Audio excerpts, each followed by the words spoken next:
The Walking Dead: A New Beginning from the End of the World. Chapter 51, Collection Operation. New story on my profile, Dexter, Anatomy of a Killer. A positive review would help me a lot, and if you could tell me what you think about the story. Chapter 51, Collection Operation. Due to security protocol, only the military could go out in search of resources left behind by the sarcastically named military, and now, in the area where they were, their people had barely passed through. On a street crowded with walkers, Jason chose not to carry his M4 or draw the pistols from his waist. Instead, he unsheathed two machetes at his sides and stepped out of the truck's driver's cabin. This time, his goal was not to clear the walkers and waste ammunition doing so, but rather to reach the large vehicle at the entrance of an alley not far away, a state-of-the-art tank. Moving around to the back of the truck, Jason ran toward the tank. Behind him, Rick followed closely, and the two advanced swiftly. As they quickly approached the street leading to the alley, Jason and Rick ran non-stop. Although walkers moved along the path, they were not as dense as before. Still, they encountered one or two every few meters. They hadn't been able to see so many from the truck, but once they reached the street and faced the walkers head-on, none of that mattered.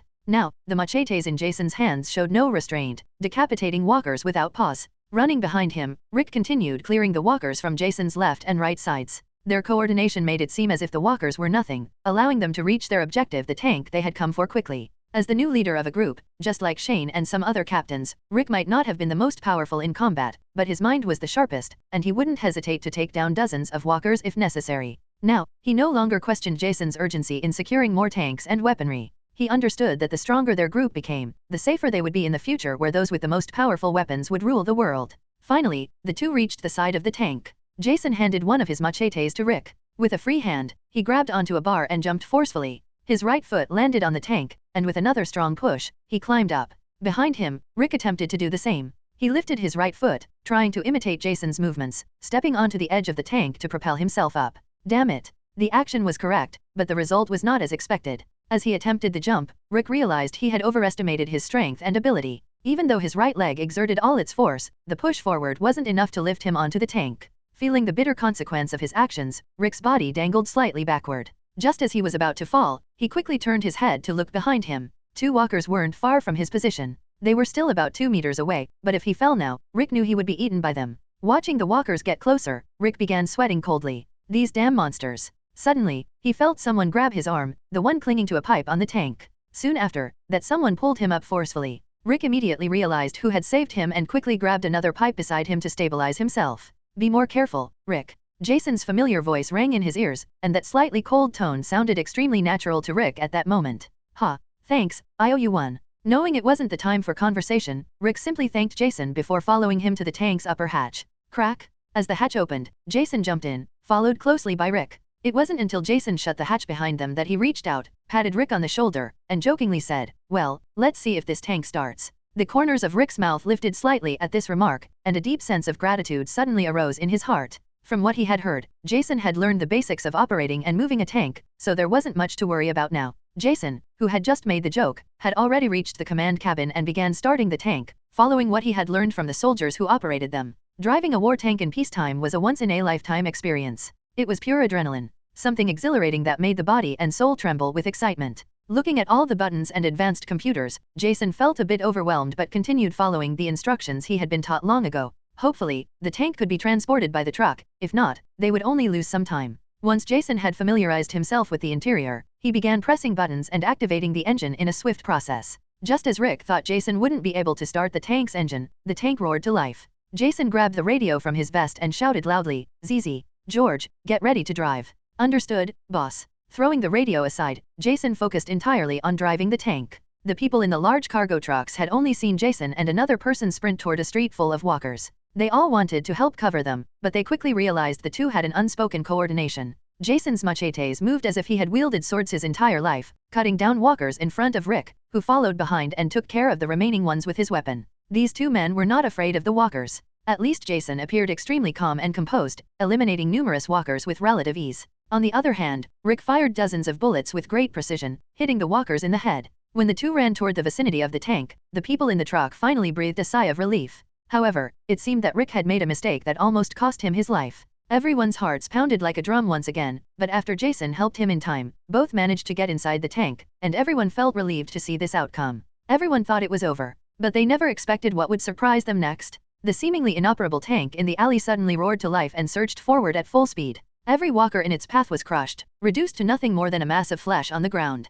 The tank continued straight for nearly 50 more meters, and suddenly, the walkers surrounding the large trucks began to move in the opposite direction. They were all drawn to the sound coming from the tank's monitor. The tank sped toward the large cargo truck. Everyone watched as the distance between them closed, but just as they were anxious to see if the tank was being handled correctly, it stopped and began crushing the walkers on either side. Every walker in front of the tank was like a mere sandbag. None were spared from being crushed by the tank's immense power. Then, under everyone's shocked gazes, Jason maneuvered the tank forward, leaving a trail of destruction behind. The tank's tracks, covered in blood and flesh, slowly moved toward the cargo truck. Jason took the radio and, following the instructions of the people outside, climbed onto the tank. "ZZ. Let's go, Bercy." All right, boss." Boom! The massive cargo truck slowly roared to life, and they drove out of the street. Gaining a new tank was something that made everyone quite satisfied. After all, in recent days, what could make people feel safer than powerful weapons? Later on, Jason and the others carefully searched the marked points on the map. However, the next 2 locations were completely empty, which dampened Jason's initial excitement about acquiring a tank.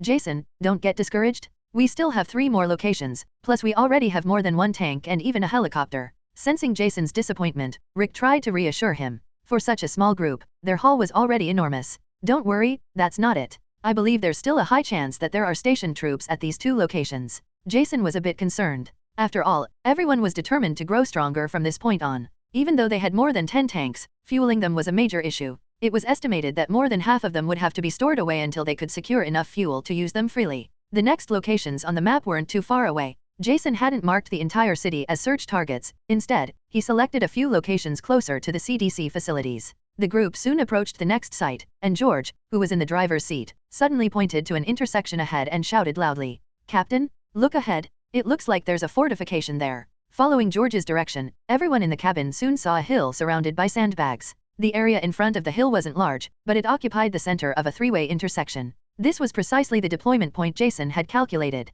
This area was a key road junction. In the early stages, the military likely occupied some important transport hubs, having underestimated the threat of the walkers. In the original timeline, the military underestimated the walkers and didn't understand them. It is said that, at first, many intended to evacuate survivors, but upon seeing the overwhelming danger, they decided to eliminate them without questioning whether they were infected or not. This was not only a failure on the part of the High Command for not considering the families of their soldiers, but also an underestimation of the mental stability of the troops' soldiers who, at that moment, should have been worrying only about their own families. Chapter 52. Never underestimate the enemy. With knowledge of some trivial fragments of the original plot, Jason and many others who shared his views knew that the military initially underestimated the walkers. However, the real problem was the high-ranking officials who gave those cruel orders to the army. In fact, very few soldiers were seen after the chaos, and that was because they had been moving from one temporary base to another. At first, the newest temporary bases were abandoned by the military, leaving behind a large amount of equipment. Just considering what was left outside the CDC, where there was a temporary base, Jason was able to acquire several Humvees, 3 tanks, and a lot of useful weaponry.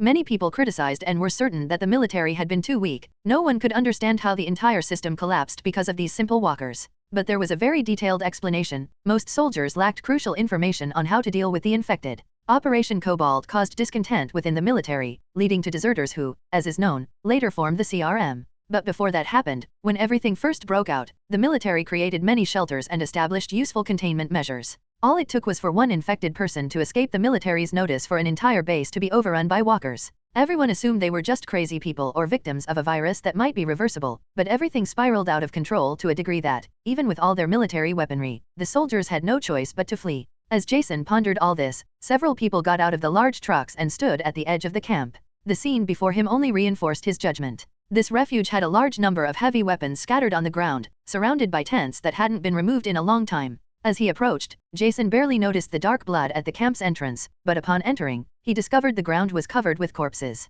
The rotting flesh and blood gave off a putrid stench. This proved that even at that time, the troops still doubted what was happening, mistaking the walkers for violent individuals. By the time the soldiers realized something was wrong and began to shoot, the walkers were already too close. After confirming the situation, Jason grabbed his M4, and along with the others, first entered the camp to clear out the nearby walkers. Once all the walkers were eliminated, everyone moved toward a tent in an open area behind the camp. As Jason had suspected, there was a lot of military equipment stored there. Jason looked at the crates and found a large quantity of supplies, ranging from ammunition to various types of weapons. Ignoring this for a moment, he searched the surroundings to ensure there was nothing else he needed to be wary of. "Oh, are you seeing what I'm seeing?" John Seda, one of the first ex-military members to join Jason, ran toward a pile of ammunition crates and lifted the lid. His eyes and body couldn't help but marvel at the perfectly stacked rounds. John, stop wasting time. We need to hurry and bring the truck as close as possible to this spot. Jason stepped out of the tent and raised his hand toward the truck.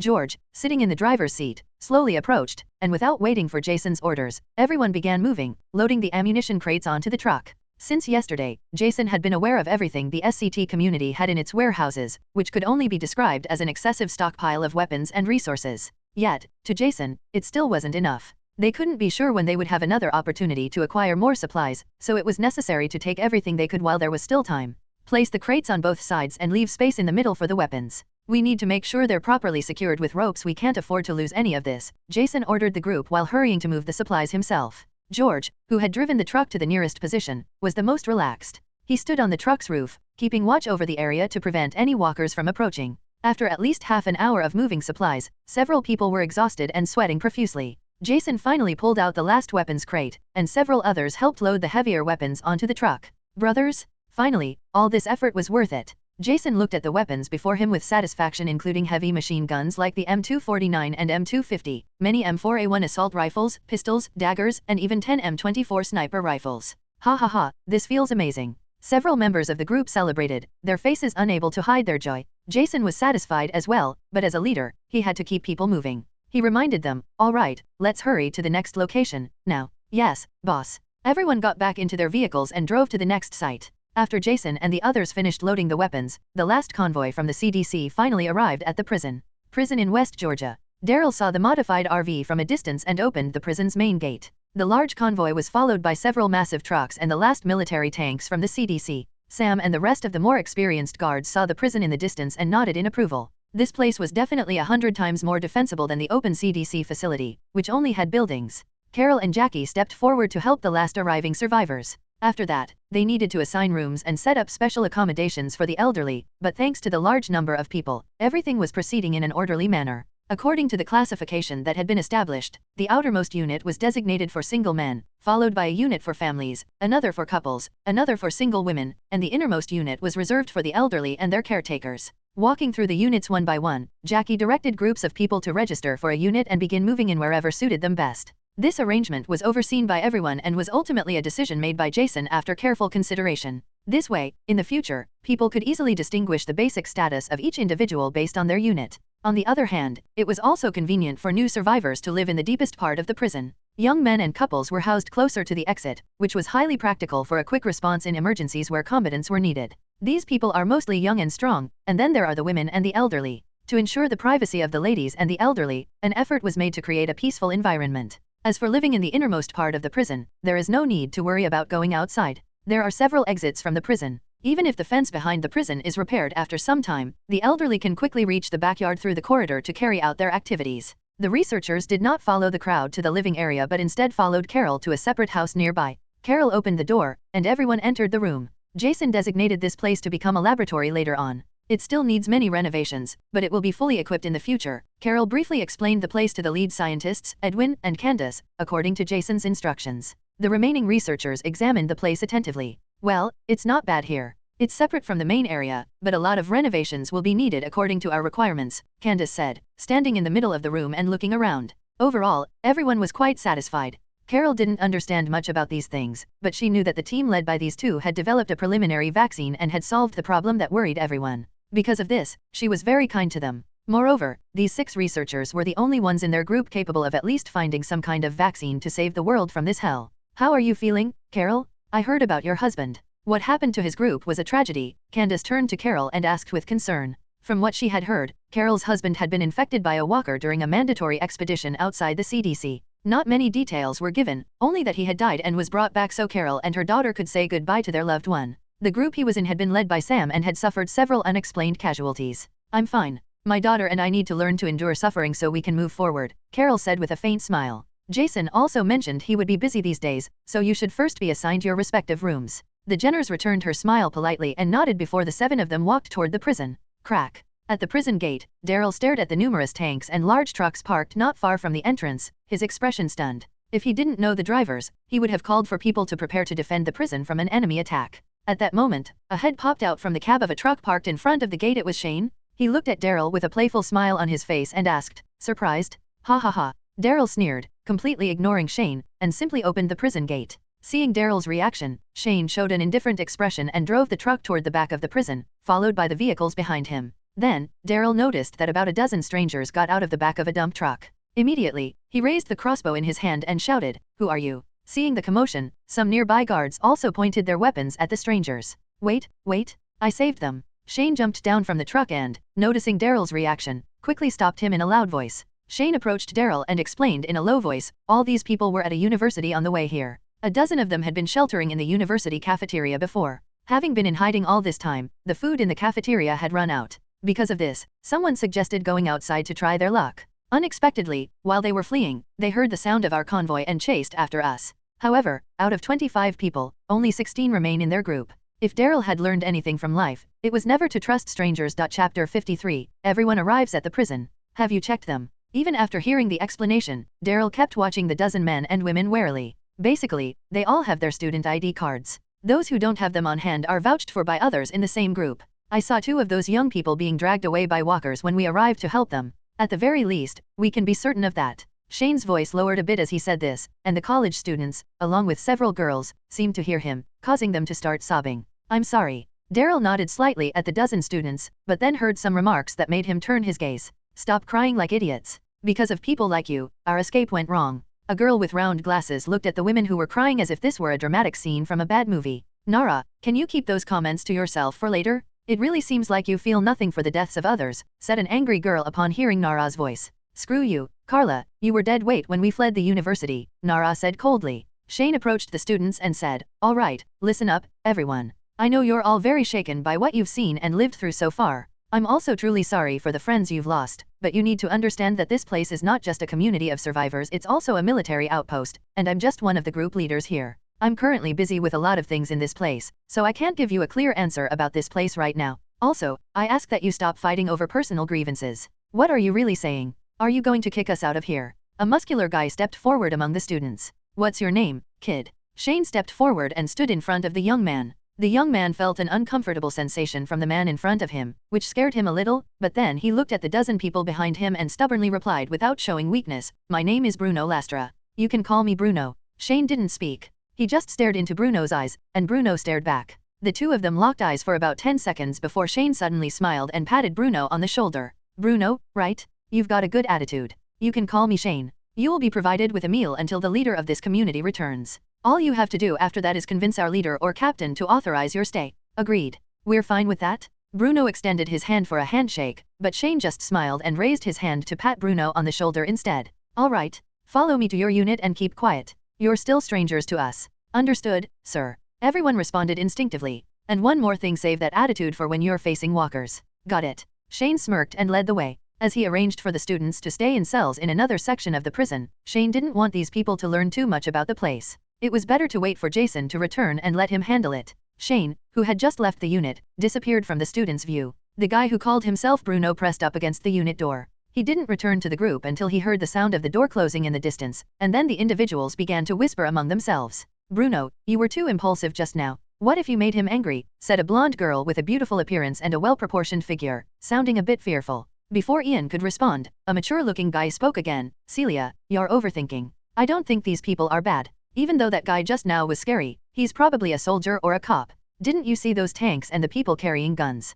"Yeah, I think the same as Mario. And there are kids among them. We saw 2 kids earlier when we arrived. Now that I think about it, one of them was wearing a police officer's cap with a badge on it." A girl with glasses also spoke. She looked very calm, not pretty, but she had a strong intellectual presence. Her voice was pleasant, and she was well organized in her thoughts. "So, what do you think about that captain? Didn't Shane say we have to wait for their captain to come back and make a decision?" Bruno spoke again, and the room suddenly fell silent. After a while, Nara, the girl with glasses, spoke up. "Well, considering the situation and seeing how you acted like a jerk despite knowing our position, we need to find a way to be useful. I think we should figure out what he or his group needs. Mario, your advantage is being familiar with electronic equipment. You could offer to help them repair some of their devices or even suggest smarter solutions." Nara looked around at everyone and smirked mockingly. Her voice sounded indifferent as she said, "Well, that's one idea. As for me, I don't feel like revealing what I can do for now. If you're smart, you should follow that plan." I'm going to my cell. The girl named Nara then walked straight to the innermost cell to rest. The rest of the students looked at each other without saying a word and silently found a cell to rest in. Outside the cells, in the shadows, Daryl stood silently. After waiting a while and seeing that the others had stopped talking, he quietly walked toward the door. At that moment, Shane was already standing there with a bag of food, waiting for him. After opening the door to receive the food, Daryl no longer concealed the sound of his footsteps as he headed toward the various unit doors to distribute the meals. After this, he still had many other things to do. He had to inform everyone about the new arrivals and make sure they understood the changes happening in the prison. Shane, who had just handed the food to Daryl, turned around and saw Lori walking toward him. He quickly asked, "What's wrong, Lori?" Lori asked anxiously, "Did you just return with everyone else? Where's Rick? Has he come back?" Shane shook his head. Rick and Jason took some people to gather supplies. Lori looked disappointed when she heard Shane's words. She had been eagerly waiting for this day, thinking today would be the day she reunited with her husband when she arrived at the prison. She wanted so badly to tell Rick the news about her pregnancy, but once again, they were separated. "What's wrong, Lori?" Noticing Lori's frustration, Shane was a bit puzzled. He couldn't imagine what had happened to make her react this way. "It's nothing. I just want to see Rick." Lori forced a smile and didn't tell Shane the truth. She still wanted to share the news with her husband first. "You don't need to worry. Rick is a tough guy. Plus, Jason, he's a very determined and terrifying person. With him by Rick's side, even if something happens, they'll get out safely." Shane reassured her with a smile. He felt relieved. After all, Rick was fine, and it was only a matter of time before he was back with his family. Lori just nodded, and at that moment, Carl came running toward them in the distance, wearing a large hat, followed closely by a little girl, Sophia. "Mom, Uncle Shane, this place is awesome. There's a tower with big guns, and we're living in a cell, it's so cool." Carl ran up excitedly. Everything about the prison was new and exciting to him, and even living in a cell thrilled him for now. "As long as you like it, this will be our home from now on." Lori smiled and patted her son's head. Even though the conditions here weren't as good as at the CDC, she was very satisfied. At least she knew this place was secure enough to have her next baby safely. Beep, beep. Suddenly, the people in the courtyard and plaza heard a loud sound, like an air raid siren, coming from downtown Atlanta. Shane grabbed his radio and asked, "What the hell is that sound?" Chapter 54, The Voices and Whispers Over Atlanta. What the hell is that sound? Everyone in the prison was startled upon hearing the siren coming from Atlanta. Many grabbed their weapons and rushed to the prison's open yard to find out what was happening. Moving quickly, they all gathered in the large open space, fear evident on their faces as questions arose in the chaotic scene. At that moment, Dr. Jenner suddenly emerged from his room and spoke loudly through a megaphone in his hand. "Don't be afraid, everyone. Come here." Hearing his words, the crowd gathered, and Glenn asked from among them, "Doctor, do you know what's going on?" "Yes, everyone, listen to my explanation. This is a plan we couldn't explain before due to the limited time we had. Now, we have all the time in the world to help you understand what's happening." A convoy of massive cargo trucks rumbled down the highway, struggling to carry two enormous tanks on their trailers. In one of the trucks, Jason and Rick were heading toward the final checkpoint on their map. "Captain, with these two tanks, we'd have 17 in total. Wouldn't that make us unstoppable? Ha ha ha." George, who was driving one of the trucks, couldn't help but express his thoughts over the radio. Jason remained silent for a moment after hearing this. Were George's words true? Only if one ignored several important factors. He picked up the radio and responded coldly. "That's because you're thinking in a very limited way. If we don't solve the fuel problem, the tanks won't be of much use. And that's without even considering the ammunition. Do you think tank shells can be casually found in temporary bases?" Jason immediately poured cold water on George's arrogant statement. He needed to make it clear that even if they had 100 tanks, it would be useless if they couldn't maintain them. That was something both Mike and Sam had already taken into account. The excitement in the convoy slowly faded, and no one spoke. Everyone reflected on why they couldn't compare to Jason's way of thinking. While they believed that a gun and 100 bullets were enough, the leader of the SCT community thought it was better to have 100 guns and 1,000 bullets. However, Jason didn't care what George thought. He knew he had only been joking, so he turned to Billy, who was in the group, and said, "Billy, when we reach our destination, I want you to climb onto the truck roof and keep watch on the surroundings." "Got it, Captain." Billy agreed happily. The longer the team had been with Jason, the more they admired him. From the beginning, they had embarked on this mission knowing that as long as Jason was with them, they could feel safe everyone would make it out alive. The newcomers naturally followed Jason's orders and even hoped to receive individual tasks to prove their worth to him. That wasn't something an ordinary leader could achieve. Finally, the convoy arrived at a military fortification. Compared to their last stop, this place was on a much larger scale. It was a massive temporary base, similar to the exterior facilities of the CDC on the outskirts of the city, offering a clear view of the surroundings. But to everyone's disappointment, there were many walkers in the square. For some strange reason, they were densely packed together. Jason suspected this location had once been a major refuge for survivors. Initially, there must have been many troops stationed here, but for unknown reasons, a large number of walkers had emerged from within. As a result, the concentration of walkers inside had attracted more from the outside, gradually forming this massive horde. Unlike the others, Jason didn't show any regret. These problems were insignificant in his eyes. For now, he ordered George to park in a secluded spot, then instructed everyone to eat and rest to regain their strength before retrieving the supplies. Boss, are we retreating, or are you planning to clear out all these walkers? There are so many of them. Not to mention how we're supposed to take all the supplies. What are we even doing here if the walkers don't move? A young man named Aurelio looked at Jason nervously. Jason, who was lying on top of the truck, seemed relaxed and was resting. Hearing the young man's doubts, Jason didn't explain. He simply smiled mysteriously, pointed at Aurelio, and said one word. Wait. I don't abandon resources. Just as everyone was trying to guess what was about to happen, a sound echoed in the distance. Beep, beep. A loud siren blared from the buildings far away. The sound seemed to pierce the sky, and at that moment, Jason spoke slowly. The reason we haven't moved is because of the supplies. If we can't collect them, what was the point of bringing you all here? After speaking, he pointed toward the source of the sound in the distance and explained. That's the Atlanta Center for Disease Control and Prevention. Are you saying the siren is coming from the CDC? Rick still didn't understand. Jason stood up, looked at Rick, and carefully explained what was happening. You all should already know that there's a bomb inside the CDC. In fact, this was discussed in detail with the scientists there long before the evacuation began. The original plan was that after transferring all the CDC's resources, a powerful siren would be installed on the roof. The alarm would run continuously until the entire CDC was destroyed. That way, a large number of walkers could be eliminated at once, right? Rick immediately grasped the reasoning. It's not a difficult concept to understand. So, don't worry about the walkers in the city or this area. We just need to wait for them to start moving toward the sound source. After saying that, Jason continued resting in silence. He wanted to take advantage of this time, at least to get some rest. He wasn't concerned about what was happening around them. Everything was going according to plan. This also ensured that Herschel's farm would remain safe for a few more days, at least until the CDC bomb detonated and destroyed the siren. Time passed, and soon, the sound of people eating could be heard inside the trucks. After a few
world where people fought to survive, were there actually resources available to train good fighters? This made Elias even more interested in the background of the resistance Jason led. Emilio, Elias, Diego, and Fabian discussed it, and the four of them felt that this seemed like a good group to follow. If the conditions at the shelter weren't bad, they might consider staying permanently. Jason, unaware of what these soldiers were thinking, carefully oversaw everything that was unfolding. Truth be told, he had never wanted to be a soldier. It was his father who instilled in him the art of perfection and never missing a shot. That kind of desire became an obsession, something that awakened within him and led him down the path of special forces. But soon, he lost the spark that made him the best at what he did. After all, killing certain people had become a trauma. Fortunately, his father hadn't lived long enough to find out that the son he was so proud of had been sent to prison for insubordination. The experiences of both his lives, stored in his memories, had shaped him into what he was, a soldier capable of achieving anything he set his mind to. That could be considered the good part of his two lives. The bad part was overcoming both traumas and the despair of living in a world that, as time passed, was coming to an end. But everything good and bad had led him to this point.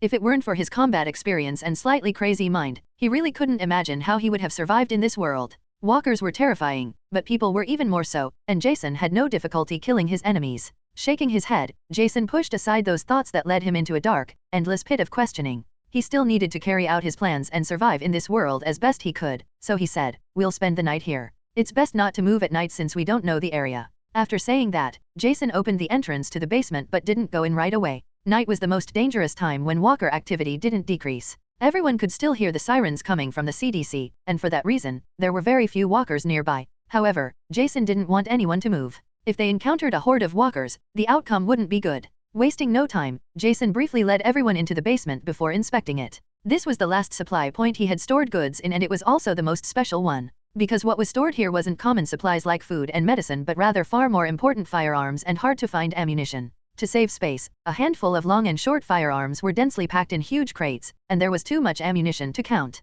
Even so, Jason had acquired some machines to manufacture ammunition without needing pre-made ones. That ensured at least a small but stable source of ammo within his base. Some members of the group were no longer surprised. Either way, Jason had said this was the last supply point for the day, meaning everyone could rest and eat as much as they wanted. Elias and the others entered the basement, leaning against the wall. The four of them stayed together. When they saw everything in the basement, they were shocked. Everything they had done today had been enough to leave them stunned. When the four of them saw the neatly stacked crates of weapons in the basement, they were completely speechless. They exchanged glances, instantly understanding what the other was thinking. Jason's group was far from ordinary. No, it had to be said that the leader of this group was extremely well prepared for this situation. The entire group had been busy all day, moving countless supplies from one point to another. It had been fine during the day since they were handling important supplies. Everyone had carried large crates and was exhausted. Now, they could finally rest, and the fatigue gradually caught up with them. Don't fall asleep yet. Eat something before you sleep. It's now 7:30 p.m., and we'll be resting until 6 a.m. We'll be rotating watches every 2 hours, and I'll take the first shift. Jason was feeling much better than the others, and seeing their expressions, he decided to take the initiative. Emilio and the other two also raised their hands. We can also stand guard at night. Jason smiled and motioned for the four of them not to worry. For the sake of your physical condition, it's better for you to get more rest. I'll bring you some food that's suitable for you. After Jason left, Rick smiled and said, since Jason said so, just focus on resting. Rick's initiative finally gave Elias and Emilio a chance. Emilio quickly took advantage of the moment to talk to Rick. He wanted to learn more about their group. Can you tell us about your group? The four of us are also part of the team now, and maybe we'd like to know more about the situation. Rick nodded and didn't deliberately avoid their questions. Instead, they openly conversed. They were talking when they saw Jason walking in with a large pot. Look, I made some hot soup. Everyone, come and eat something before going to sleep. Several people gathered around, and Jason didn't make anything complicated, just a pot of canned soup, and everyone ate. Around 8 o'clock at night, everyone finally found a place to lie down after eating, and soon the room fell silent. They fell asleep almost as soon as they lay down except for Jason, who remained awake. Silently, he made his way to a room on the second floor. Jason looked out through the dark window, chose a suitable seat, and sat down. Time passed little by little, and soon it was midnight. Jason turned around and walked toward the basement, patted Rick on the shoulder, and the other man quickly woke up. Checking his watch, Rick saw that it was already midnight. He asked in a low voice, "Did you get any rest?" "I wasn't that tired, so I let you sleep a few extra hours." Jason glanced around the not-so-spacious basement and simply lay down where Rick had been. Rick climbed upstairs, found a seat, and sat down.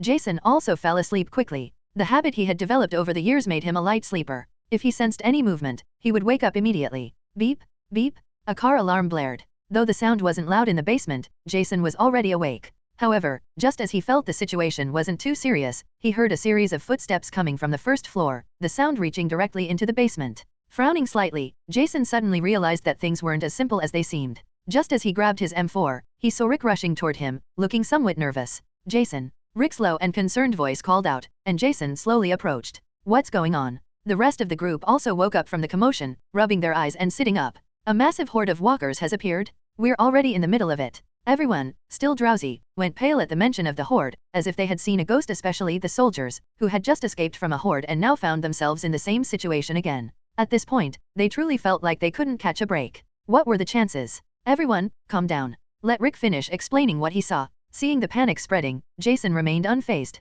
Rick nodded, also gesturing for everyone to stay calm before continuing. "There's a horde of walkers moving outside. It looks like one of them hit a car, setting off its alarm. The alarm hasn't stopped, and many walkers have been drawn to the noise and gathered around. So we're still surrounded." Elias looked at Rick in despair. Emilio, along with the others, clutched his head in desperation. Chapter 58, A Stupid Decision. Jason, seeing that everyone was falling into despair, snapped his fingers lightly, and all eyes turned toward him. Perhaps due to his way of thinking and feeling things, this didn't seem like a hopeless situation to him. Anything could happen in less than a minute, and he knew there was always a solution. However, he couldn't say the same for the others. Jason, a man determined to protect his own, appeared extremely calm in this situation, demonstrating the stark difference between him and the rest of the people. However, thanks to his past experiences and knowledge of what could happen in the future, he was able to keep his emotions under control. He then pointed to a pile of cardboard boxes in a corner of the basement, indicating that the situation wasn't as dire as it seemed. "Don't worry, and stay calm. These walkers should be drawn by the CDC alarm, which means they're just passing through.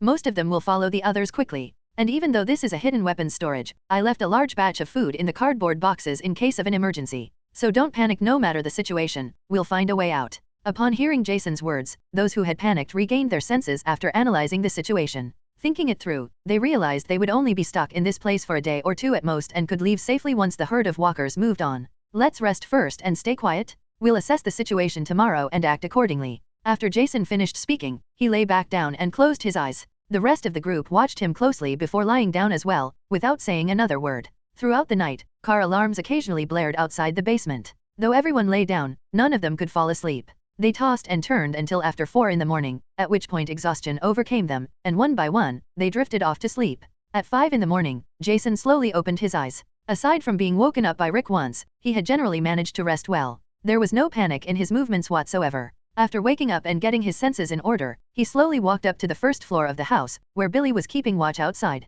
With a burly physique and extraordinary hunting instincts, Billy loved staying silent. "How's it going?" Jason walked over to the table, grabbed a bottle of water, and took a sip.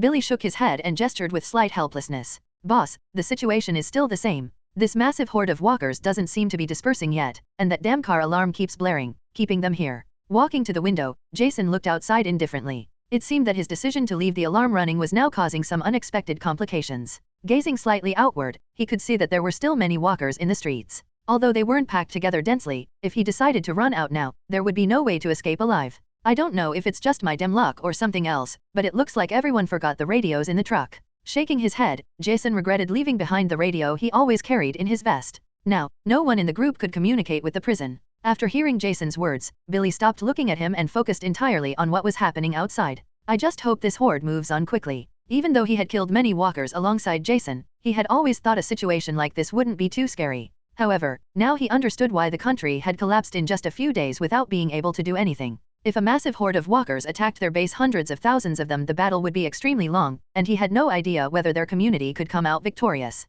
Now, his eyes had finally been opened, and he fully understood why Jason had ordered them to find as many weapons as possible. Meanwhile, at the prison, Lori paced anxiously around the room while Carl played with Sophia on the clean floor. It had been several days, and she hadn't been able to contact her husband. She had just met with Shane, and he had agreed to try reaching them by radio, but there had been no contact and no response. This made Lori extremely anxious, and she started imagining all the terrible things that could have happened to Rick and the others. Unable to calm down, Lori went to meet with several people close to Jason, including Mike, Tommy, and Tyler, as well as some of the most recent refugees. She learned that after they had split up about 2 days ago, Jason and the others had headed toward the suburbs of Atlanta. It was said that there were many supplies that needed to be transported, and they were expected to return in another day or two. However, the 3rd day was approaching, and the people who had left with her husband still hadn't returned, and they couldn't be contacted by radio either. As her mind raced with endless thoughts, Lori came up with a ridiculously stupid, drama-worthy idea. Lori planned to go to Shane again if Rick didn't return by the next morning. And if he refused to send someone to look for him, she would sneak out with a gun.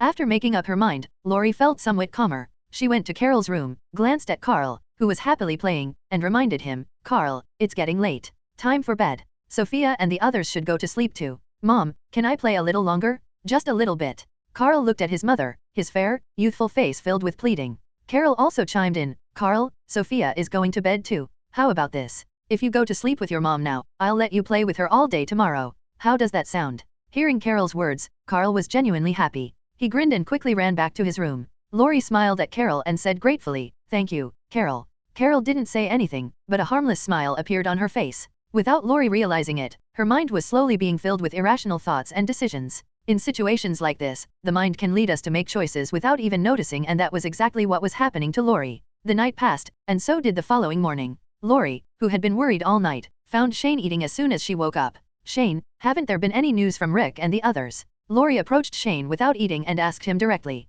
Shane looked up helplessly, met Lori's intense gaze, and replied in a slow tone, "Lori, even though they said they'd be back in 2 days, it's very common for unexpected things to happen on the road and cause delays. Sometimes the signal isn't great depending on where they are, and they might not be able to receive it. Don't worry too much, I assure you. If today passes and we don't hear from them, I'll talk to Sam Valdez, and we'll go look for them." Lori didn't respond. She simply nodded silently, turned around, and left the dining hall. Shane watched Lori's back and pressed his lips together helplessly. He understood Lori's feelings, but even if he went out looking for Rick, there was no guarantee he would find him. Not to mention, the chances of finding Jason and the others were slim. With a sigh, Shane continued eating, then got up and walked outside. He still had his training routines to follow. After leaving, Lori grew angrier the more she thought about it. She couldn't understand why her husband always rushed to the front whenever he had the chance, and why he was always among the last to return when they went out looking for supplies. Thinking about it, Lori couldn't hold back any longer. She went into her cell, took out a gun, secured it at her waist, and left the cells alone. Not long after, a pickup truck arrived at the main entrance. The person in the driver's seat was Lori. At that moment, the guards in the watchtowers were eating. The young man stationed at the gate was named Richard. He had been part of the group that took care of the elderly. He knew Lori. Seeing the wife of a group leader about to leave made Richard hesitate. "Ma'am, are you going out alone?" Richard asked cautiously. "I'm just going to look for a few things. I won't drive too far, so you don't have to worry about it." It had been many days since Rick left the CDC, and the only thought in her mind was finding her husband. Lori believed that the closer she got to the city, the better the chance of contacting Rick through the radio in her hands. She was determined to leave. After hesitating for a moment, Richard carefully opened the gate and said, "Ma'am, I suggest you take a few more people with you. It's really dangerous out there, and I'm still hesitant to let you go. Don't worry, I know what I'm doing." Lori's tone was unusual, which raised Richard's suspicions, but he still decided to let her go since she was Rick's wife. He didn't want to cause trouble with the growing tensions in the group, so he chose to let Lori leave. In the distance, Sam Valdez watched as a white pickup truck disappeared. This had happened before since many people were exploring the area around the prison, but he still asked, was anyone scheduled to go out exploring today? Tyler looked at Sam Valdez and said, "There was a scouting trip planned today, but I don't remember the departure time. Why? Is something wrong?" Watching the truck disappear in an instant, Sam Valdez shook his head and said, "No, it's nothing." After waiting and waiting, there was still no sign of the truck returning. Richard started to panic but held himself back and waited another half hour. By then, Lori had been gone for nearly an hour. Finally, Richard couldn't take it anymore. He ran to the housing area and, after searching for a while, finally found Shane drinking water in a cell. "Instructor Shane, I have something urgent to tell you." Chapter 59, Warning. "What did you say? She went out alone? You just let her leave?" Shane's face darkened upon hearing Richard's words. He really didn't expect Lori to be so impatient. He knew exactly what Lori was trying to do, which made the situation even more concerning. "Richard, right? Did Lori tell you where the hell she was going?" Shane grabbed Richard's shoulders anxiously. He didn't want to wait for his friend Rick to come back and find out that his wife had left the prison. "Huh. She told me she was just going to look for something nearby. I thought she had authorization, after all, she was driving a truck. However, I didn't see her return after waiting for a long time, so I came to tell you about it." Richard was a bit scared about the situation. He had good intentions but ended up doing something that harmed the entire group.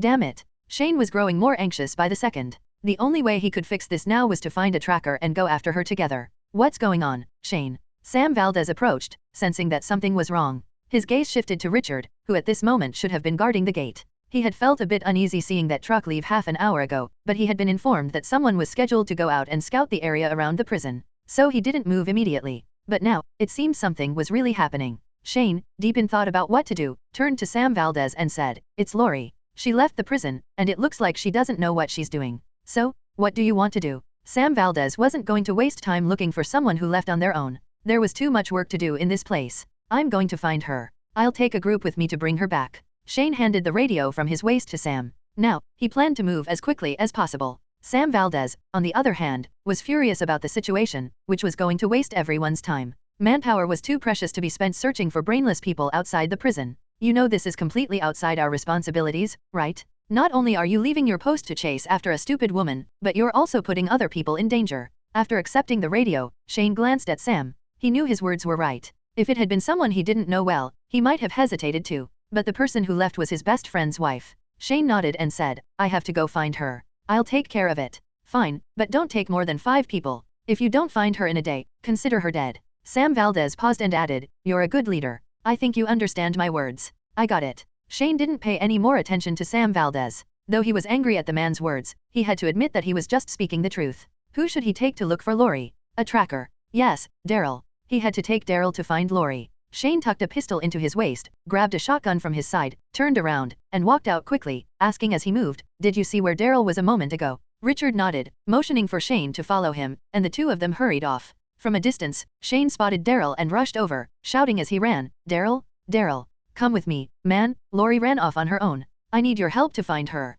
Shane spoke quickly, and long before Daryl could respond, he ran toward the people standing nearby. What? Daryl looked at Richard, who was running alongside Shane, confused. Seeing that Daryl didn't understand, Richard explained, I was guarding the entrance, but Rick's wife came up and said she was going out to look for something and would be back soon, so I let her leave. It was confusing because she was driving a car and hadn't been stopped before, so I decided to go to Shane to tell him what happened after she didn't come back for a while. Stupid woman? What the hell is she thinking? After hearing this, Daryl couldn't help but curse. He quickly walked beside Shane, while Richard hesitated for a moment before following them. Shane ran off and casually called on a few people, intending to go out and search for Lori. Soon, Daryl and Shane were ready. Shane, I'll go with you too. After all, I was the one responsible for this mess. Richard also stepped forward, showing some remorse. All right, then it's Daryl, Richard, Morgan, and Glenn. Let's go. Everyone, grab your weapons. We'll meet at the entrance in 5 minutes. Shane jogged toward a car after sharing the plan. The rest of the group rushed back into the prison to grab their gear, taking some food and useful weapons before heading to the gate.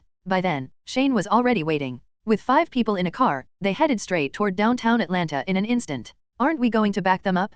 Keep in mind that most of them are civilians. They'll die if they run into another group of survivors, Marco said to Sam Valdez. No, they'll take care of it themselves. Right now, we need to cancel any further outings and establish stricter command to make sure no civilian takes anything and repeats this situation, Sam Valdez said with a cold expression. He had promised to take care of this shelter while Jason was away. He had already allowed too many problems, and this wasn't going to happen again. At that same moment, Lori was not far from the prison. After leaving, she had driven straight ahead. Unfamiliar with the road conditions or established routes, she had taken a side road the entire time. Jason had also thought that every survivor in the community needed to learn to appreciate the privileges they lived under so that situations like this would make them fully aware of the consequences. Fortunately, Lori soon found the main road, but this also made her completely lost. She continued driving forward until she finally reached a small town. Rather than a populated town, this place seemed abandoned. It appeared that there hadn't been many residents, as there were only 2 streets. The truck rolled through the town, and an eerie silence took over the surroundings. The whole place seemed to be covered in a layer of dirt. A thick cloud of dust filled the air, staining the truck's doors and windows. After driving for more than 10 meters, Lori saw a bar that didn't even have a name. The sign simply read bar. Lori knew that if she wanted to keep moving forward, she needed to find a map, at least to know the name of the town she was in and then figure out what to do next. She also realized now how irrational it was to give up, so she hurried to look for a map.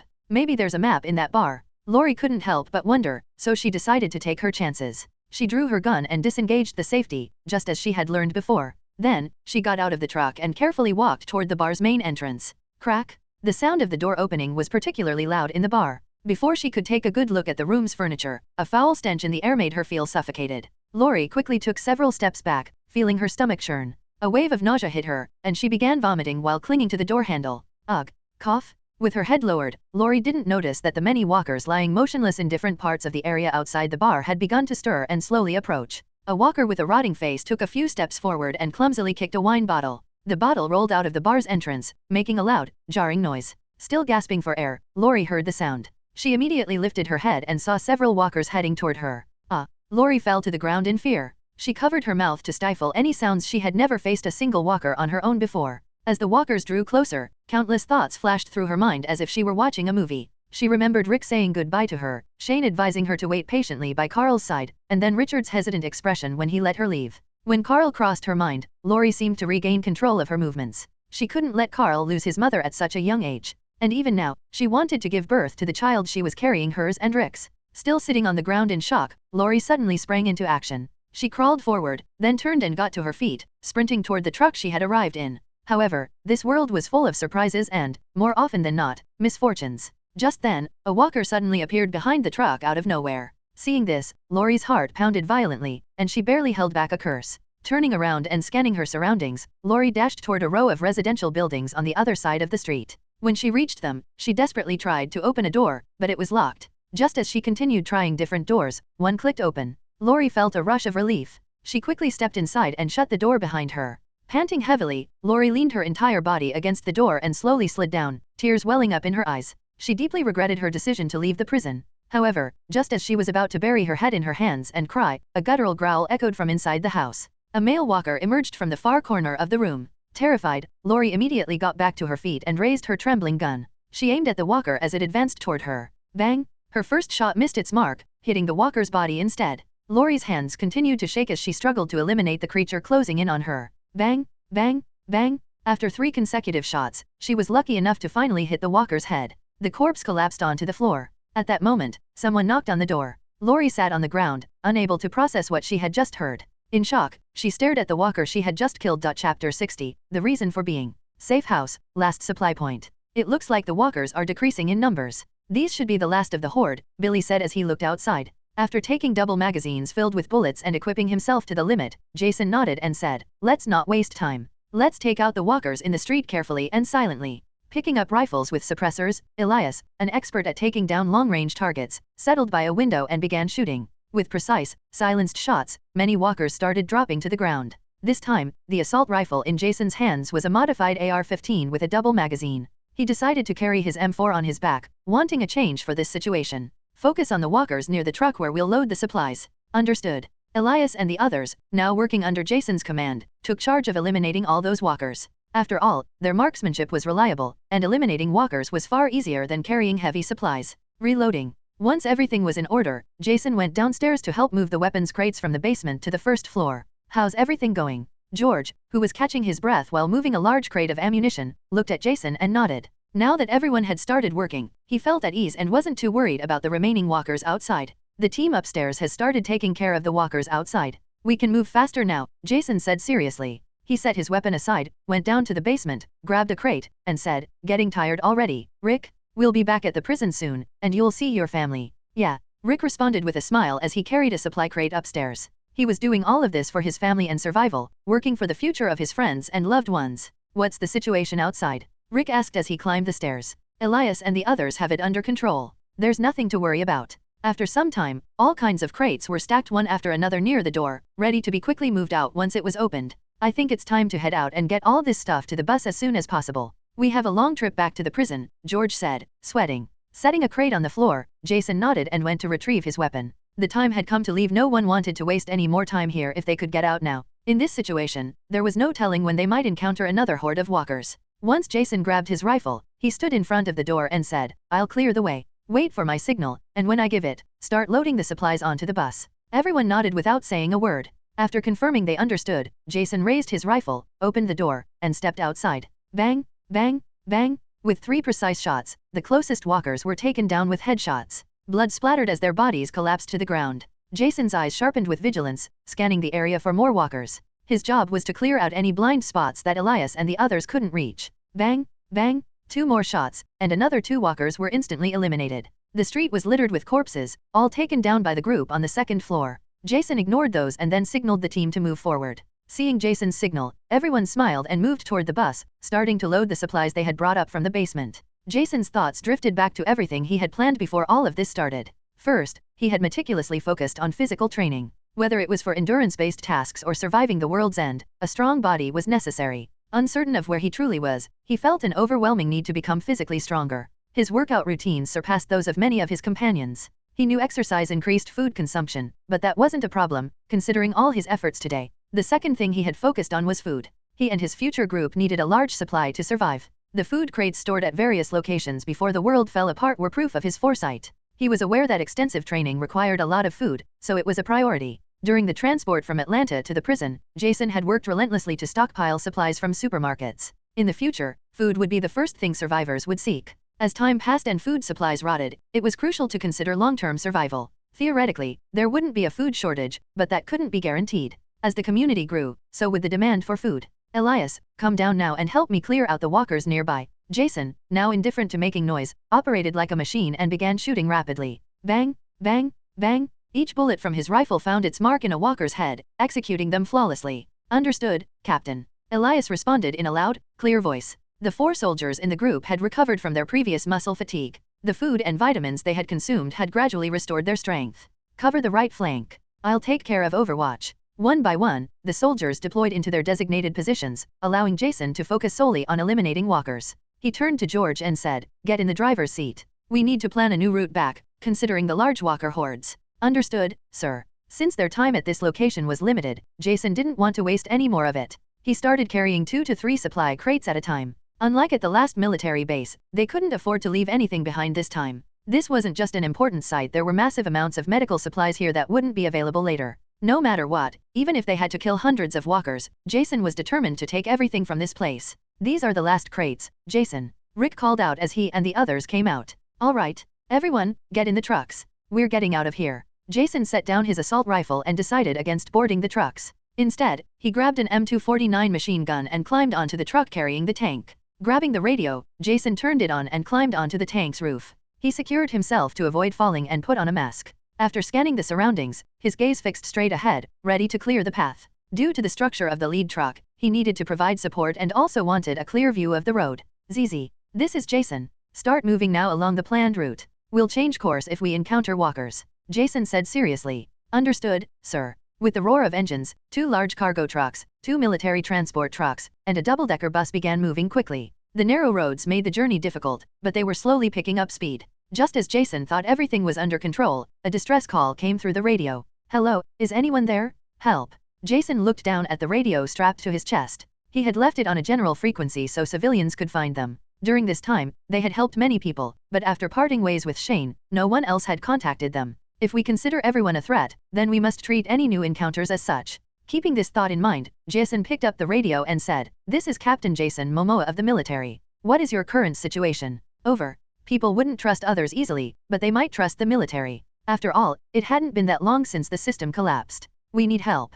Please." Chapter 61, The Survivors of Atlanta. Attention, this is an official announcement from the Centers for Disease Control and Prevention, CDC, in Atlanta. To all government services still operational, your presence is required at the CDC facilities to reinforce security and ensure the continuity of our operations. A safe shelter has been established under the supervision of military forces and CDC personnel, who continue working tirelessly to find a cure for the virus. All survivors who hear this message may proceed to the CDC, where they will receive medical assistance, shelter, and protection. Announcement from the SCT community. In response to the crisis, a community has been formed under the protection of the military and CDC scientists. This community, called SCT, is dedicated to preserving life and finding a definitive solution to this pandemic. If you are in danger and near the CDC facilities or officers identified with the SCT emblem, you may request shelter. However, it is essential that all new members strictly follow security protocols to ensure the community's safety. The fight for survival continues. Do not lose hope. Amid the walker-infested streets of Atlanta, a group of survivors was hiding inside a small bakery. There were 7 of them, 3 men, 2 women, and 2 children.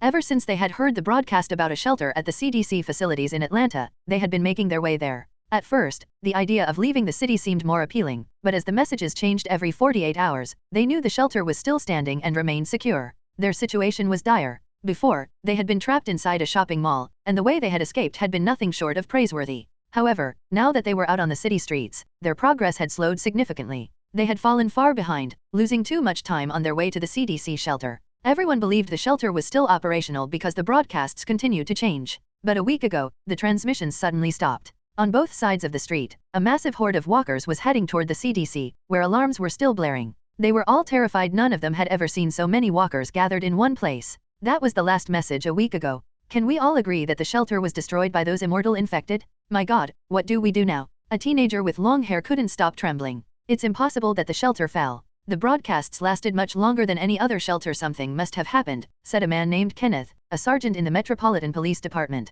gripping his shotgun tightly as he watched the streets outside. You're still dreaming of a perfect outcome for us. It's more than clear to me that we're dead, Michael muttered. He had opposed going deeper into the city, but since the group had voted, he had no other choice. You're not listening to me. The alarms are still ringing, and that's what's drawing all the walkers in the city to a single point. I'm sure this was planned, said Kenneth's companion, Jim. You still think there's help out there? We need to figure out how to get out of this situation. I always thought that shelter was too good to be true, the teenager, Carlos, added. Lower your voice, or the infected outside will hear us, Carlos, a woman named Anna demanded in a hushed but firm tone. Well, it would be best if everyone stayed quiet while we figure out how to get out of this situation. We can't stay here for too long, it's not safe. Kenneth decided to keep a calm demeanor as he observed everyone's growing desperation. Spreading more panic would do no good for the group's future. He looked at the people before him, then at his companion Jim, before lowering his gaze to the radio in his hand, deep in thought. They had come a long way, but things had become complicated when the distant alarms started blaring non-stop.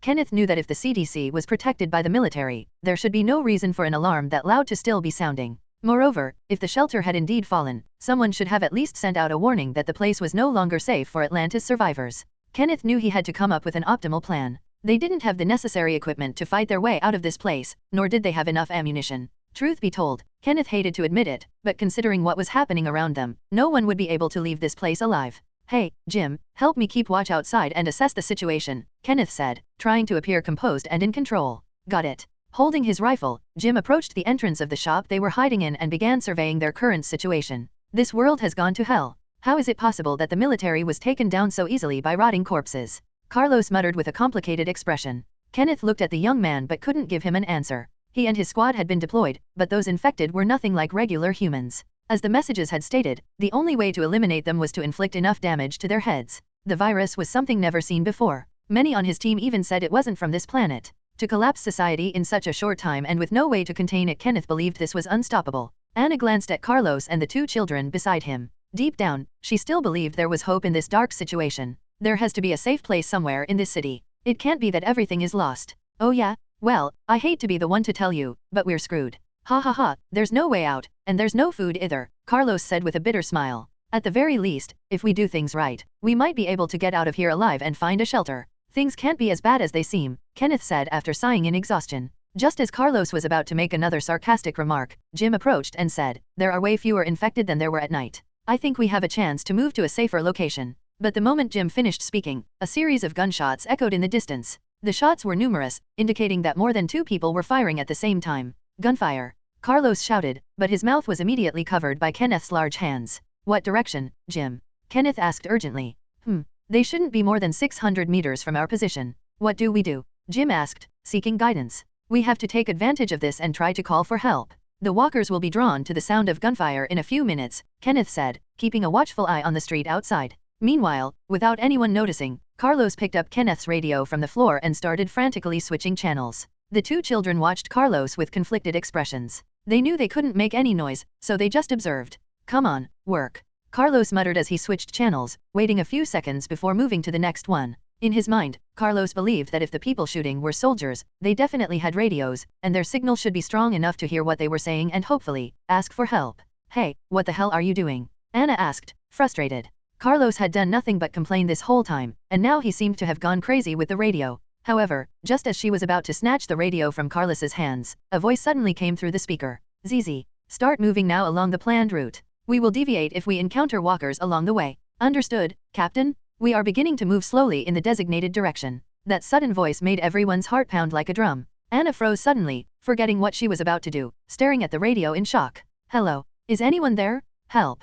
Carlos began speaking passionately, tears streaming down his face. Just when they thought they wouldn't get a response, the same voice answered, ZZ. This is Captain Jason of the Army. What is your current situation? Over. They're from the Army. Everyone rushed to where Carlos was. Kenneth was about to take the radio when Carlos spoke again. We need help. Please. Are you an idiot? Why are you asking for help again if they already responded? Anna said incredulously. Kenneth then snatched the radio from Carlos and waited for the other party to respond before attempting to speak. ZZ. I understand that you're scared, but the situation on my end is very serious. Speak clearly if you want to be rescued.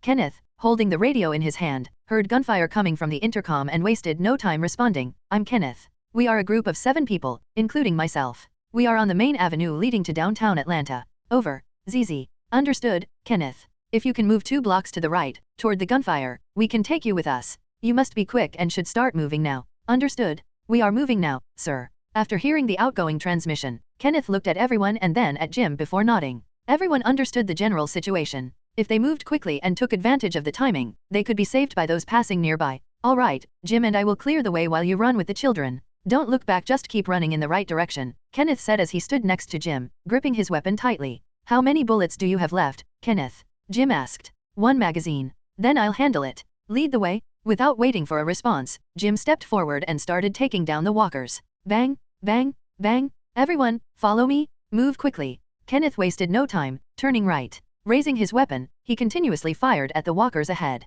Bang, bang, bang. As Kenneth pressed forward, the 2 women with the children ran in the middle of the group while Carlos and Jim covered the rear. Watch out. To your side. Seeing a group of infected emerging from a corner, Carlos rushed forward and crashed into the walkers. Fortunately, Kenneth reacted quickly and fired. The walkers Carlos was holding were taken down one by one. At that moment, a piercing scream echoed beside them. A girl in the group, standing next to Anna, had been bitten by a walker. Seeing this, Kenneth and Jim swiftly eliminated the infected around them. Anna held the child in her arms and handed them over to Carlos while taking the child from the bitten girl. Oh my god. Carlos looked at the bitten woman and kept running, carrying the child in his arms. Just then, Jim, who had disappeared, suddenly came running from nowhere, anxiously shouting to the 3 people on the side of the street. Damn it! The infected are here, we have to run.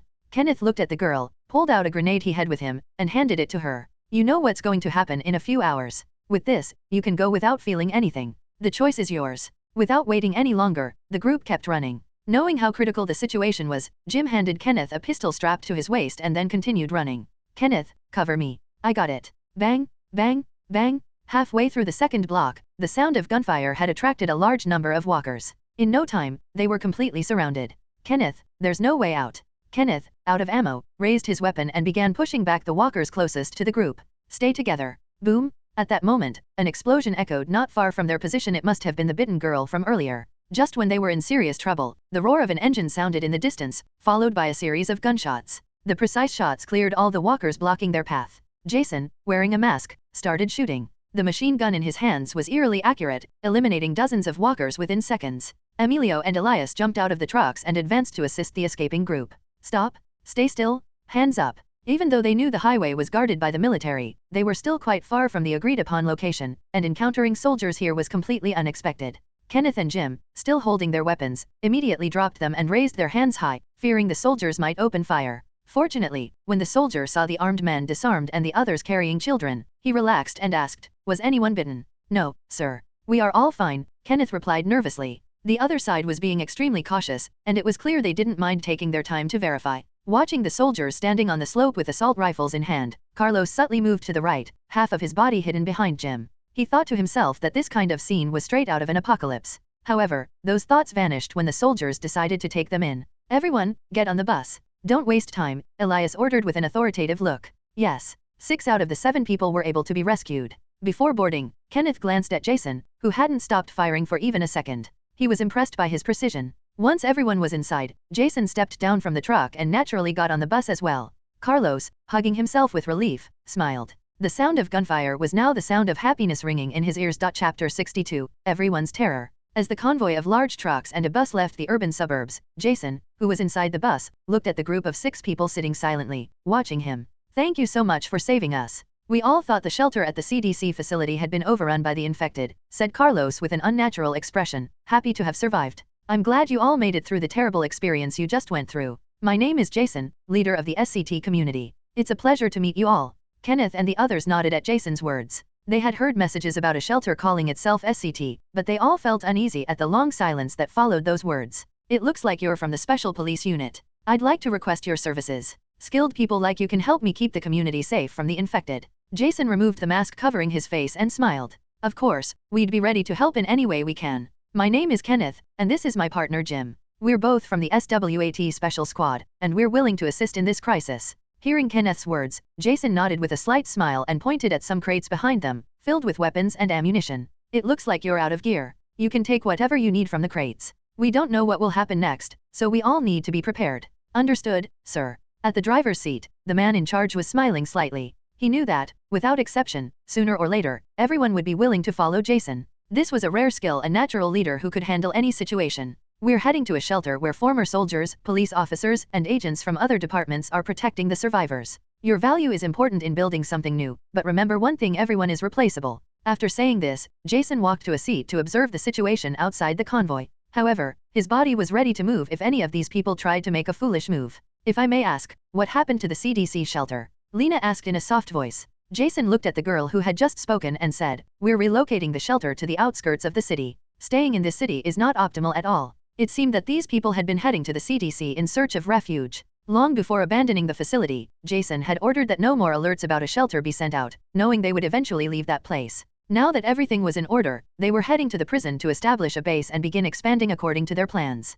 As he thought about all of this, Jason remained silent. As Jason's group continued rescuing more survivors and slowly approached the prison, Shane's group was desperately searching for Lori, who had left the prison. "Over here? I see tracks left by cars." At that moment, Shane and his group of 5 arrived at the crossroads where Lori had passed earlier. Daryl, being an excellent tracker, stepped out of the car to investigate. He examined the roads, trying to determine which direction Lori had taken. Some people got out of the car to investigate. In the distance, Glenn spotted a pile of stacked items that appeared to be construction materials. "Look, we need to mark this. Have you checked over there? Those things look like construction materials. We could use them later for the prison's remodeling and expansion." Slowly, Glenn was being influenced by Jason. Now, everything he saw seemed like a resource for survival. Is this really the time to talk about that? I don't get what's going through your head. You're starting to sound more and more like Jason, searching every little spot for supplies, Daryl said, looking at Glenn, who seemed excited about his discovery. His voice was full of mockery. "We have to take advantage of all the materials before someone else takes them."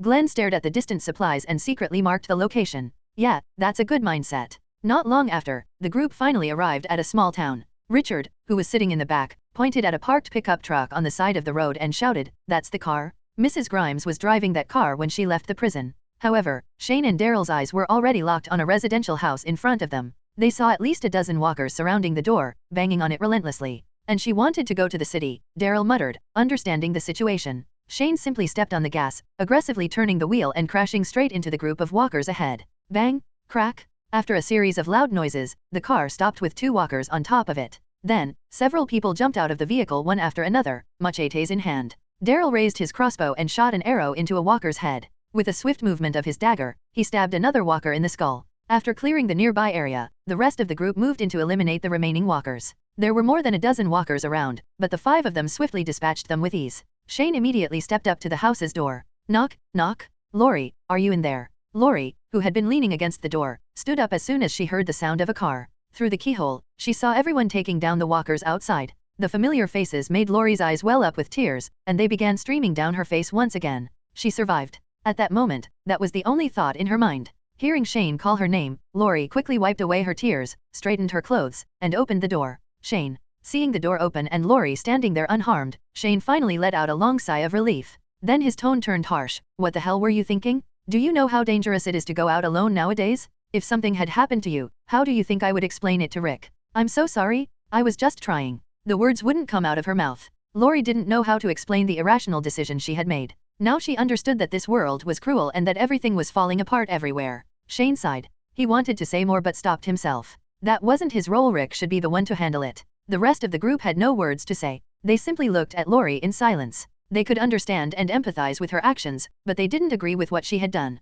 However, there was no point in bringing it up now. "Let's head back now. Glenn, take care of driving the truck that Lori brought." Shane signaled that it was time to leave, and everyone got into the cars. A group of 6 people and 2 cars turned around and headed back. However, things were not that simple. As they drove a few hundred meters out of town, a few walkers emerged from the forest by the roadside. Then another 10, followed by hundreds more, and even more walkers appeared in the distance, filling the area in an instant. Cold sweat broke out on Shane's back immediately. He suddenly hit the brakes and stopped. Glenn, behind him, was startled, stuck his head out the window, and looked at Shane with a strange expression. "Don't you know how to drive? Turn on the lights to let me know you're stopping. What if we crash and end up without a car?" "We can't." Glenn's words trailed off as he turned his head back. A massive crowd of walkers. A walker horde? These words flashed through everyone's minds at the same time. Shane quickly moved his hand, shifted gears, and turned around. He signaled Glenn behind him, indicating that they needed to move fast. Glenn had already seen what was coming and knew what to do without Shane's reminder.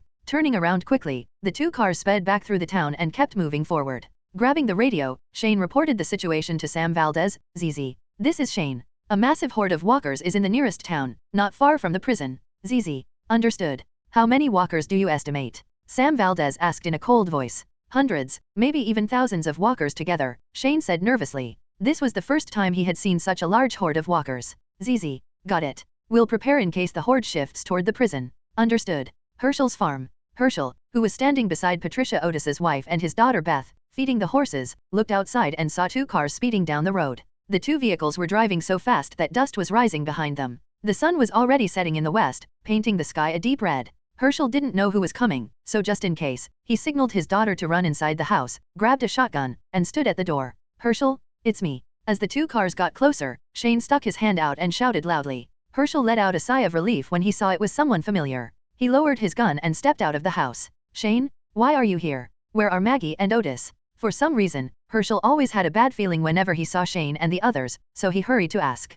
Seeing Shane's somewhat nervous expression, Herschel's heart sank. Before Shane could explain the situation, he anxiously asked again, what happened? Where are Maggie and the others who went with you? Shane shook his head and didn't speak immediately. He was organizing his thoughts, but Glenn couldn't hold back anymore and stepped forward toward Herschel. Herschel, everyone needs to pack their things and leave with us immediately. A massive horde of walkers is heading this way. A horde of walkers? What do you mean by a horde of walkers? Herschel hated when people called the sick the undead or walkers. In his opinion, these people were just ill. Glenn knew this from Maggie and quickly changed his wording. They're the sick people you mentioned, lots of them are coming this way. At least thousands of them? We need to get out of here immediately. Heh, you're telling me to leave my farm just because of your worries. Herschel didn't panic after hearing Glenn's words. To him, they sounded like the fears of a scared young man. Glenn was speechless. He had heard Maggie say her father was incredibly stubborn, but he had never experienced it firsthand. He thought he would have the chance to convince Herschel to move to the prison in the future. But this was a damn emergency. Suddenly, Glenn had a thought. In this situation, he had no choice but to take a gamble.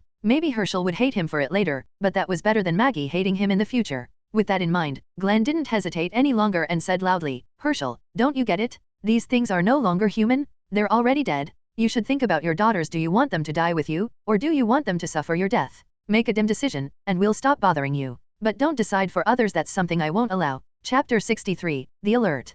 Prison in Western Georgia. After hearing Shane's warning, Sam Valdez wasted no time and ordered everyone to mobilize for a possible large-scale confrontation with walkers at the prison. Upon learning about a massive horde of walkers, he commanded the mobilization of all people inside the prison. This place must not be breached by any walker, as it represented the future of humanity. At that moment, tanks, heavy machine guns, and a large supply of ammunition were transported to the towers surrounding the prison. Everyone was gripped by panic at the possibility of a walker horde heading toward the place they had only recently begun to call home. In open spaces, experienced soldiers positioned mortars, ready to launch an attack as needed. Many knew just how terrifying a walker horde could be, and all feared what it could do to their newfound refuge. Is it really a good idea to mobilize like this? The horde might not even move in our direction, said Mike, standing next to Sam Valdez. He understood better than anyone the terror that a walker horde could bring. We can't take that chance. This place won't be destroyed while Jason is away. If we're wrong, this will still serve as training for everyone in this prison, Sam Valdez replied with a stoic expression. It wasn't good to grow complacent with security when the world no longer worked that way.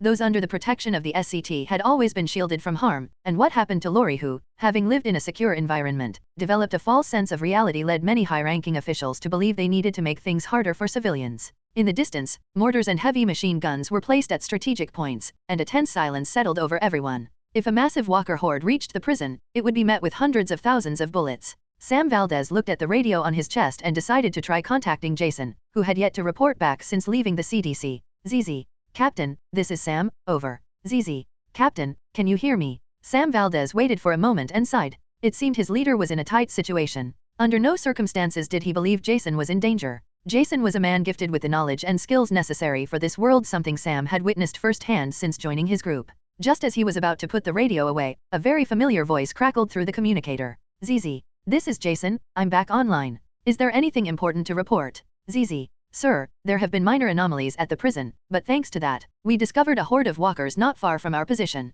We are prepared to repel the threat if it moves toward the prison. What are your new orders? ZZ. Stick to the protocol I created for this situation. Don't forget the details. Remember, I trust you. Understood, sir. After finishing his communication with Jason, Sam Valdez walked toward a tower to get a clearer view of the situation and began issuing orders over the radio. He knew the horde might change direction, but he didn't want to be caught off guard. Herschel's farm. At Herschel's farm, Shane's group was trying to persuade the family's elder to leave the place as soon as possible. Shut up? What right do you have to interfere in my family's affairs and decisions? Herschel was visibly irritated by Glenn's words. His eyes were wide open, fixed on Glenn, his frustration over losing parts of his family making it impossible for him to contain his anger. Patricia and Beth stood behind him with troubled expressions, unable to speak in this situation. Glenn was also frustrated with Herschel's stubbornness. His normally calm face turned serious as he shouted, "Maggie and I are in love? I love your daughter, and I know your family well enough to believe that the last people who should get hurt are your daughters." Herschel's mouth opened in shock at Glenn's words, but he said nothing.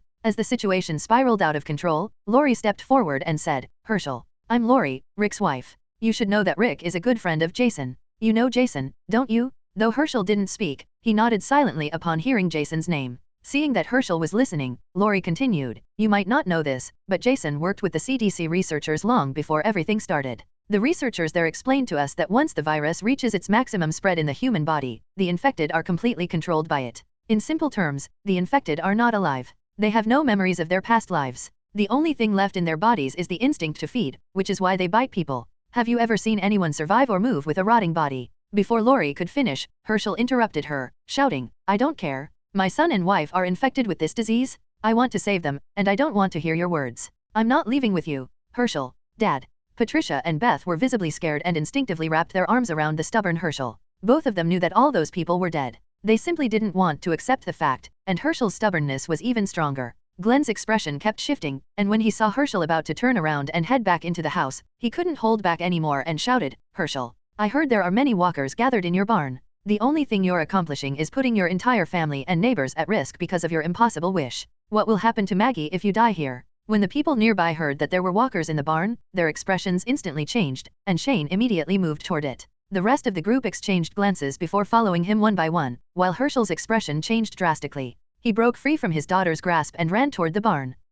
Growling. The unique growls of walkers echoed from inside the barn, and Shane's face turned grim. He never expected there to be a barn full of walkers in this farm, where he had been sleeping for the past few days. However, just as he was about to open the barn doors and finish off the walkers inside, something in the distance caught his eye. 2 figures. Shane squinted for a better look and realized it was Jimmy, and the person next to him. No, that wasn't a person. What is that? With an unnatural expression, Shane ran toward Jimmy as if possessed by a demon and snatched the stick from his hands. The other end of the stick had a rope tied to it, which was wrapped around the walker's neck. Yanking the stick forcefully, he angrily returned to the group, handing control of the walker to Richard. Then, he pulled out his gun. "Are you kidding me? Do you even realize what you're holding onto, Herschel?" Shane raised his pistol, glared at the walker, and pulled the trigger. Bang! The bullet hit the walker's thigh with precision, and the sound made everyone step back a little. Shane looked at everyone and asked loudly, "Is this one of those sick people you want to save?" "Huh? They're not sick, they're not people, they're dead, and that's something you refuse to see." Jason was right when he said these things shouldn't be underestimated, and I will never feel anything for these things that want to kill us.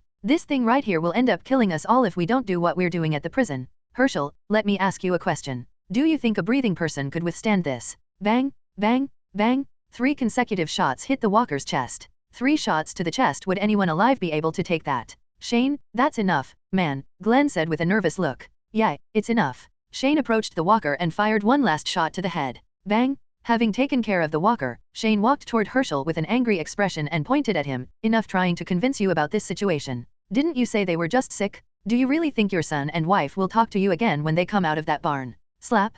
Herschel, who had been silent all this time, suddenly raised his hand and slapped Shane, roaring in a choked voice, "You have no right to say that about my wife and son." Patricia, standing behind Herschel, was also looking at Shane cautiously, while Beth was frightened by the whole situation unfolding before her. "Jason mentioned that we should consider you as a token of our gratitude for saving Guillermo, but I won't let everyone die because you refuse to leave this place." Suddenly, a hand grabbed Shane and forcefully pulled him back. Shane turned to the side and saw Daryl, who had been silent, only to hear his deep, raspy voice, "That's enough. He's just trying to hold on to his reality. Show some respect. That reality, the one many cling to in certain situations, can push a dead man forward and keep him alive." Daryl, more than anyone, understood something like that. After all, much like the walkers, he was dead inside. The people in the barn hadn't realized that the forest was full of walkers, all heading straight for the farm. With each passing second, the sky grew darker, and the people more anxious, yet Herschel remained impassive. Shane shook his head in disappointment, signaled to his people, turned around, and walked toward the car. "Herschel,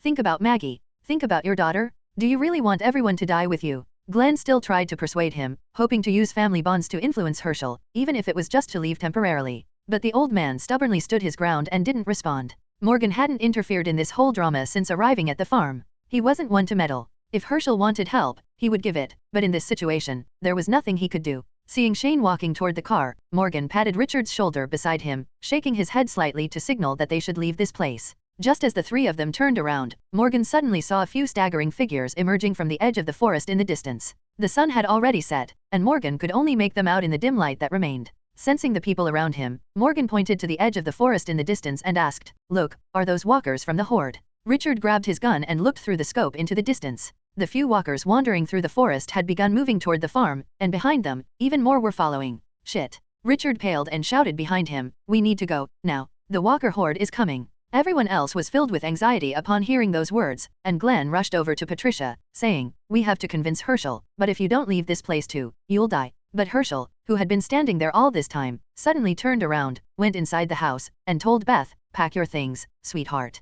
We're leaving this place." Glenn was almost brought to tears with joy. His words hadn't been wasted after all. Now he had nothing left to say to Maggie. Now that they had decided to leave, everyone quickly packed their belongings and loaded some essential supplies into the car. Herschel remained silent the entire time, sitting in the back seat of the car, staring at his house. "The walkers are getting closer, let's hurry." Chapter 64, The Reality of the World. Looking into the distance, Patricia and Beth threw their bags into the back of the truck and climbed in as quickly as they could. With the situation unfolding, the drivers of the two vehicles didn't dare to take the road they had come from. But thanks to Shane listening to Jimmy's instructions, they drove down a small road in the opposite direction. Beth leaned against the back window of the truck and watched as her home faded further and further from her sight. Unable to do anything, a depressing mood took hold of her. She had lost her mother, she was still in the barn along with her brother. Whether she liked it or not, leaving them behind caused a sharp pain in her chest that she couldn't shake off. But she had known for a long time that they were dead. She wanted to give them a proper rest, but she had never gone against her father's orders. Glenn, who was driving the truck, quickly noticed that the sadness had spread to everyone. Each person had their own thoughts about it, but they all shared the same pain. More than anyone, he knew they didn't feel well. He had experienced the same feeling of desolation. He didn't take the initiative to speak and simply focused on driving in silence. After driving for about half an hour, some members of the group arrived in a small town. It was already dark, and Shane didn't want to drive at night, so he had to find temporary shelter there. The group reached an area with only a few houses on the outskirts of town and randomly chose one with a closed door. "Keep your eyes open. Walkers won't be the only enemies," Shane said as he waited for Richard to open the door. He stepped inside with a shotgun in hand. After going up to the second floor and checking each room, 2 dull thuds were heard before Shane came back down the stairs. "What was that noise?" Glenn asked, slightly nervous. "It was nothing, just 2 walkers cleared out," Shane said while wiping his nose and signaling to the people outside to come in. "Come on, help me get these 2 walkers out of the house." After speaking and checking the house once more, Glenn returned with the rest of the group, and everyone entered. Meanwhile, Herschel, Richard, and Morgan passed by carrying the 2 walker corpses. Glenn visibly stiffened for a moment. With a sigh, Glenn couldn't afford to worry about it too much now. As long as he got Herschel out safely, that was more than enough for him. The small group, who had been on edge all day, was exhausted. Seeing this, Shane told everyone to rest and that they would return to the prison tomorrow depending on the situation outside. Inside the bathroom, Shane pulled out the radio and reported to Sam Valdez. "ZZ, this is Shane. We managed to rescue the people at the farm, but due to the overall situation, we'll return tomorrow. ZZ, did you see which direction the walker horde moved? I need to be sure it's not heading our way." "Over." Sam Valdez's voice came through the radio, calm and steady. "ZZ, no need to worry, the horde moved in the opposite direction from the prison. But don't let your guard down." "Over." "ZZ, got it. I'll keep you updated. Don't forget to keep your people safe," Sam Valdez replied before ending the communication. "ZZ, understood." Back to the group still in the city of Atlanta, they were taking every opportunity to rescue survivors and loot supplies, though their pace was slow due to the complicated streets. Inside the bus, in the back, Jason sat beside the driver, keeping his eyes wide open as he watched the outside. Aside from Kenneth's group, they had rescued a teacher with some students, a few firefighters with their partners, and 2 young people who had been fleeing. This group of people was seated in the available spots on the bus, all under Jason's watchful gaze. He had already discreetly informed his people to stay alert regarding this group of newcomers. Jason knew that trusting people could be a good thing, but not trusting them was even better. He could smell the desperation and the sheer will to survive, and those were the very things that made people make bad decisions. But among all the people who needed to be saved, there were always some who wanted more. Their ambition or desire drove them to take more than they could handle, and that was something he always guarded against. Large trucks and a bus headed toward the outskirts of Atlanta, moving toward the prison. Jason's group had more than 10 people experienced in weapons and combat. It could be said that Kenneth and Jim were reliable men, and they had been given weapons to help protect the group. Night was falling, and as an old hunter would say, nighttime is when the old wolf hunts its prey. Just when everything seemed calm, Jason's radio suddenly crackled to life, and Rick's voice came through. ZZ. Jason, there's a woman with a baby in the middle of the road, about 50 meters ahead. Hearing this, Jason frowned. He signaled to George, the driver, as well as Jim and Kenneth. ZZ. What's the situation around them? What do you see? ZZ. The woman isn't moving. She's standing in the middle of the road. She doesn't seem infected, and at first glance, she appears to be asking for help. Get ready to assist her. I'll approach her myself. None of you move from the trucks. I don't like how this looks, Jason said before grabbing his weapon and securing the radio to his chest. Jim and Kenneth, you're experienced in combat. This time, your job is to protect this bus. It seems there's a survivor who needs help, but I really don't like this situation. Jason stood by the bus door as the convoy began to slow down. Do you think it's a trap? Kenneth asked, frowning. To be honest, people these days were highly untrustworthy. We'll be ready, Jim said as he grabbed an M4 and stood up, scanning the surroundings with watchful eyes. What's going on? Carlos asked sleepily. Don't talk. Everyone keep your heads down and stay away from the windows until this is over. After saying that, the convoy came to a halt on the cold road, while Jason seized the moment to step off the bus and move forward quickly with his weapon in hand. The city was now somewhat quieter, thanks to the walkers being lured to the other side of town by the alarm at the CDC. This could give people many opportunities to do unpredictable things. After everyone had stopped, Elias and the other soldiers exited from behind the truck and took cover behind the tank, armed with light machine guns and sniper rifles. Everyone remained on high alert. As time passed, the tension grew, and Jason, who had already reached the door of the front truck, knocked lightly before it was opened. Take my weapon and prepare for any anomalies. Don't worry about my safety, Jason said as he handed his M4 to the driver in front and secured his knife in the sheath on his vest before approaching the woman who stood silently in the middle of the road. Of course, during this time, everyone had taken advantage of the situation to move and position themselves. Hello, ma'am, we are from the army. What is your situation? Seeing the clear road ahead with no walkers in sight, Jason felt a strange sensation in his body. Walking unhurriedly, he moved closer to the woman who was kneeling on the ground, holding what appeared to be a baby in her arms. Ma'am, come to my side. I promise to help you with all your problems, Jason said with a calm expression. As the situation became increasingly critical, he stepped forward and stopped about a meter away from the woman, who had not moved until now. Sir, please help me. Just as Jason and his group in the distance sensed that something was wrong, the woman lifted her gaze and looked at Jason. Jason was momentarily bewildered, then realized that the woman's appearance was disheveled and extremely dirty, as if she hadn't bathed in a long time. But what caught his attention even more was the woman's necklace. When she saw Jason's eyes on her chest, she quickly tucked the metal tags beneath a blanket. Are you the only one here, ma'am? Jason asked with a reassuring smile. At Jason's question, the woman's body trembled slightly, and she quickly nodded. She looked at Jason, her eyes showing slight nervousness. This was definitely unexpected. No one else had approached this place besides Jason. Seeing that the woman had no intention of speaking, Jason grabbed her shoulders and helped her to her feet before saying, Don't worry, you'll be safe in a moment. Thank you for your help, sir. It will definitely be of great assistance to me, the woman said as something metallic lightly tapped against Jason's stomach. Even though he already knew something was off, Jason wanted to see for himself what was bothering him. But as he looked down at the gun pressed against his stomach, he grinned sinisterly and said, Ma'am, it seems that wasn't a baby you were carrying in your arms. And from what I see, you must be the captain of the group, am I right? If I take you hostage right now, the others will surrender. You're just as stupid as the rest. Trusting people these days is truly foolish, the woman said with a slightly crazed expression. The woman, now holding a gun, grabbed the weapon from Jason's waist holster.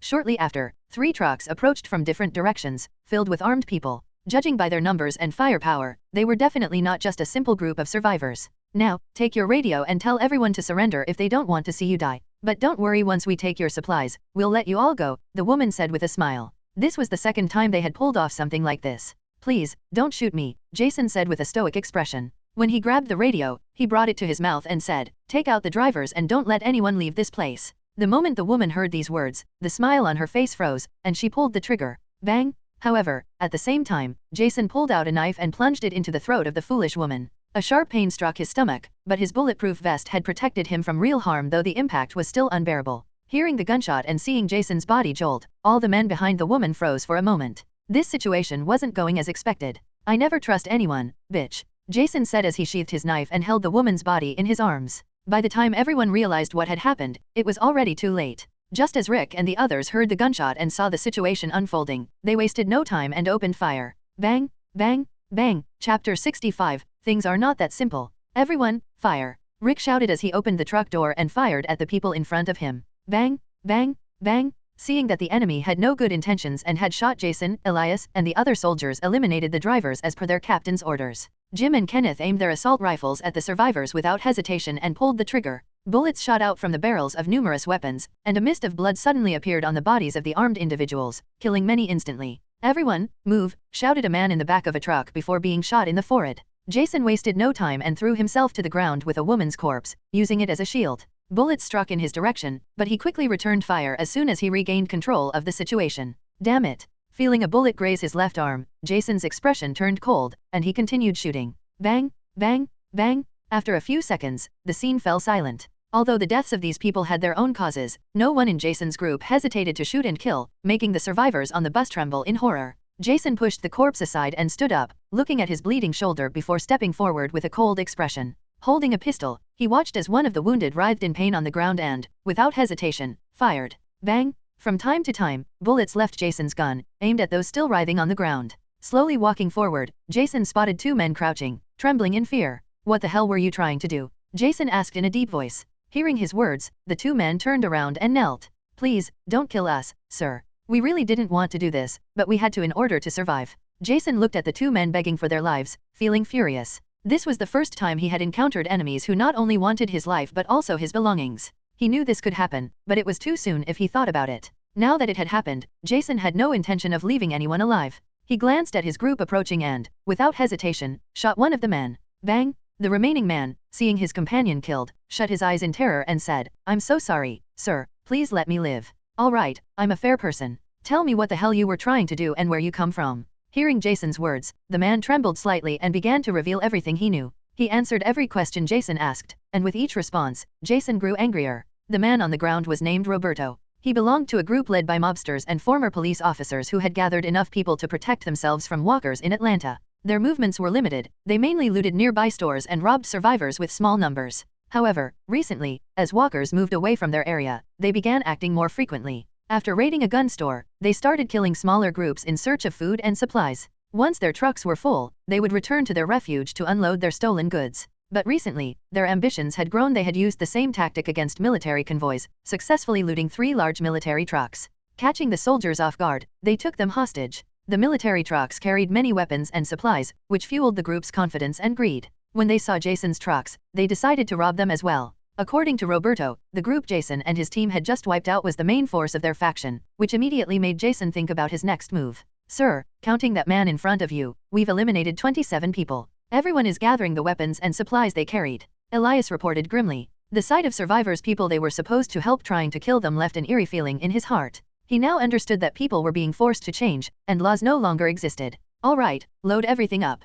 Once we're ready, we'll make a slight detour. It seems we have comrades being held prisoner by these people," Jason said, grabbing Roberto and pushing him toward the trucks. "Understood, sir." Rick, watching everything with deep emotions, noticed Jason's bleeding arm and pointed it out. "You're bleeding a lot. We need to treat the wound and prevent infection." "It's just a graze, are you okay?" Jason asked naturally. Judging by Rick's face, he was clearly affected by what had happened. "Yeah, what's the plan now?" Rick asked seriously, trying to change the subject. "We're heading to their refuge. Apparently, they have a group of soldiers as prisoners. We need to rescue them before we leave this place," Jason said as he watched Elias stomp and knead Roberto with his boots and hands. "All right." Rick, still slightly shaken by the encounter, nodded. Now, he fully understood that walkers weren't their only enemies. Jason had always been right, there could be no mercy for enemies. Inside a building, several armed men walked around, smoking cigarettes. "Damn it, will we ever get to join the main group? We have to guard this place. We can't all leave at once," said a long-haired man. "What do we do with the prisoners? We should get rid of them. They're just extra mouths to feed." Ha, ha, ha. Just as they were about to move, 2 silent bullets pierced their heads, spraying blood into the air. Their bodies fell lifeless to the ground. During this time, many others were killed in mere seconds thanks to Elias' impeccable aim. Once the path was cleared, the soldiers entered the building and got to work. As the operation unfolded, Jason watched from the convoy in the distance. Elias had insisted on leading the attack and eliminating the enemies without exception, allowing Jason to receive medical attention for his wound. Seeing his team's determined expressions and decisive actions, Jason smiled slightly in satisfaction. His group was growing stronger, and soon he wouldn't have to worry about the outcome of every mission. "It looks like you were right, Roberto. This is definitely your people's refuge," Jason said coldly, letting Roberto sit on the ground. You're going to let me go, right? You promised, didn't you?" Roberto asked in a frightened voice. "Yeah, but no one else in my group promised to let a rat like you live." "Good night," Jason said as he walked away. No, don't kill me, I can be useful. Please." Roberto's cries grew louder and more desperate, but Jason had no intention of sparing him. Bang! Turning his head, Jason saw Rick taking care of Roberto, then kept walking forward, pulling out the radio from his vest. ZZ. Sir, all hostiles have been eliminated. We rescued 20 comrades who were being held prisoner. They all had their military tags and were in a locked room. Elias' voice came through the intercom. Excellent. Inform them of the situation and gather all useful supplies from this place. We need to move fast. Hearing that everything was resolved, Jason signaled his group to move in and assist with the supplies. The military trucks were filled with food and weapons, then the bus was also stocked. Everyone got ready to depart again toward the prison. Now, their convoy had grown to 7 large trucks. This trip had yielded great results and, most importantly, valuable experience for the group. No one, in any group of the SCT, could say they spent the night with peace of mind. No, Dad, did any of you see my dad? I can't find him anywhere. The next morning, everyone was awakened by Beth's exclamation. Glenn was the first to wake up. Looking at Beth, who was frantic with anxiety, he first tried to calm her, attempting to soothe her in any way he could. What's wrong, Beth? I woke up a while ago and couldn't find my dad anywhere. He probably left before we all woke up. Beth's tone was between tears. Glenn looked around and discovered that the place where Herschel had slept the night before was indeed empty. Glenn looked toward the stairs suspiciously. Have you checked the whole house? Nodding, Beth fell silent, not knowing what to do. She just sat on a couch and cried silently. Daryl silently picked up his crossbow, grabbed his knife, and walked toward the door. I'll go look for him. Shane also snapped back to his senses at that moment. Seeing Daryl about to leave, he quickly stopped him. Daryl, don't rush, let's go together. Grab your stuff and let's go. Shortly after, a group of people ran out of the house, all starting to search without getting into the car. In this situation, everyone decided to follow Daryl, who was the most experienced at tracking. Seeing this, and realizing that Daryl was the key to finding her father, Beth silently followed him. Daryl didn't walk fast, but his eyes scanned the entire path, looking for every detail that could give him a clue about where Herschel might have gone, and continued moving after seeing more signs.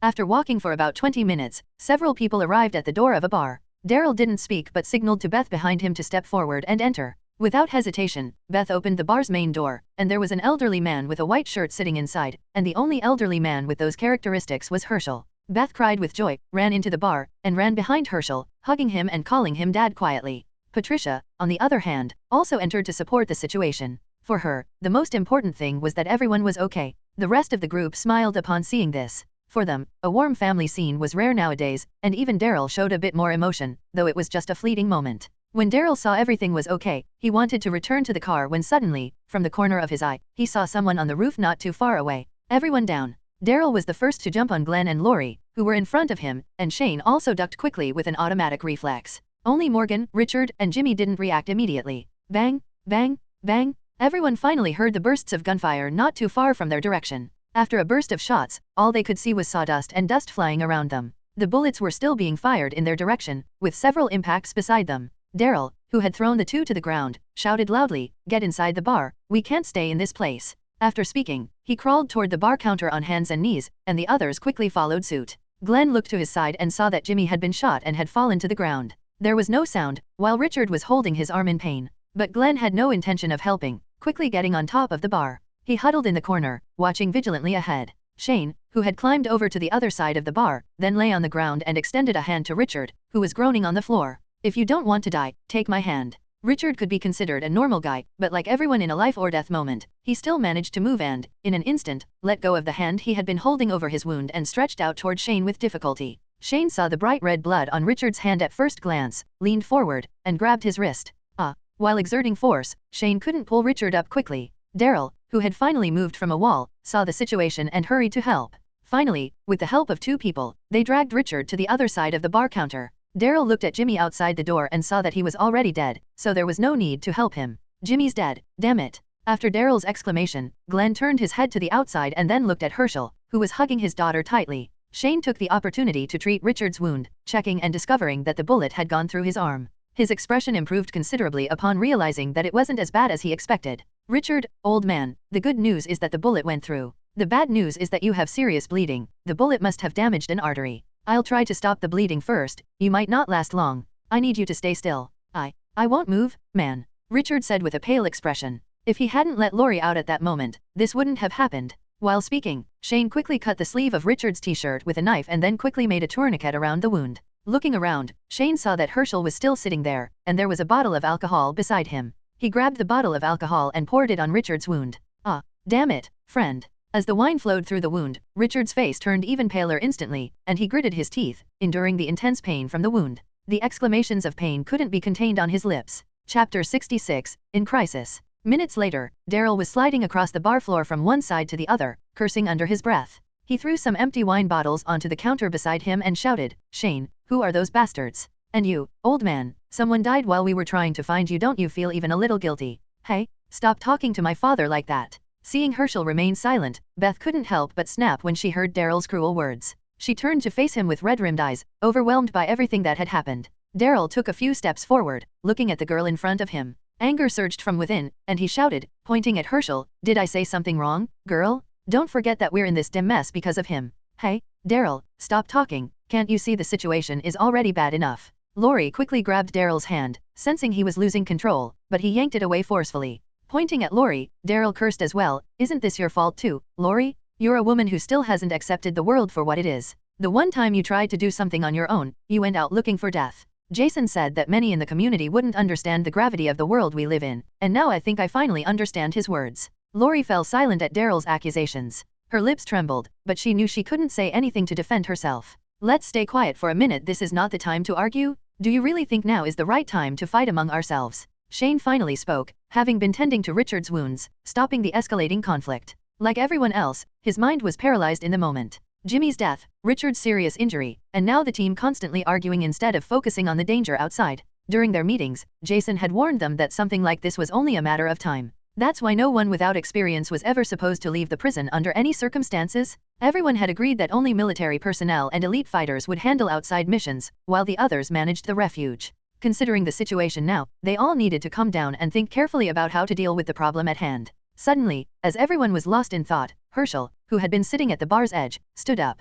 He slowly walked over to Richard and, without saying a word, began examining his wound. Seeing this, Shane also moved and observed the outside situation through the gaps in the bar's door and windows. Suddenly, he felt someone approaching behind him, and when he turned around, Daryl was at his side. "Before they started shooting, I saw at least 2 people on the rooftop to the right, over there." After saying that, Daryl pointed toward a building where he had last seen the enemy. Shane turned his head in the direction Daryl indicated, and sure enough, a dark shadow could be seen lying in that spot. "This is bad. We have no idea how many people are on the enemy's side." Shane looked away and slammed his fist against the wooden floor, venting his frustration. "We need to contact the prison. Sam should be able to send a team to support us." "Where's the radio?" Morgan suddenly came up with a logical idea and looked at Shane for the radio. "The radio is here." Glenn, who had been in a corner, stepped forward with a backpack and handed it over. Daryl snatched it from him. Noticing Glenn had been hiding in the corner, Daryl glared at him and said, "Are you scared? You should be thinking about how to take down our enemies. Stop hiding." It was shocking, but I'm not scared.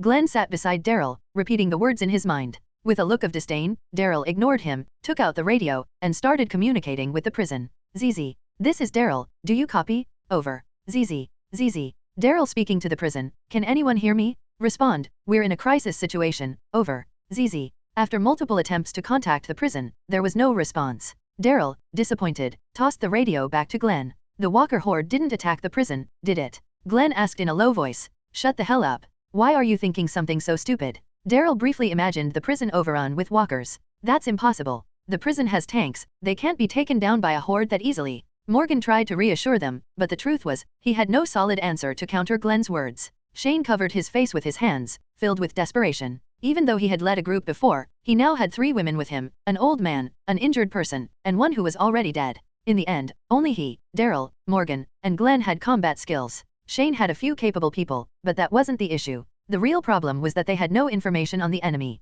Without intel and in a disadvantageous position, the outcome would always be bad for them. Everyone sat on the floor, still unsure of how to get out of their situation. Aside from the walkers, there was another threat targeting their lives. Shane patted his face a few times, and with renewed confidence, he stood up. Looking at the people in the room, he hesitated for a moment before saying, "The enemy outside could come in at any moment. We can't just sit here and wait for death. We have to make a run for it. Staying here will only prolong our deaths." "Wouldn't most of us die if we ran?" Glenn asked, unwilling to accept what Shane was saying. He still wanted to reunite with Maggie. As a leader who had to make decisions no one else dared to, Shane nodded and didn't deny Glenn's words. "You're right. I really don't want to admit it, but that's the truth. If we run, we have a chance. Staying here and doing nothing is worse." After a pause, seeing that no one else had anything to say, Shane made his decision and thought of the best way to escape.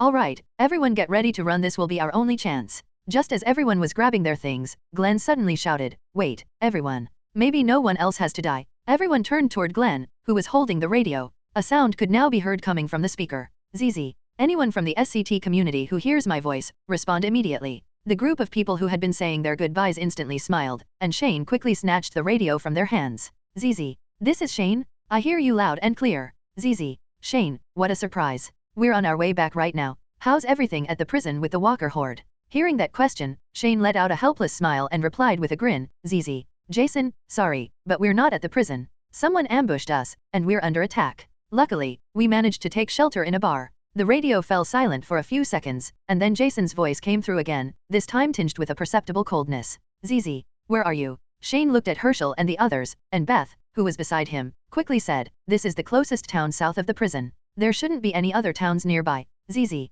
we're in the most isolated town south of the prison, inside a bar." There was another silence, lasting nearly a minute. Shane assumed the other party was quickly checking the map, and sure enough, a moment later, Jason's voice came back over the radio. "ZZ, got it? Hold your position and try not to leave the bar. We'll be there in 10 minutes. "ZZ, understood." After setting the radio aside, everyone in the group let out a sigh of relief, and Shane quickly surveyed the area. Within minutes, he began giving orders, positioning people in advantageous spots while instructing the rest to hide with Richard.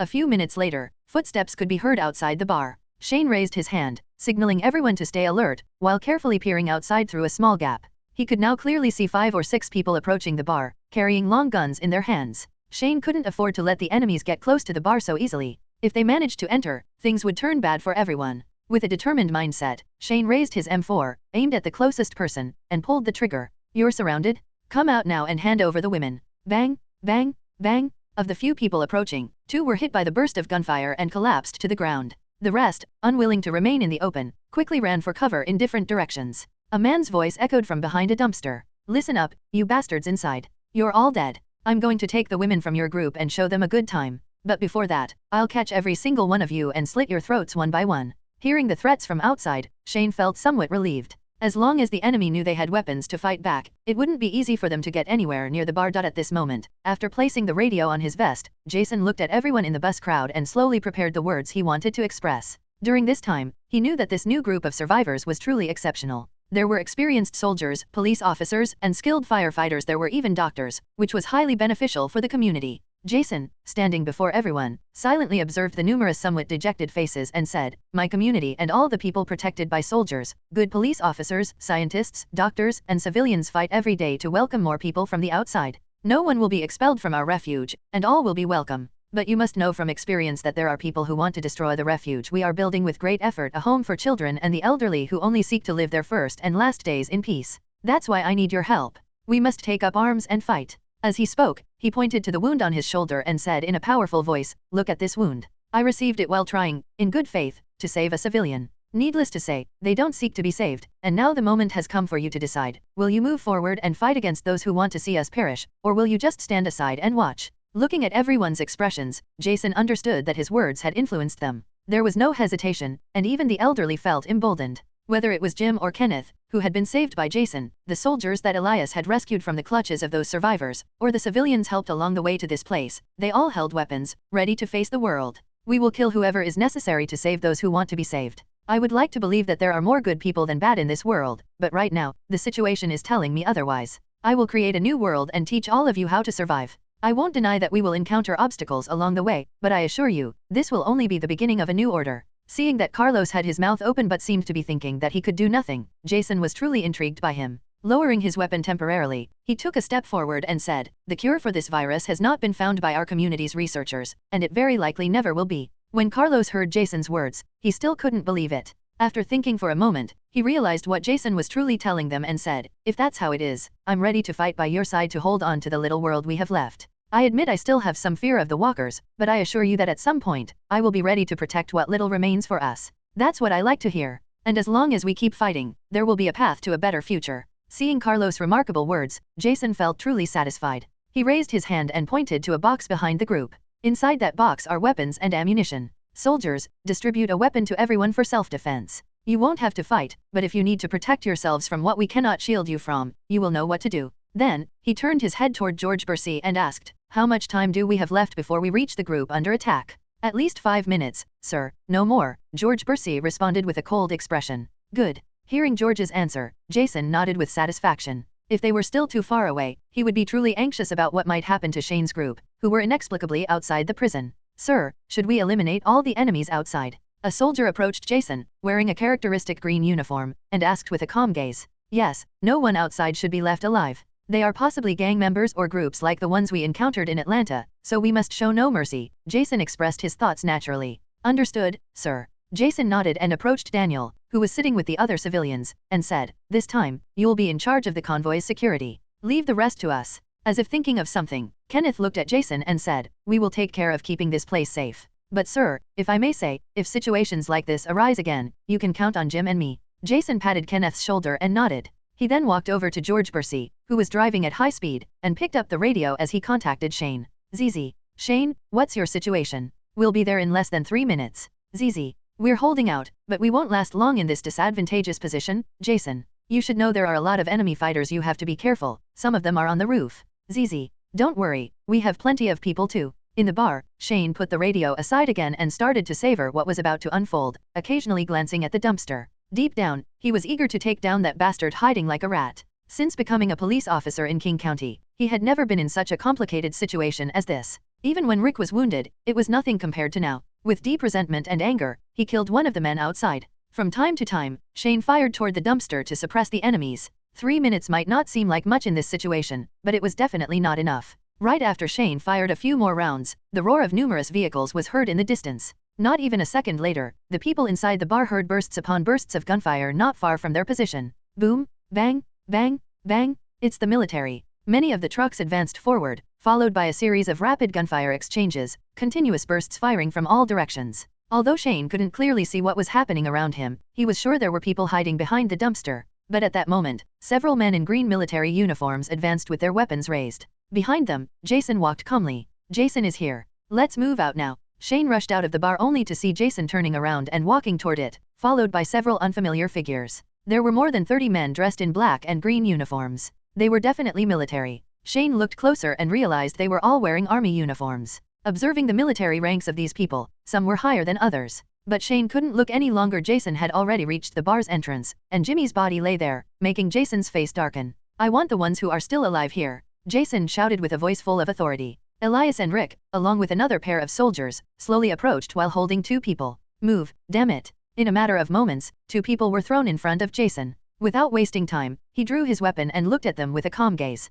With weak legs, the men kneeling on the ground looked at Jason with a complicated expression. Their cloaks lay on the floor as they breathed in an unnatural rhythm. But just as they were about to scream with their mouths open, Jason ejected the pistol's magazine, then shoved the entire barrel into the mouth of the kneeling man. He lifted his leg and kicked the man in the chest. The body immediately fell backward, the back of the strong man's head slamming hard against the ground. His entire body went limp, lying motionless on the floor. This scene happened swiftly and brutally. The people behind Jason were left stunned, but when they saw his gaze, their slightly trembling bodies fell to chill, and no one dared to make a sound. As the seconds passed, Jason turned his gaze to the thin man beneath him, who was already turning purple and seemed about to die. He released his grip on his neck before striking him with the butt of his pistol. Crack, cough, cough, cough. The thin man's body went still on the ground, his breathing becoming more labored. He clutched his neck and took a deep breath, though he wasn't fully conscious, then coughed repeatedly due to the pain. Hey, your turn will come too, so start thinking of a special way for me to let you go. Jason turned to the other man beside him, who was trembling in terror at the sight of how his companion was being treated. Tapping the forehead of the thin man beneath him, Jason asked calmly, give me what I want, or you won't be so lucky next time. How many accomplices do you have, and where are they hiding? I don't know. Thanks for your answer. Receiving an answer he didn't want, Jason aimed his silenced pistol, and under the thin man's horrified gaze, he put a clean bullet through his head. Bang! Leaving the lifeless body of the strong man aside, Jason walked toward the second man and said, you're out of luck. It seems your friend didn't want to talk. Tell me, how many people are in your group, and where the hell are they? Jason's tone was ice cold, and even Rick and the others could feel the killing intent in his words. The man, who had just watched his companion be killed by Jason, had no intention of answering. Go to hell, you damn bastard. Sash. Jason drew a dagger with his left hand and stabbed the blade directly into the man's left hand without hesitation. The man screamed in pain before he could finish his words, and Jason choked him with the knife. One last question, how many companions do you have, and where are they? I know, please, don't kill me. Hearing these words, the man's body finally began to tremble. He immediately lifted his gaze to meet Jason's, this time fully realizing he was about to be killed. Everyone remained silent. Elias and the others only looked at the man with indifference. They had suffered too much from people like him, trusting individuals who ended up betraying them. The one who remained silent received another stab from Jason's knife, this time in his other hand. Seeing that he still wasn't getting what he wanted, Jason was about to get rid of the problem immediately. I told you, I know, I want an answer. Stop spouting nonsense. Good or bad, people had rarely if ever encountered soldiers like these, ones who didn't hesitate to wipe out an entire group without showing emotion. We have a temporary hideout west of the city. I swear, if you let me go, I can take you there. Why are you still hitting me? Hearing these words, Jason loosened his grip on the man and let him go. He sheathed his dagger and looked at everyone. I just wanted you to tell me where the hell they are. My people and I are sick of bastards like you. This is a fucking disgrace. It was the same answer they had gotten before from the group that ambushed them. Jason didn't want to waste any more time with people like this. So, when he heard where they were from and what they were worth, he stopped bothering. Alright, let's head back to our shelter. Wiping the sweat off his forehead, Jason drew his silenced weapon from his waist. Under the stunned gaze of the man, a bullet pierced his forehead before he could utter a single word of protest. The man's expression went pale, his body stopped moving, and he collapsed to the ground. Elias, have someone collect these people's weapons, and if possible, find out more about their group. They could be a danger if our people run into them later. Understood, sir. After hearing Jason's orders, Elias signaled for a group to search for the weapons and any important resources these people might have. Glenn and the others looked at Jason with strange expressions. The people present, except for Rick, Shane, and Daryl, felt that torturing and coldly executing these men was too much. After all, the apocalypse had only just begun, and they hadn't seen anything like this before, much less the darker side of what Jason was capable of to protect his people and their future. Jason paid no attention to them. He simply ordered a few people to retrieve Jimmy's body and bring it back to the prison. At the very least, they had to give him a proper farewell. Chapter 68, People Think. After eliminating all the enemies, Jason took his weapon and walked around, surveying the aftermath. He pulled an old rag from his pocket and wiped the blood off his knife, then discarded the rag and walked toward Elias, who was examining the corpses on the ground. Regarding what had just happened, Jason hadn't expected such a chaotic outcome while Rick and he were away from the shelter. He recalled something from earlier and realized that this had also happened to Rick, but he hadn't anticipated that things would drag on for so long. At the very least, the situation hadn't escalated further. Some people don't understand the risks of leaving the shelter if they lack combat skills. Therefore, he now had to be much more careful about whom he allowed into his community. If these people hadn't attacked Shane's group and the others who had ambushed him in Atlanta, he would have thought he still had more time to gather people without much trouble. But now, everything was no longer as he had imagined just a day ago. Jason didn't want to eliminate his enemies in such a cruel manner, but if people didn't understand how harsh the world would become, they would continue to believe it was still kind. Judging by what he saw, the people he had just killed didn't have much with them, and they had likely been searching for supplies on the outskirts of this small town. Additionally, the chances of them being connected to others were very low. As long as he and his group moved carefully, there wouldn't be any problems, even if they encountered enemies. Not long after everything was settled, Jason and the others got into the newly acquired trucks and cars. As for Jimmy's corpse, it was carefully secured and loaded onto a supply truck. Of course, someone made sure he wouldn't turn into a walker soon after, as that would cause problems for everyone. The most affected by his death was Beth. Apparently, that boy had been her boyfriend, and watching him die so suddenly was hard for her to accept. And considering that it was partly her father's fault, it filled her with guilt-ridden thoughts. After stepping aside, Jason looked at the large convoy of vehicles and trucks. Without a doubt, this trip had been too turbulent, so now he wanted to see how the prison was doing. When Elias approached Jason, he looked into the distance and said, "It seems these people aren't worth paying attention to. What should we do?" "Even the smallest stone can cause significant damage," Jason replied. He didn't want to say more on the matter and instead walked toward the bus to check that everything was in order. "It looks like you've found more survivors, that's good," Shane said as he approached the back of the convoy. Jason wasn't sure when Shane had stepped up beside him. It must have been tough for Shane to keep things under control this time, so Jason felt that this experience would be useful for them. The journey back was tough. "We encountered many problems, but I'm relieved that we're all together again." Jason had been feeling anxious about what was happening to the group in this place after all. It was something he hadn't expected. Given everything that had happened, Jason turned slightly, looked at Shane, and asked, "I don't know what challenges you faced, but can you explain what you were doing here?" Even though Jason had the best intentions in asking this, Shane didn't see it that way and responded, "Lori wanted to go out and look for Rick. She had a crisis and thought it was the right thing to do. But thanks to that, we spotted the horde of walkers and managed to rescue Herschel and his family." Watching the soldiers moving back and forth, Jason silently nodded at the explanation. Since he had interfered significantly with the course of many people's stories, it was no surprise that events had unfolded differently. However, that wasn't something he cared much about now. He had to act in his own way and handle things with greater caution. These might seem like small matters, but they were factors he would consider in his future decisions. Seeing this, Jason didn't hesitate and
Jason looked at them and said, "First of all, congratulations on the child you're expecting. There are studies that suggest when a large number of people die around the world, humans instinctively react by reproducing. Haha, a strange phenomenon. Now then, Lori, what I'm about to say might sound harsh, so you should be prepared." Jason looked around and then spoke directly. "I want to ask you a question. Do you know why the people in our community respect you and don't blame you much for what you did?" Lori was surprised by Jason's question. It was true that she had felt a certain level of different treatment from the others, but she always thought it was because her husband was a leader in the group and a police officer. But now, when she heard Jason's question, she didn't say anything. Instead, she simply shook her head to indicate that she didn't know. Seeing Lori shake her head, Jason continued expressing his thoughts. "I do know. You probably think they respect you because of Rick, since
forward and said, "That's right. Today, we were nearly killed by people who wanted to take the little we had. Richard was wounded, and he's now resting. Today, it was us outside the prison, but tomorrow, we could be facing an attack at the very gates of our new home." As Jason looked at the heated Shane, he nodded and said, "But that won't turn us into a closed-off community. No, we will learn to defend ourselves, and we will not let anyone harm our people. I promise you we will be ready when someone tries to hurt us. Are you still thinking of remaining ignorant of the situation? Or, on the contrary, will you be ready to defend our home? How do you feel now?" Everyone held their breath until someone stepped forward and shouted, "We will be ready to welcome those who want to live with us and kill all those who seek to harm us. Yes, we will kill our enemies. No one will harm our community. No one will even think about hurting our families." After saying what needed to be said, Jason declared, "All right, rest tonight, and tomorrow we will work hard for our future, my dear friends." Jason then placed his hand on Jimmy's coffin, feeling a strange sensation inside him as he looked closer at how easily someone close to his circle could die. In this world, even a small mistake could mean death in the blink of an eye.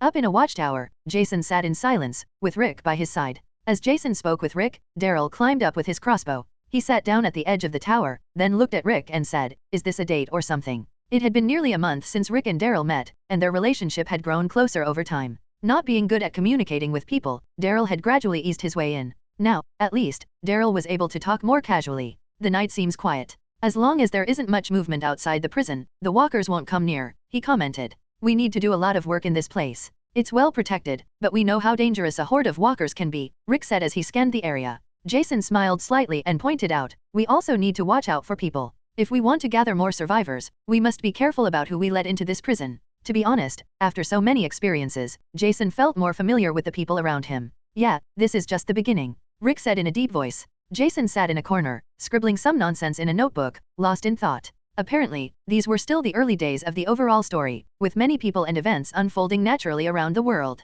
Crazy enemies, people who don't think about the future of others and only seek to cause trouble and maintain power in their respective communities. He needed to be aware of time and act accordingly to gain unique advantages. Obviously, he didn't know much about what was happening in different places, but he understood the importance of advancing their plans as much as possible and fortifying this location to at least have a base of operations. After finishing his notes, Jason turned the page and began drafting a brief plan to make this community more than just a group of people struggling to survive. Operation Cobalt. Jason murmured softly. Cobalt. Daryl turned toward Jason, his eyes sharp.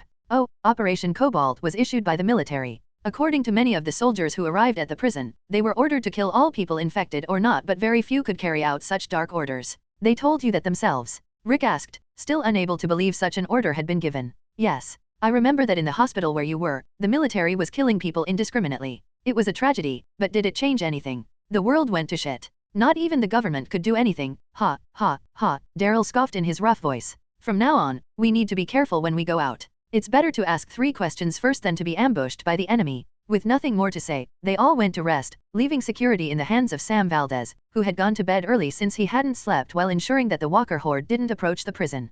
Keep moving forward, huh? Chapter 75, Plans and Future. In the 2 days following Jimmy's funeral, the students who had been taken in by the group began making decisions about whether to stay or leave. Of course, they really only had one option, but that was something Jason didn't tell them. But this was not surprising, otherwise, how could he secure his territory from enemy hands? Due to the recent experiences of both new and old members of the community, everyone began to look favorably upon whatever had to be done to keep this place safe. Because of Richard's injuries, everyone fully believed the words Jason had spoken that day and began mentally preparing for any situation. After the majority of the students almost immediately agreed to join them, Nara started interacting with many people in the prison. Everyone had different views on the future, but when it came to Jason, no one had anything bad to say about him. They all expressed their gratitude for the help he and his people had provided in their time of need. During that time, Nara thought these were just the opinions of the older members of the community. But as more and more people came into contact with her, it became clear that none of them were lying. Through word of mouth, Nara's understanding of this mysterious community leader gradually filled in the doubts in her mind. According to what she had heard, he was a retired soldier who worked at the CDC before the virus outbreak. He had extensive knowledge of many things, and some even said he was prepared to face any situation. There was a lot of information that people could talk about endlessly. Some even compared Jason to a unique leader for the future of humanity, something she found absurd. Nara also believed that Jason had a habit of doing whatever it took to achieve his goals, which genuinely terrified her. She wanted to be sure it was safe to stay here and that Jason was not just a seemingly good leader hiding something sinister in the shadows. If he had truly taken care of all these people, then everything else was insignificant. However, there was one thing Nara didn't know: Jason had ears all over the prison. Nothing could happen without him finding out, and within the first few hours, even Sam Valdez had volunteered to get rid of this troublesome young woman. Jason seriously considered it. He wasn't entirely sure what this woman was trying to do, nor did he particularly care. Was she just making sure this place was safe? At first glance, she seemed like nothing more than a nosy and foolish girl, but she could be useful in many ways. Taking all these factors into account, Jason decided to play along and let Nara work for the community. She was very intelligent and observant, and with the right training, she could become a highly lethal asset. Finally, Nara approached Jason and formally requested to join his group. Jason agreed. Knowing all the little games this girl had played proved that she was very careful and intelligent. Under Shane's watchful eye, he observed each student one by one and confirmed that they were good people. On the first day that Nara officially joined the community, she was given a task right away. It was simple: familiarize herself with a polygraph device and use it to formulate a plan for screening new arrivals. The only requirement was to conduct the most thorough evaluation possible, analyzing their mindset, behavior, personality, and whether they posed a danger or benefit to the group. Nara, who received this job, began preparing and studying in depth how to use a polygraph. Overall, she was quite satisfied with the task. Meanwhile, Jason, occupied with important matters, began executing the biggest and most ambitious plan he had come up with since realizing he was in a world overrun by the undead. The 200-day plan? As the name suggests, it was crucial to carry out a major transformation of the prison in a maximum of 200 days and a minimum of 150. But before that, the hierarchy within the community needed to be established. Jason wanted to create a much more sophisticated group, a community on another level. Power and authority would be clear and simple for everyone, and if he intended to expand his influence to other parts of the country, he needed order. This order was divided into 3 levels, 3 ranks, each with increasing authority. The first rank consisted of regular people, those who worked in the kitchen, carpentry, maintenance, and other jobs that contributed to the community's development. First rank members had no access to storage areas, weapons, laboratories, the infirmary, or any internal community information. The restricted areas at level 1 were designed to maintain security and prevent unauthorized access to crucial locations. Next came the second rank, those with 2 levels of authority. These were the guards, scouts, and attack units of the SCT. Rank 2 members had access to weapons, storage areas, and more important information. Rank 2 could only be granted to individuals who were former military personnel, police officers, or firefighters, and they were explicitly tasked with maintaining protection and order within the community. Following Rank 2 was Rank 3. These were the leaders of different areas within the prison, responsible for ensuring that everything ran smoothly. To achieve Rank 3, one had to gain approval from both the community leader and all small group leaders. Level 3 leaders had the power to issue orders, make announcements, and lead important discussions. This rank represented one of the highest levels of authority, and their commands could not be ignored by ranks 1 and 2. Lastly, but most importantly, was the community leader. The leader was the ultimate authority within the group and had the final say on major decisions affecting the development and future of everyone. This structure ensured that newcomers couldn't wander freely around the prison and that restrictions were placed on new members. This system gave Jason peace of mind, knowing that if he ever had to leave the prison, he wouldn't have to worry about authority being compromised. Ranks would be displayed on a bandana that every member of the community had to wear on their shoulder or another visible part of their body. If someone failed to wear their bandana, they would be immediately detained. If they resisted, they would be subdued with whatever force was necessary. However, there was a secret that only Rank 3s knew: each of them would receive a small tattoo on their wrist to ensure that their authority could never be challenged. Only Rank 3s and a select few undercover Rank 2 members, under Jason's direct orders, could request to verify the tattoo solely for identification purposes.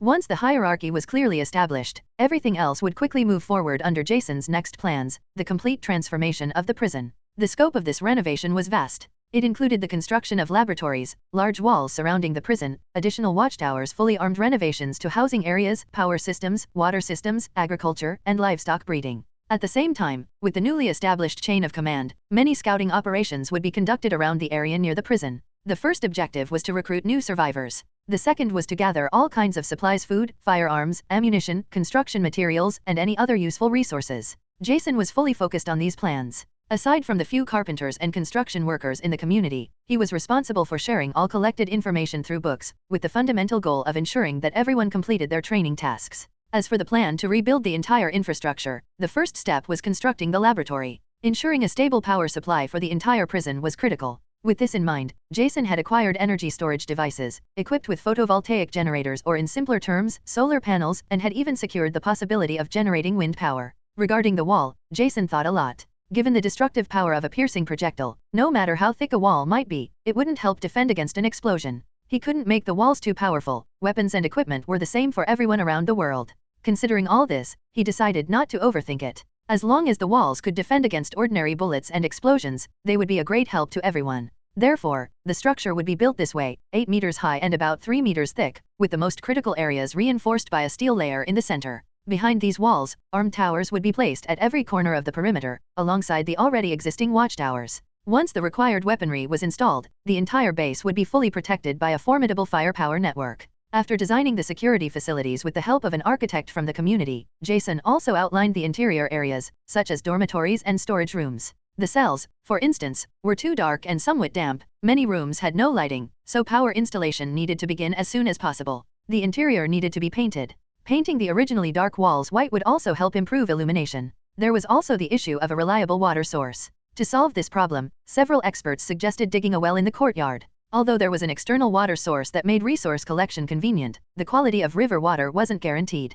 Therefore, it was better to create a well. This way, the water quality would be superior to the external source due to the natural filtration effect of the soil. With the entire layout on the table, the land was distributed more efficiently, and areas for crops and livestock farming were designated. Crops were the easy part. Jason had prepared well with high-quality seeds and materials. As for livestock, it would be necessary to gather animals from different places. Jason planned to clear an area outside the prison to expand the territory used for growing food. He would remove one of the fence lines around the prison and enclose the farming area to keep it protected. With this setup, even if a walker approached, it could easily be taken down from the fence. After finishing everything, Jason gathered a stack of papers and called a group of people in charge for a meeting with the architect. Chapter 76, Meeting. Inside a room within the prison, Jason gathered all the captains from every group, both internal and external, within the community. Everyone had documents in their hands and passed them among themselves. Looking around, Jason sat next to the architect so he could explain the contents of the documents in a few words. This meeting was very important, as it would not only transform the prison but also clarify the ranks for everyone. The people reviewing the documents in their hands didn't seem to pay attention to anything else, carefully studying the contents of this information. After about half an hour, everyone finished reading, and Jason waited to hear their thoughts. What do you think about the plans that will be implemented next? Is there anything that needs to be added or discussed? Everyone looked at each other, and Rick was the first to take the initiative to speak. Well, I heard the architect's words and read the information. Let me ask a question first. Where are we going to get so many construction materials? Just considering the refuge's wall 8 meters high and 3 meters thick. Jason, have you considered how many materials are needed for this? Raul, who heard Rick's question, said, considering that we need to build walls 600 meters long, that would be about 12,600 cubic meters of cement. In short, that's a huge amount of materials. The requirements to properly build this structure are detailed in the main report of the plan.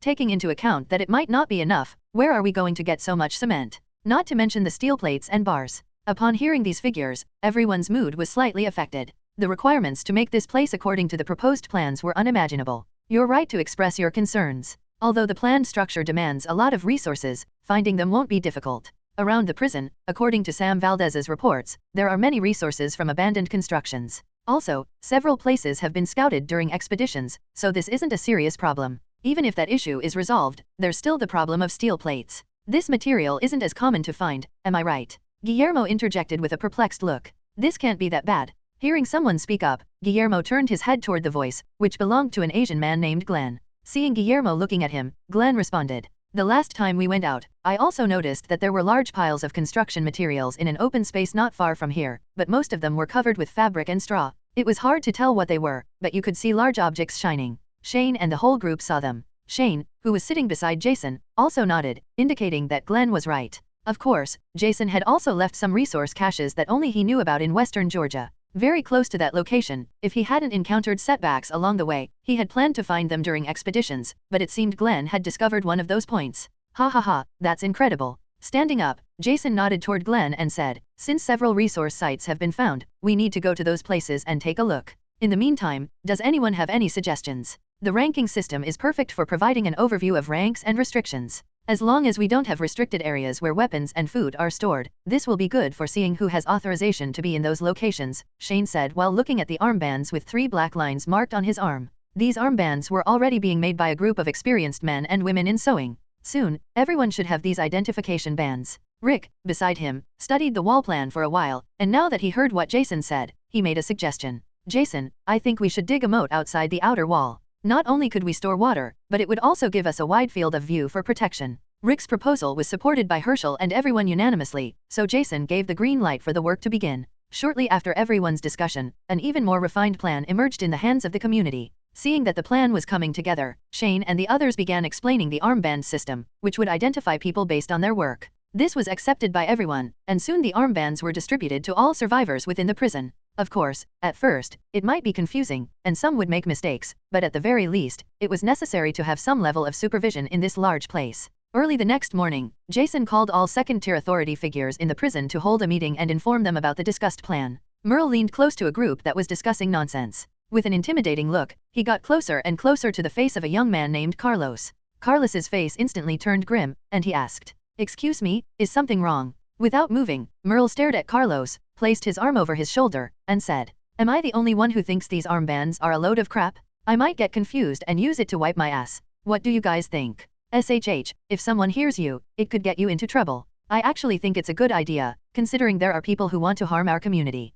It was truly terrifying when we encountered some thieves. It's a good thing everything was resolved quickly." Carlos usually liked to strike up conversations with everyone. Sometimes, he even remained quiet because he just couldn't stop talking. "I think the same. This was a good idea to classify ranks and, as mentioned, have clear restrictions on areas where not just anyone can enter," Jim said with a sharp look. With a single glance, he eyed the armband with a Class 3 authority mark on Merle's leg. Daniel approached and said, "Well, considering this is the first expedition since we arrived at this place, the results will be crucial for our development." Merle looked at these new faces and nodded. They were good men, and they seemed well trained except for Carlos. "Well, you're right about that. A lot of people want to take things that don't belong to them. What a bunch of idiots. Anyway, I hope you all have a good trip." After saying that, Merle walked to the back of the room. He definitely wouldn't take part in such a minor mission. There were more important things to do, like cleaning weapons and drinking alcohol. With a nervous smile on his face, Carlos took Merle's attitude seriously and asked, "Does he have level 2 authority? He seems like a complete slacker." When Daniel looked at Carlos, he said, "He has level 3 authority.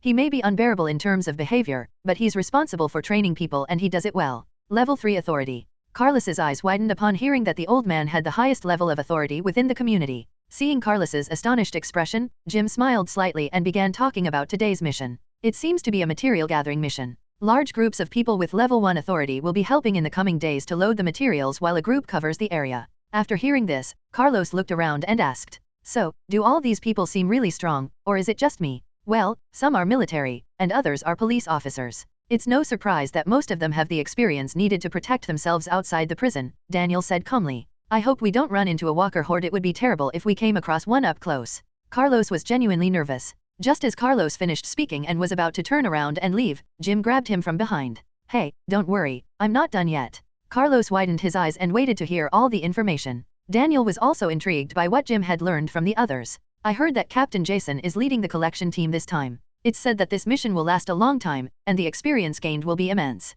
Everyone is eager to learn more from this captain. From what I've researched, so far, everyone who has followed Jason on external missions has never suffered a casualty. Most importantly, many who go out this time will have the opportunity to receive a vaccine after the mission is over. It's incredible that no one dies when they go with Jason. He's truly reliable, and it looks like everyone is looking forward to heading out with him today." Chapter 77, Never Doubt Again. After hearing Daniel's words, Carlos began to carefully consider whether the decision he had made was the right one. In his opinion, second-level authority figures take the greatest risks, but the greater the danger, the greater the rewards and experiences. Everyone would learn to survive and take care of themselves. Just as Carlos was deep in thought, wondering if, as an ordinary man, he could survive in this group, Jason had already begun presenting the plan to everyone in great detail. As Jason's plan was gradually laid out, bursts of discussion erupted among the crowd before him. As usual, most people supported him, while a small group hesitated, worried that this series of actions might endanger their lives, but no one opposed it. After all, what this great project would provide them was a safer living environment in the fight against walkers.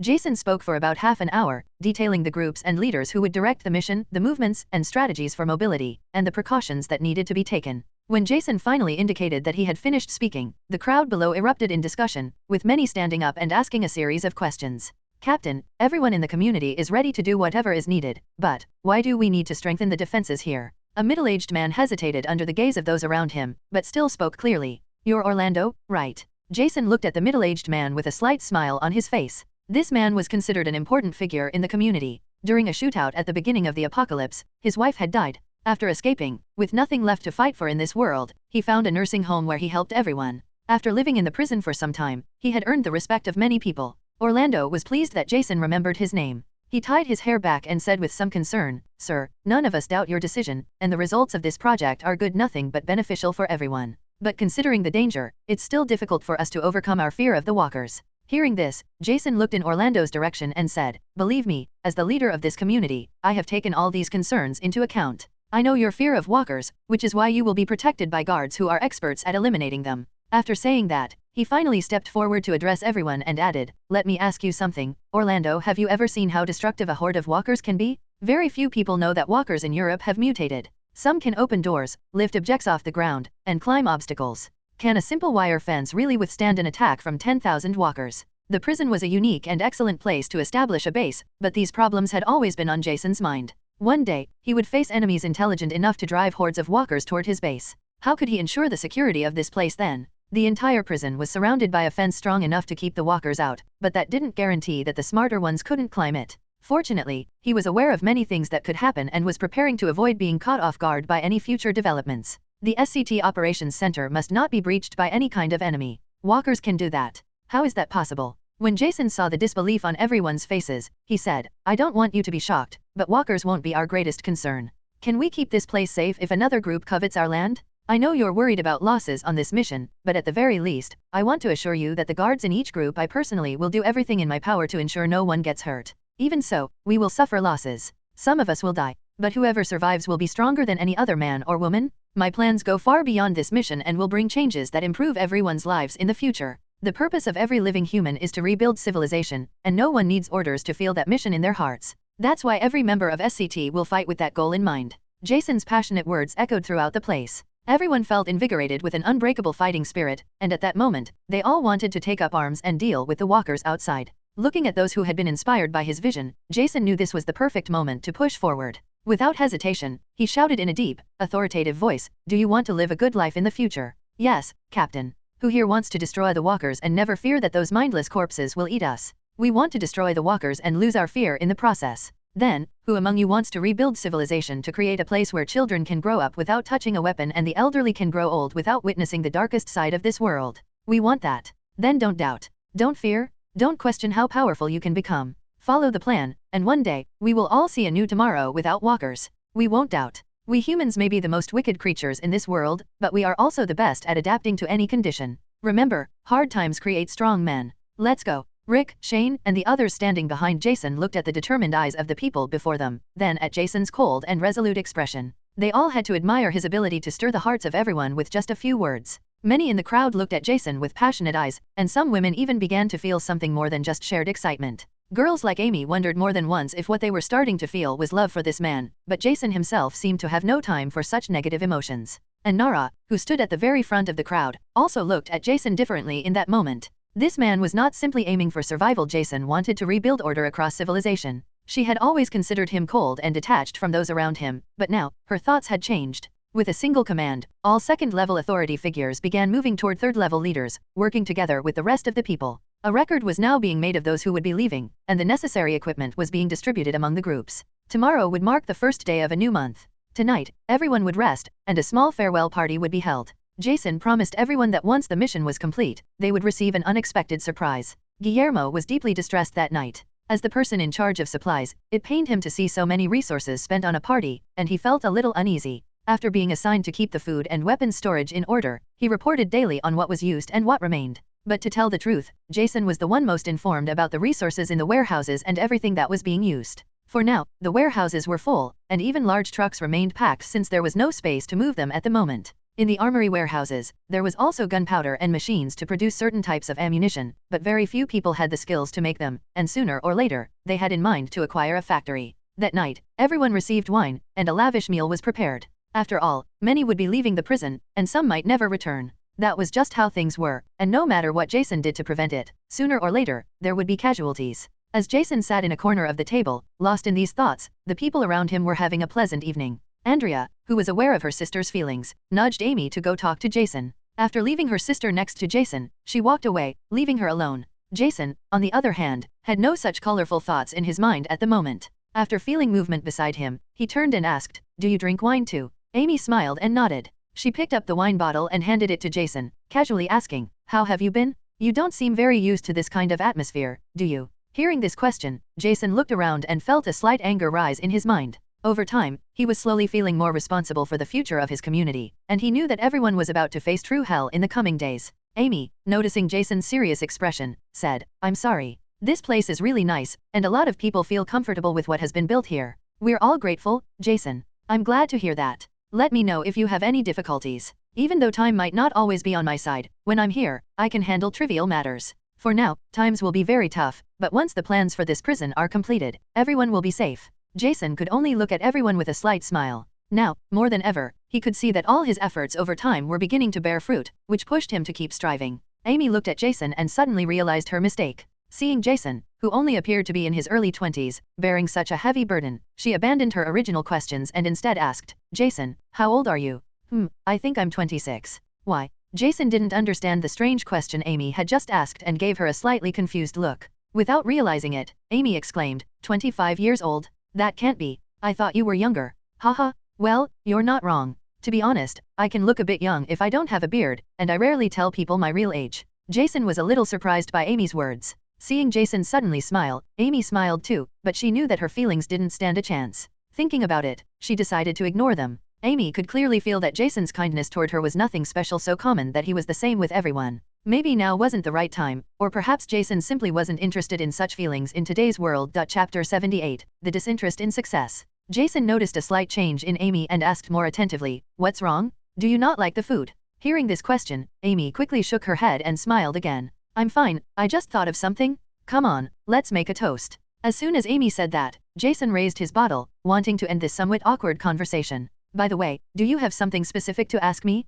Didn't your sister mention it a moment ago?" Amy stood up and walked toward the crowd. After taking a few steps, she suddenly turned around and said with a smile, "Maybe later, we could be more than just friends." Seeing Amy's expression, Jason suddenly stopped and said, "Then I guess that's settled. Go get some rest." "Yes, goodbye." Amy walked away from Jason's table with a cheerful smile and headed back to her sister. Although she hadn't managed to confess successfully today, she had at least said that sentence, which she considered a small victory. Jason, on the other hand, watched Amy as she walked away and sighed in relief. He wasn't foolish at all, of course, he knew Amy's intentions. But he had no interest in a romantic relationship, not because he felt nothing for her, but because his mind was occupied with other thoughts. Romance and love come with a lot of drama. Just looking at the trouble poor Rick had with his wife was proof that having a partner in the apocalypse was rarely a good idea. Besides being a distraction, it could also lead to more serious problems, and right now, he wasn't interested in that. Fortunately, Amy seemed to be very perceptive and had fully understood his intentions, which made Jason feel much more at ease. So far, he hadn't really considered what it meant to end up in this world.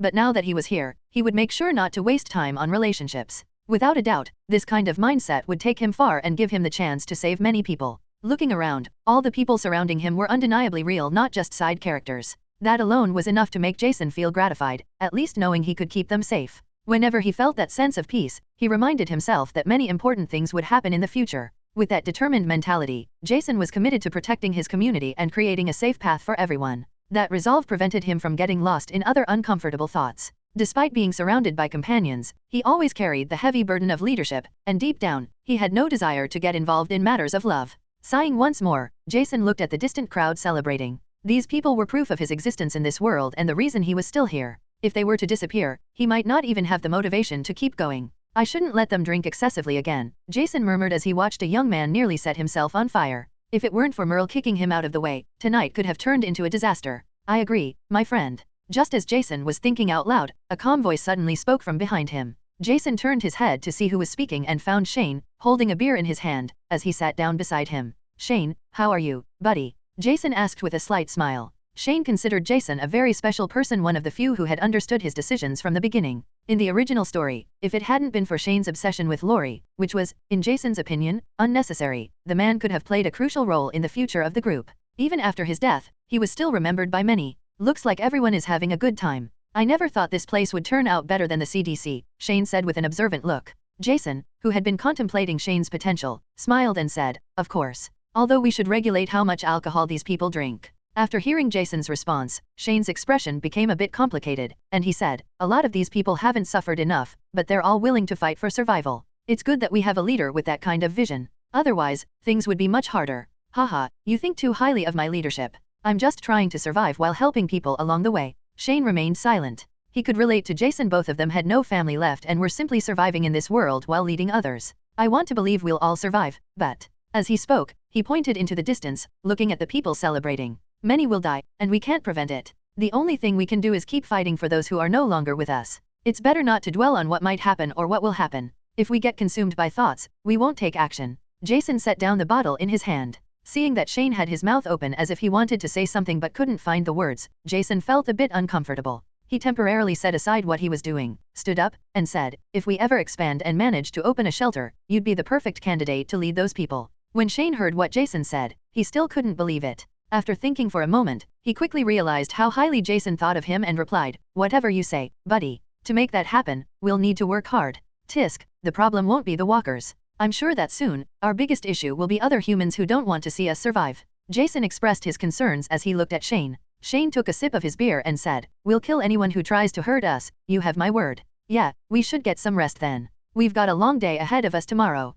Jason extended his hand to Shane and helped him up. Looking into the distance, he pointed ahead. "This place will be incredible, my friend. No one will dare to harm us." After saying that, Jason walked toward his room, wanting to avoid any more conversations. Today had been a long day, and all he wanted was to rest. He had been working hard these past few days, after all. The progress of his plans might be slow, but no one could predict the results he was aiming for. It was only a matter of time before the prison became a strong and formidable base. Very few communities were advancing at Jason's pace. And although he knew he couldn't compare himself to others just yet, it was only a matter of time before his power continued to grow. Once this place was ready, it would be time to open another shelter and then another, progressively expanding their survival network. Chapter 79, A Vision. The next morning, Jason woke up early and, upon leaving his room, found Guillermo outside the lower unit. His expression made it clear he was having a tough time. His mind still seemed trapped in the events of the previous night. During dinner, a much larger amount of food had been consumed than usual, which worried Guillermo, who was responsible for managing supplies.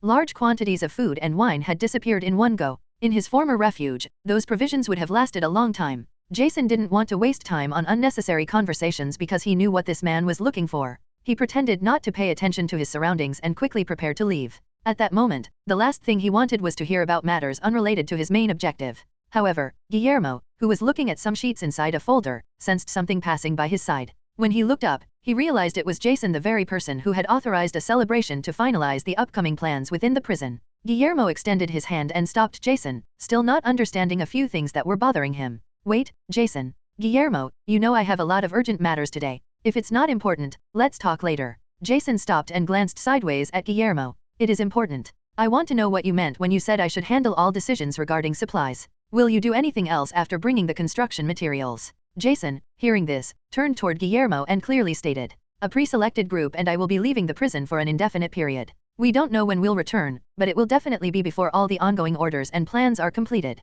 "All right, I'll make sure to do my job. Take care, and don't worry about this place's safety," Guillermo said, not wasting any more of Jason's time. He knew the man before him had many more things on his mind than he did. "See you later, Guillermo." Jason nodded at Guillermo and walked toward the main yard to organize all the preliminary operations for his indefinite exploration. Today was the first day Jason's plans began to take shape, the starting point of everything to come. At exactly 7 in the morning, all the participants in the operation gathered in the field. After dressing in a dark uniform, Jason stepped out of the facility and stood before them. "Gentlemen, today marks the first day of our great operation, the one that will change our future forever." His gaze swept across every person present. His words, filled with seriousness and determination, resounded strong and clear, ensuring that everyone understood him without difficulty. Once everyone awaited his next words, Jason continued, "I only have one small request for all of you. Take care of yourselves. Nothing is more important or valuable than your own lives. No matter what happens, as long as we have a base to return to, I will always do everything in my power to lead everyone toward a better future. Therefore, if there's any danger you're not prepared to face, the first thing you must do is save your life. Understood?" "Understood, sir." He raised his hands in the air, looked at everyone, and shouted, "All right then, let's move out, gentlemen." As if Jason's words held magic, all the small unit captains moved to their vehicles, and within seconds, the entire group was in motion. Jason observed everything before turning around. He looked at the group with whom he had started this journey. Except for Sam Valdez, all of them along with Elias's group would accompany him on a very different journey this time. "Gentlemen, I'm glad to have you by my side once again. Let's support the collection team and then proceed according to the established plan." Jason glanced at everyone and smiled slightly. "Understood, boss." This time, the first followers who had chosen to stand by him before the world fell apart would accompany him on a special journey. Except for Sam Valdez and Tyler Thorpe, the rest would be in his group, along with Elias's 4-man team. "Sir, it's truly frustrating not being able to join you this time," Sam Valdez looked at the group he was most familiar with and couldn't help but complain. Jason, understanding Sam, patted his shoulder and said,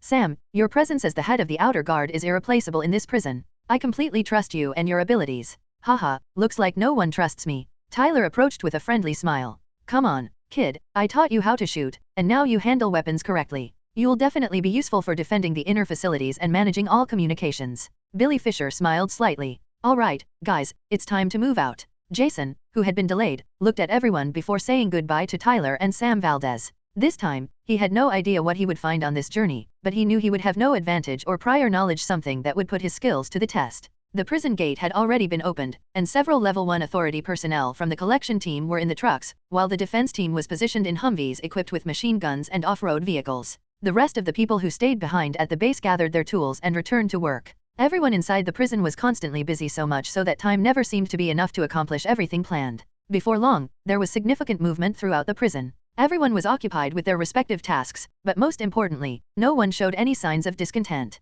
Under the guidance of an architect inside the prison, the place was gradually being distributed in different ways. With continuous work and movement, it was only a matter of time before resources began arriving at the prison. In the prison yard, several machines previously selected by Jason worked tirelessly. Large trenches were being dug for foundations, and the floors of laboratories and other facilities were quickly being remodeled under Jason's instructions. Jason had also ensured that a large-scale radio station was installed. Of course, this task fell to Tyler, and a suitable team was assigned to work under his orders. Several students assisted with the work, but establishing communication with the outside world was not authorized. Everyone knew that the more survivors they attracted, the more likely hunters would come looking for their resources. Therefore, it was decided not to establish any external connections until the prison was fully remodeled. Somewhere outside the prison, Jason watched as the last batch of materials was successfully removed. During this time, there had been no issues, and everything had proceeded smoothly. Many continued working quickly and efficiently, and under Shane's supervision, everything was progressing well. "Come on, guys, this is the last stop before we finally head back to the prison." As he walked in from outside, Jason observed the work, then frowned slightly and raised his hand to check the time. It was still early, and it was time for him to start moving as well, prompting him to leave this place for now. While everyone was working, Jason spoke in a calm voice. "It's time for me to go. Finish this task and return to the prison. We'll stay in contact via radio, there won't be any issues. Is it really necessary to leave?" Upon hearing Jason's words, Rick couldn't help but ask, looking at him with a complicated expression. When the nearby crowd heard the conversation, they all fell silent and chose not to interfere. This plan had been set in motion days ago. "Don't miss me. There are people who need my help somewhere in this city, so we'll take a look at what's happening beyond our operational area." Jason stepped forward and looked at Rick. "I guess it can't be helped. Be very careful, and come back if you see the place isn't safe." "Don't worry, I'm not alone," Jason said as he got into a vehicle with his group of 8 men, excluding himself. They were all experienced soldiers and combat-trained men. This was no ordinary team. As a pair of off-road vehicles drove away, Jason silently considered everything he could do before the next wave of events unfolded.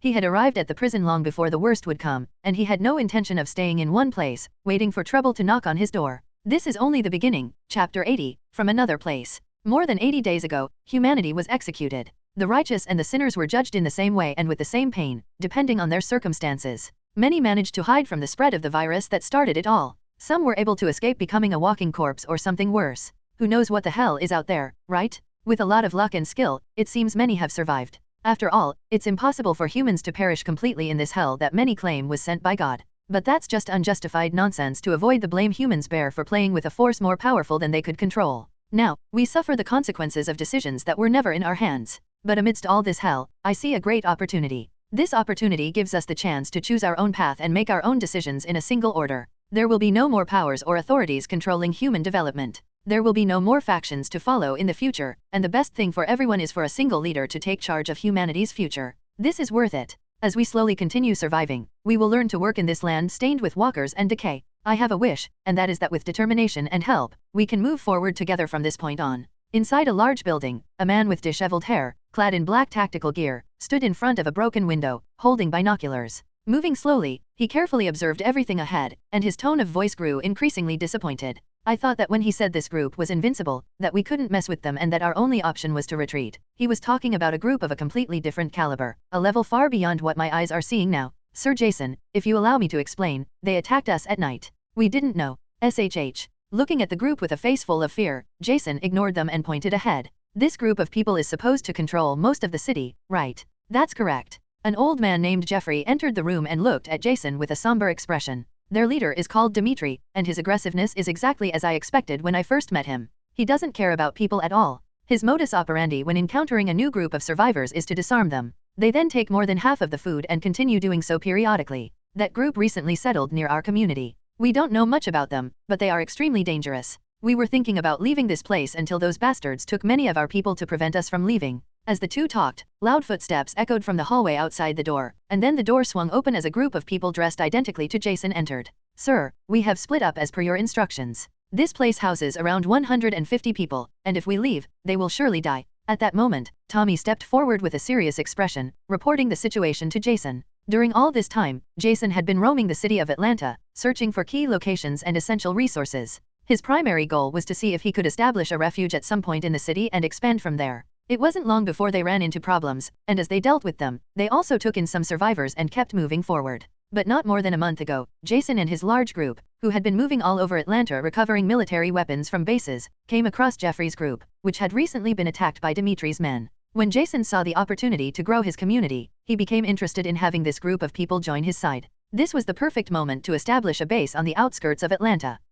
It's time for you to decide, Jeffrey. Will you and your people join the SCT, or would you rather continue being oppressed by another group? Jason's eyes quickly scanned Jeffrey and the people beside him, who seemed to be his leadership team, and he said, "You probably don't know me, and that's normal. Many in my group are experienced soldiers, and we are still working to slowly rebuild a new beginning amid everything we have lost so far. Are you from the army?" Upon hearing this, a woman beside him looked at Jason with a certain wariness, surprised. But she soon realized she had asked a somewhat foolish question. If these people were highly equipped and in such good condition, what made her think they weren't lying or had ulterior motives? It seems you all come from a place where you aren't suffering as much as the rest. At least that assures me you aren't lying and aren't like those other soldiers who massacred many of our loved ones at the start of the catastrophe. But what do you gain by helping us? What do you mean? As soon as this question was asked, Jason frowned, stared at the woman, and said, "Well, our goal is to expand and help the people who still want to survive. Expanding our territory into the city of Atlanta wouldn't be a bad idea at all. I understand. I never thought that after all this time, there would be a group like yours that still cares about people."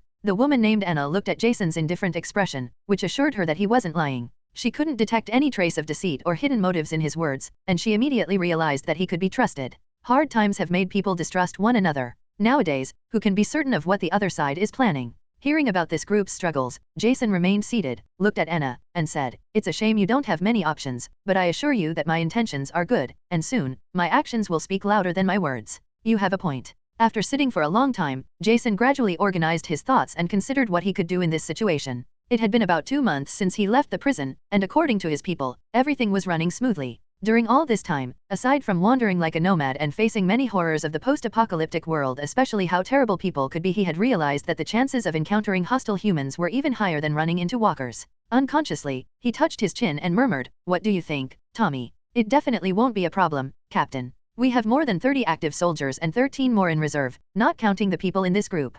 Considering the difference in experience and the way we operate, we can handle this without calling for reinforcements. I'm not sure if having a direct confrontation with those people is a good idea. They're definitely well armed." After hesitating for a moment, Anna added, "But if you're willing to eliminate that man's group, many will join you without hesitation." "All right, I understand," Jason said while considering whether it was a good idea to establish a second safe zone in the city. There weren't many walkers since most people had already abandoned Atlanta, but that didn't mean it was safe. Seeing the conversation come to a pause, Jeffrey looked at Anna and said, "Can you step out for a moment? I'll give him all the detailed information we have on Dmitry's group. Things will go faster without too many people in the room." "Yes, I understand." Anna nodded and left the room. "I'm not too fond of the idea of trusting ex-military personnel. Before this whole apocalypse started, I saw with my own eyes how many soldiers killed everyone, whether they were infected or not," Jeffrey said honestly. When Jason heard Jeffrey's words, he nodded in understanding. Many soldiers, whether they wanted to or not, had followed Operation Cobalt, though it ultimately failed to control the situation. "But we don't have many options. Your eyes tell me you're not an evil man. I hope I'm right about that." "Well, the place where Dmitry's group is located is that building you saw. He has a lot of people under his command, and they're not ones to be trifled with. It's a large facility. That group definitely has access to a lot of important resources that others don't. I'm still unsure if we'll be able to take them down. I think our forces might not be enough." After considering the possibilities, Jason smiled slightly and said, "That shouldn't be a problem. If they're such a troublesome group, then we need to eliminate them completely and take their place to establish a new refuge from there. I see that at least your men fully trust your words. I just hope we can fight so that the people in my shelter will have a better place to stay," Jeffrey said, looking thoughtful. Well, now you know everything about our group and what we've sacrificed to survive. If you're willing to take down Dimitri's group, all of us will do our best to support you. There's nothing to fear. I'm sure my people would love to wipe out that group quickly. The real problem will be the walkers. The people in this community will need to help clear the area of walkers that could hinder our movements. After saying this, Jason glanced at Elias and walked out of the room.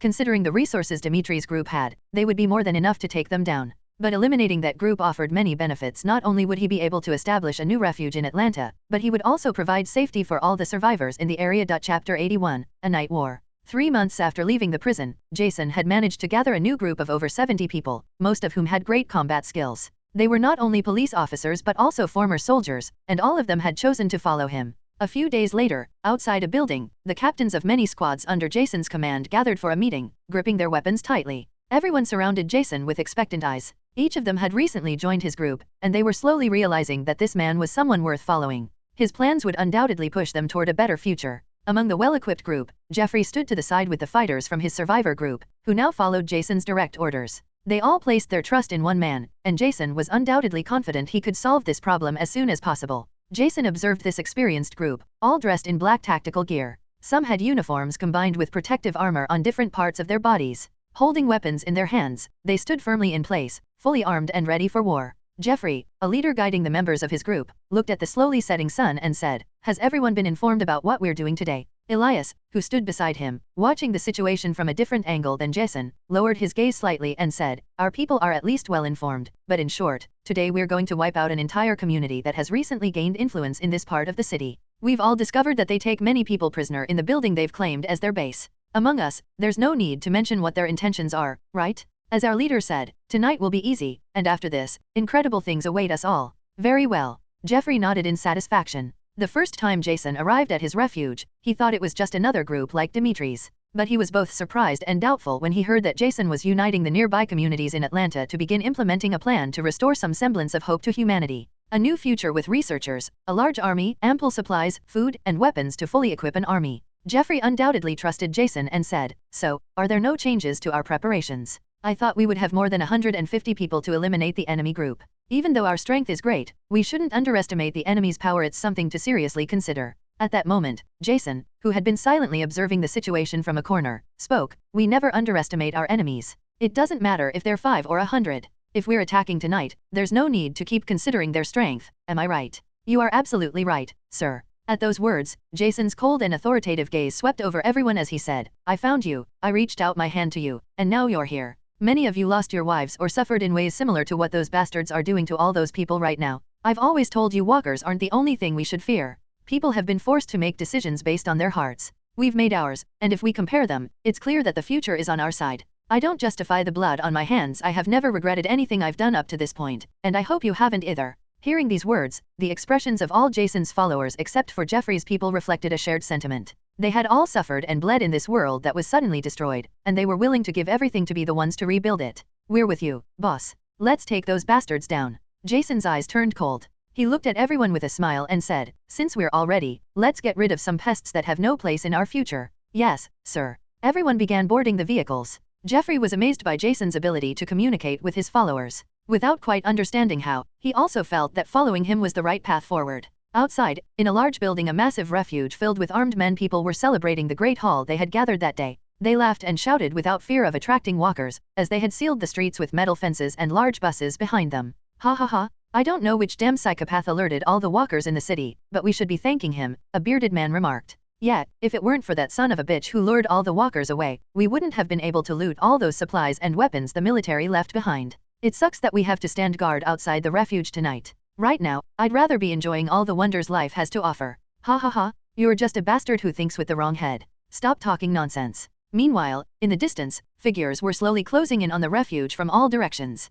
Once everyone was in position, a sound broke the silence of the city. It echoed over a kilometer away, immediately drawing everyone's attention. This type of sound immediately caught the attention of everyone in Dimitri's shelter. Instinctively, they all grabbed their weapons and scanned the surroundings, unsure of what was happening. "Everyone, stop wasting time and get ready." At that moment, an elderly man dressed in a military uniform approached quickly. He looked at the stunned crowd around him and waved his large hand to give an order. This powerful command snapped everyone out of their daze, and they immediately began preparing according to the previously arranged defense plan. Just as everyone in the shelter was getting ready, hundreds of walkers suddenly appeared on the least protected main street of the refuge, inexplicably drawn directly toward their location. Undead up ahead. This is impossible. How the hell did they get past the fence that was supposed to keep them away? Shouts of surprise erupted from all around the outer zone of the building. No one could understand how these walkers had bypassed all the defenses set up in the street to prevent them from advancing this far. I told that damn Dimitri that a metal fence was a fucking bad idea. You, piece of shit, go tell Dimitri that we're being invaded by walkers, the elderly man in the military uniform barked.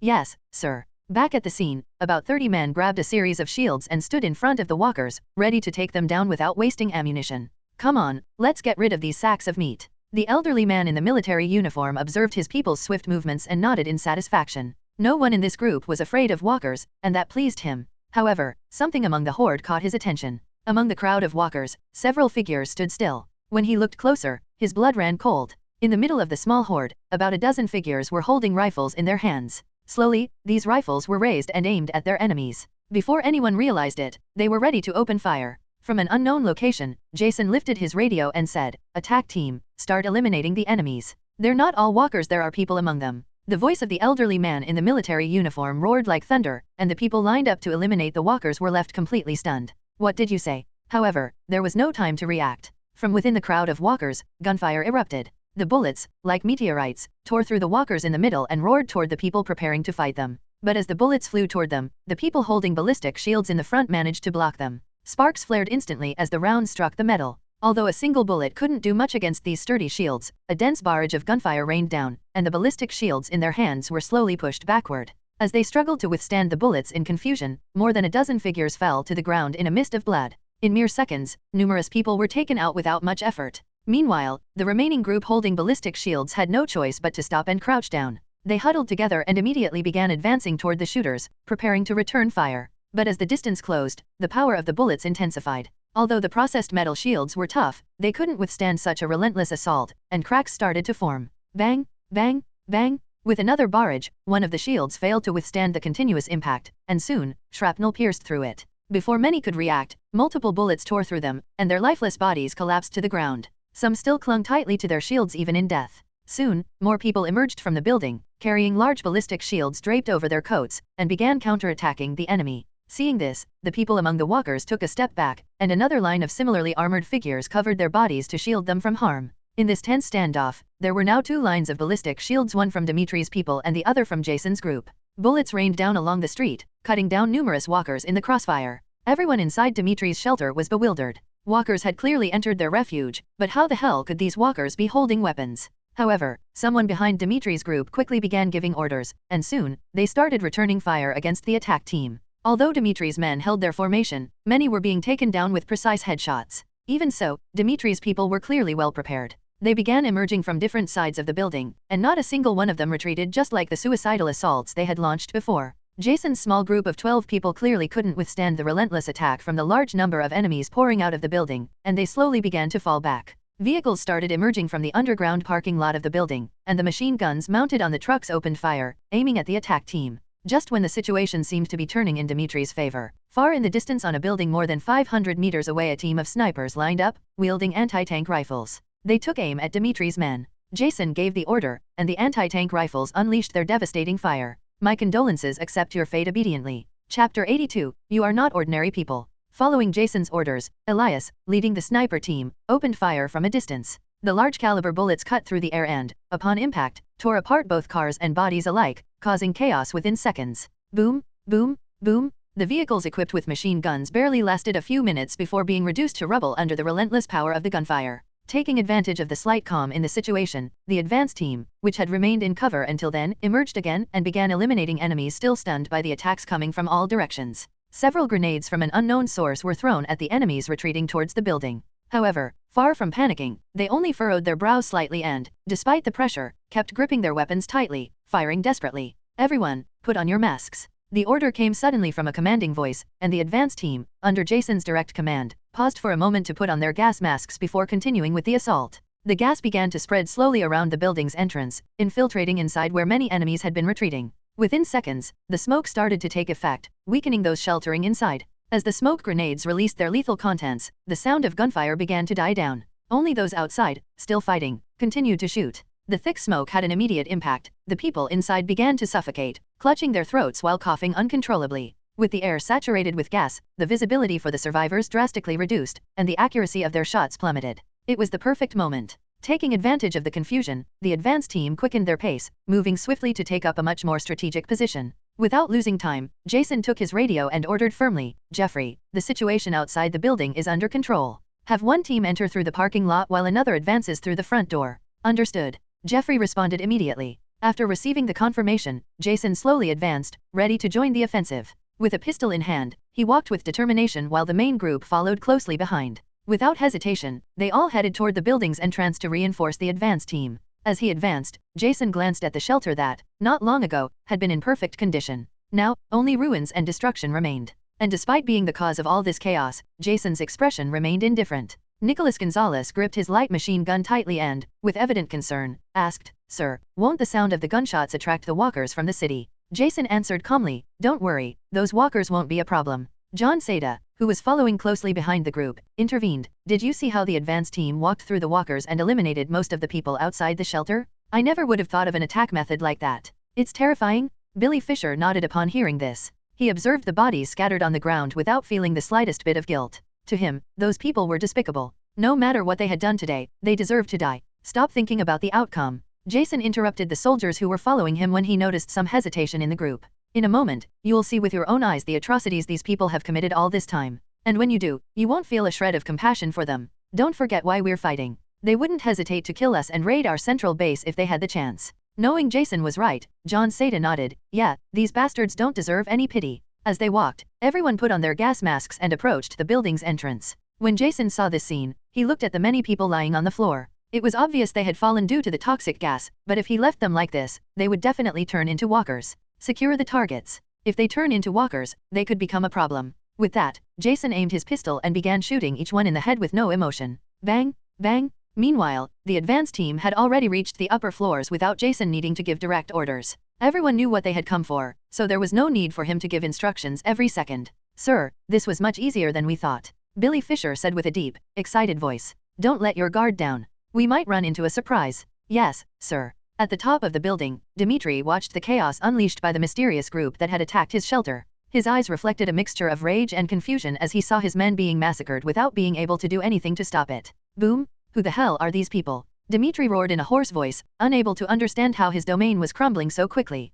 Beside him, a man dressed in a suit trembled before responding. "Sir, the equipment these people have is top-notch. Their distribution and tactics are well planned. This group is anything but ordinary." Dmitri shot him a death glare, his face contorted with fury. "Don't give me that crap. Didn't you say there was no other group stronger than us around here?" The man swallowed hard before replying, "Sir, I warned you that kidnapping the women from the smaller shelters wasn't a good idea. Your decision has condemned us. I knew it was only a matter of time before a stronger group came after us." Before he could finish, a gunshot echoed in the room. Bang! The bullet pierced the head of the suited man, scattering blood and brains on the floor. Dmitri looked at the corpse with an eerily serene expression, as if nothing had happened. "Damn useless fools! How long did this place last us?" Dmitri muttered with disdain. He hadn't received any reports from his subordinates in a while, and the silence only confirmed the inevitable. He gazed nostalgically at the luxurious shelter that had been his stronghold and, with a nonchalant gesture, grabbed a bottle of wine from a nearby table. In the corner of the room, a group of men moved forward in formation, protected by bulletproof shields and with their weapons ready to fire. Bang! Bang! 2 of the guards in the room fell immediately, gunned down within seconds. A swift bullet pierced one of their heads, spraying blood across the carpet. Dmitri narrowed his eyes and, for the first time, his expression showed a hint of unease. "Shit. You guys really aren't ordinary people," he muttered with a tense smile while watching the men who had stormed into his sanctuary. Chapter 83, Hello, Dmitri. Just as the battle at the main gate reached its peak and both sides fought with all their strength, a completely different scene was unfolding in the underground parking lot of the building under attack. The place, dark and damp, lacked any source of light to illuminate it. Rats and insects slid silently across the cold floor, invisible to anyone who wasn't paying attention. Meanwhile, on the surface, the constant gunfire and the thunderous sound of combat focused all attention, turning the parking lot into an unnoticed refuge for Dmitri's people. Aside from the 2 trucks that had been sent out to repel the attack, no one else should have tried to escape, and in theory, the parking lot shouldn't be housing any groups of people. However, at that moment, the reality was quite different. "Everyone take cover and keep your eyes open. We need to get inside the building immediately and surprise the enemy." A series of slow footsteps echoed in the underground parking lot of the building, and occasionally, a few scattered voices could be heard. Finally, a loud noise came from the underground door, breaking the silence, and several figures ran toward the parking lot, flashlights in hand. Bang, bang. In the blink of an eye, 2 silent shots took down those 2 people, and the flashlights fell to the ground, rolling and casting their light on a group of individuals dressed in black tactical suits. They all wore night vision goggles on their helmets and gas masks that concealed their faces. Crack! One of the men from the group approached the 2 fallen victims and, with a swift motion, destroyed the flashlights to extinguish the light still illuminating the parking lot. Around 20 people stood in silence, observing with watchful eyes, showing no emotion at the situation. This was the second attack squad sent by Jason, tasked with securing the 2 entrances of the building and preventing any escape attempts. To ensure the operation's success, all members of the squad were experienced soldiers, recruited by Jason since he left prison with his small group. If he wanted to surpass the CRM, he urgently needed numerous military resources and to secure some bases with top-quality equipment.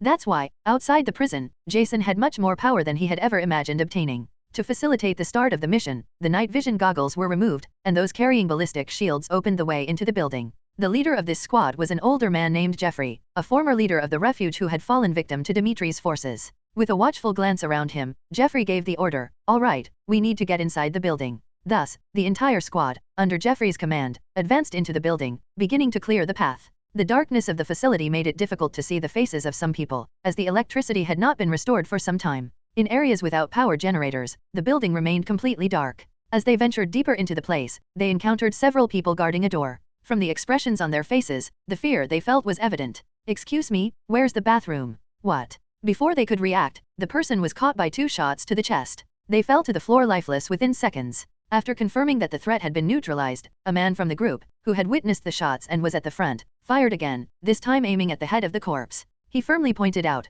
"Headshots, we shouldn't waste extra ammo on those who will rise as walkers." "Understood. Hurry up.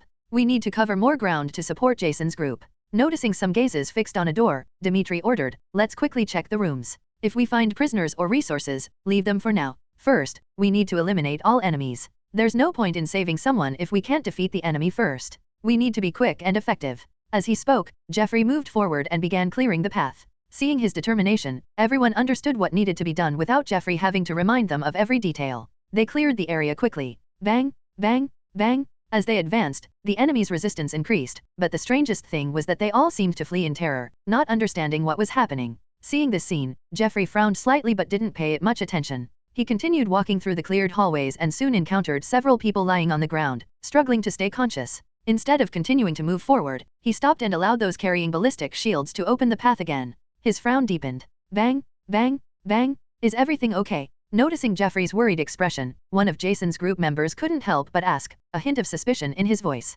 "It seems the situation is different from what I imagined." Jeffrey looked ahead and added, "These people were already injured before we arrived. The others were running in panic." Upon hearing this, the group member smiled ironically and commented, "I guess our leader has already reached the front. This is normal if we consider how lethal he is when facing his enemies. To him, these people are nothing." After a moment of reflection, Jeffrey nodded and replied, "You're right. I didn't know Jason or you all before he brought us into his group. I guess I underestimated his strength from the beginning. So, do we continue clearing the path as planned?" "Yes, we can't let the general situation sway us. We must move faster and uncover everything this place hides." "Understood." In the room where Dimitri had killed his most trusted subordinate, several people had entered without him being able to do anything. Looking at the man in front of him, Dimitri couldn't help but ask, "Are you from the army or something like that?" "No, it doesn't seem like the military is out here facing walkers and destroying shelters these days." Jason, who was sitting in front of Dimitri, smiled calmly and replied, "I can't deny that your people have surprised me, Mr. Dimitri. You see, while you have a very strong group and enough weapons to wipe out my people here 10 times over with ease, your distribution is a mess." Saying this, Jason paused and pointed out, "Well, a recent friend of mine told me that you and your group have done terrible things lately, kidnappings, thefts, murders, and I don't want to imagine what other atrocities you've committed up until today." Dimitri interrupted Jason, looking at him with a cold expression and responded, "Don't come at me with that crap about trying to look like a man of good intentions. Seeing all the people you and your men have killed without hesitation, you're no different than us." Looking at Dimitri's furious expression, Jason tried to discern what made him different from all the others he had faced until that moment. He didn't wait any longer and called someone who was behind him, waiting for them to approach before saying, "Tell me, what did we find in these rooms before we got here?" Billy, who looked at Dimitri with a cold expression, responded, "Imprisoned people, men, women, and children were chained." Upon hearing this, the corners of Jason's mouth lifted slightly. He looked at Dimitri and said, "You see, I'm building a new order from scratch, driven by a noble cause. People like you are the ones I need to eliminate from my path to prevent you from causing me problems. Haha, then you'll have to kill 90% of the people you find today in this world. No one expects to be saved, and they've learned to survive on their own a long time ago. Dmitri responded with a mocking glance. All I need to do is eliminate some troublesome men, cut off the heads of command, and make sure those who follow me can defend my shelters in this new world. Jason remained unfazed by Dmitri's words. He stood up and walked toward the center of the room. Just as he was about to face Dmitri, the door opened, and an elderly man with a tired expression entered, looking at everyone in the room before saying, "Hello, Dmitri, you miserable bastard. Ah, look who's here. I suspected you were behind all this, Jeffrey." Dmitri's calm voice resonated as Jeffrey entered. Everyone else present stared at the elderly man in silence. For his part, Jason remained calm. He looked at Dmitri, and his eyes shone with an intention that no one could decipher. Chapter 84. The cards were laid down. In a building more than 600 meters from where Jason and his group had entered, the sniper group led by Elias changed their targets to more distant ones. "All right, everyone eliminate the people marked in the report. Don't leave any of them alive," Elias said with a cold expression. So far, everything was going according to Jason's plan. "What do you mean by eliminating the rest of the people in the report? Elias, do you know something I don't?" Anna, who was from Jeffrey's shelter, asked incredulously.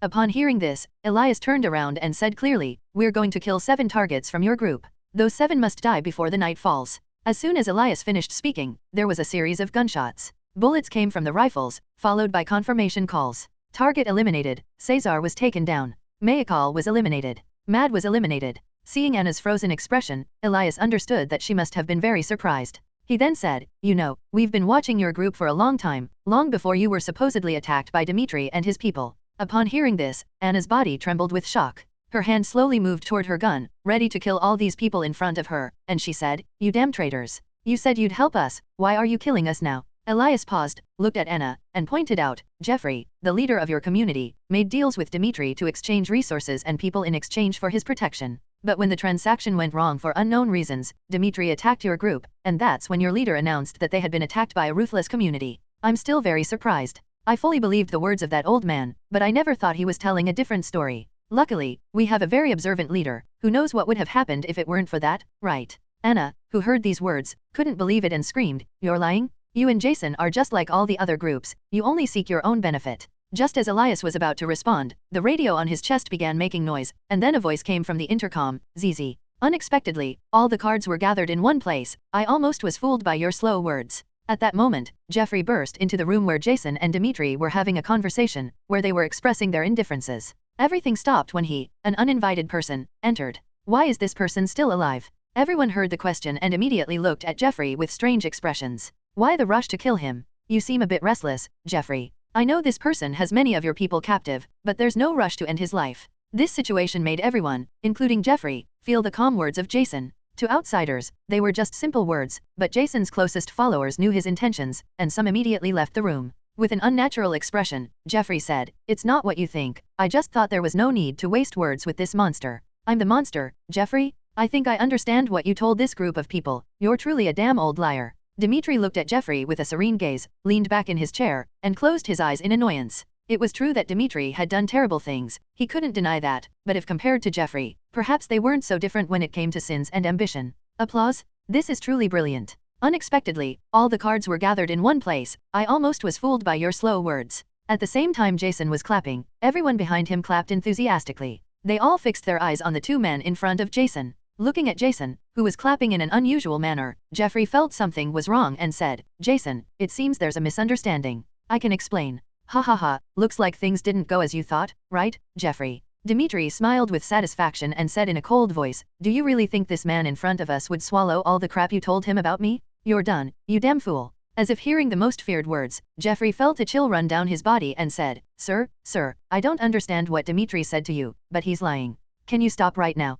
Upon hearing what Jason said, Dmitri's eyes glistened with anguish and immediately responded, "Yes, I didn't tell you the things as they really happened, but you must understand that it was for you to act and save my people. Enough of the games, Jeffrey. I know you lied to me when you said your group was attacked by Dmitri's group. It's true you were attacked, but not in the desolate situation you mentioned." Jason paused and looked at the 2 people in front of him. "Jeffrey, I've been watching you for a week, and believe me, I considered approaching you with good intentions, but then the exchange happened. You, apparently, offered Dmitri resources and people to unite forces, but Dmitri smelled that rot and betrayed you at the last moment, am I correct?" Jeffrey's body recoiled in shock. He thought that if he ignored that fact and completely eliminated Dimitri's group, he could hide that past and follow Jason, who seemed to have much more strength and authority than any other group today. He would never suffer again. But now that Jason revealed many of his secrets, it was something that truly shocked him. He didn't know how Jason found out, but it was clear that Jason had been watching everything from the start. Jason's mentality was clear: he would never trust his friends, and even less so his enemies. Since leaving prison, he had been uniting some small groups of people into his own circle. These men, seeking a purpose to keep living, joined him. When Jason gave them a purpose, they all decided to survive and protect others while joining Jason's strength and protecting his plans with dedication. For his part, Jason always knew what he was doing when he approached Jeffrey's group. From his words and those of everyone in that group, few knew that Jeffrey had those plans. Therefore, to ensure no anomalies arose later, all the men with authority within Jeffrey's group would be eliminated. Watching Dimitri and Jeffrey's movements in silence, Jason had no intention of stopping his words. He looked at everyone and said, "Well, that's not important for now. What matters is that, thanks to you, I've finally managed to open a second base for my community in this city. Those people you deceived are aware of your actions, and now they follow me. They won't listen to your words? I'm the only one who can tell them what to do and the crap they eat." Jeffrey shouted in a hoarse voice. When the middle-aged man said that, Jason walked toward him, pulled out a knife from his vest, held it by the reverse, and then extended his hand toward Dimitri. "I'm a fair man. You'll take care of who took down your shelter, and I'll take care of you later." Looking at the knife, Dimitri stood up, and before Jeffrey could do anything, the blade of a knife pierced his back. Dimitri's cold voice was heard. "Do you know the satisfaction I'm feeling right now, you damn old demon? You damn demon, I..." Before Jeffrey could finish his words, a bullet pierced his forehead, and then the same bullet pierced Dimitri's neck. Seeing that everything was calm, Jason walked toward Dimitri, who was still agonizing, extended his hand, and took the knife. "The problematic people have been eliminated. Trust me, I'll make good use of this place." Just as everything seemed resolved, Jason turned his head toward the men behind him and said, "Everyone head to this place. We need to start cleaning up all the mess we made to make it livable for the people." "Understood, sir." Everyone began to move as orders were issued. Jason walked to the glass windows and looked outside the building with a cold gaze. Now the cards were on the table. He had managed to gather a lot of people and a shelter that, slowly, would be remodeled. But he still wondered if it was a good idea to begin taking over the city of Atlanta. "Am I rushing too much?" "No, everything is going according to plan. It won't be long before we return." Jason smiled with satisfaction. Now, all these people in the city would be led with fairness. Anyone who didn't want to join would be eliminated. There couldn't be multiple leaders in a single city. Chapter 85, The Confidence of the Future. Time flies. The night faded in a sigh. The first ray of sunlight broke the darkness, announcing the dawn and the start of a new day. But the light did not illuminate a peaceful landscape of grass and trees swaying in the wind, but a field of bloodied corpses in the middle of the city, flames still crackling, and survivors fighting for their lives against the walkers who wanted to eat them. "Fuck off," someone roared amidst the chaos. Weapons flashed with every strike, taking down the undead drawn by the noise of the battle. Jason, who had been fighting relentlessly all night, raised his machete and plunged it into the skull of a walker. Black blood splattered on the ground, but he didn't stop. With every swing, with every movement, he kept eliminating more. Panting, Jason lifted his gaze. The streets were devastated, but the flow of walkers had stopped. Finally, his group had managed to clear the refuge. Exhaustion weighed heavily on everyone. Some could go no further and collapsed to the ground, drained of energy. Others rushed to help them, pouring a bit of water for them to catch their breath. "Get everything ready to move out," Jason ordered, his voice hoarse from exhaustion, then added, "We need to seal off the street before more of those bastards get in." No one protested. The only option was to move forward.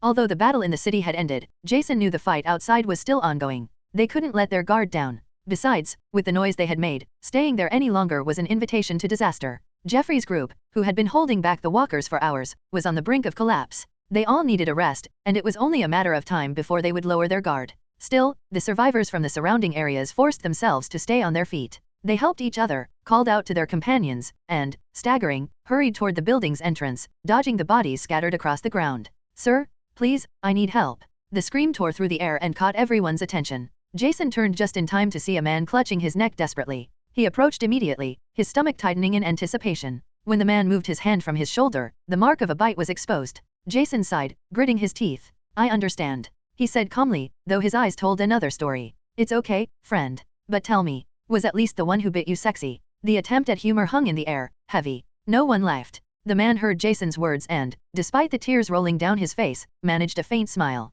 "Sir, I've lost my family," the man said in a trembling voice. "But when I heard you speak in that speech, something inside me awoke. I just wanted to live long enough to help you fulfill your goals." He paused, breathing deeply to contain his emotions. "I truly admire you for having your goals so clear. It's been an honor, sir. Thank you for letting me follow you into this hell." Then, with a firm gaze, he turned to Jason. It would be an honor to die by your hands. Please, help me with this, sir. The atmosphere turned cold. Everyone who heard those words felt a chill run down their spines. No one had to say it out loud. A bite on the arm or leg might mean amputation as a last resort. But one on the shoulder left no room for hope. Elias arrived with Jeffrey's group, his somber expression hardening as he saw the scene. Among them was Anna, who, after hearing what had happened, decided to follow them. She looked around silently, trying to absorb what was happening, until she finally understood when she saw the man's bloody shoulder. Jason sighed and, without rushing, drew his weapon. He walked toward the man with steady steps, embraced him with a reassuring smile, and whispered, "You know, I've always wished this scene would never repeat since I became leader. But the fact that you're asking for help right now means that, in some way, I'm doing my job right." The man rested his head on Jason's chest, feeling an unexpected peace in his leader's voice. "Yes, sir," he whispered, closing his eyes. Everyone expected the shot to come quickly, but Jason remained silent. Seconds passed, then more, until he finally spoke softly. "Tell me, Eric, when is your birthday?" Huh. Eric was surprised that Jason knew his name. He had only expected to be killed as quickly as possible, but at the question, he was stunned and thought carefully about when his birthday was. May 13th. Bang! The bullet left the barrel of Jason's gun. Standing so close to Eric, he was splattered with blood on his face. With a calm look, Jason didn't let Eric's body fall to the ground. In the final moment, under the surprised gazes of everyone, Jason held Eric's body and gently lowered it to the floor. The hot blood from his face slid away, and with an empty expression, Jason muttered softly, "It's been a long time since all of this began." Jason paused, letting his words linger in the air. Then, he looked up at the others and locked eyes with each one of them. "Remember my words? The dead do not suffer death.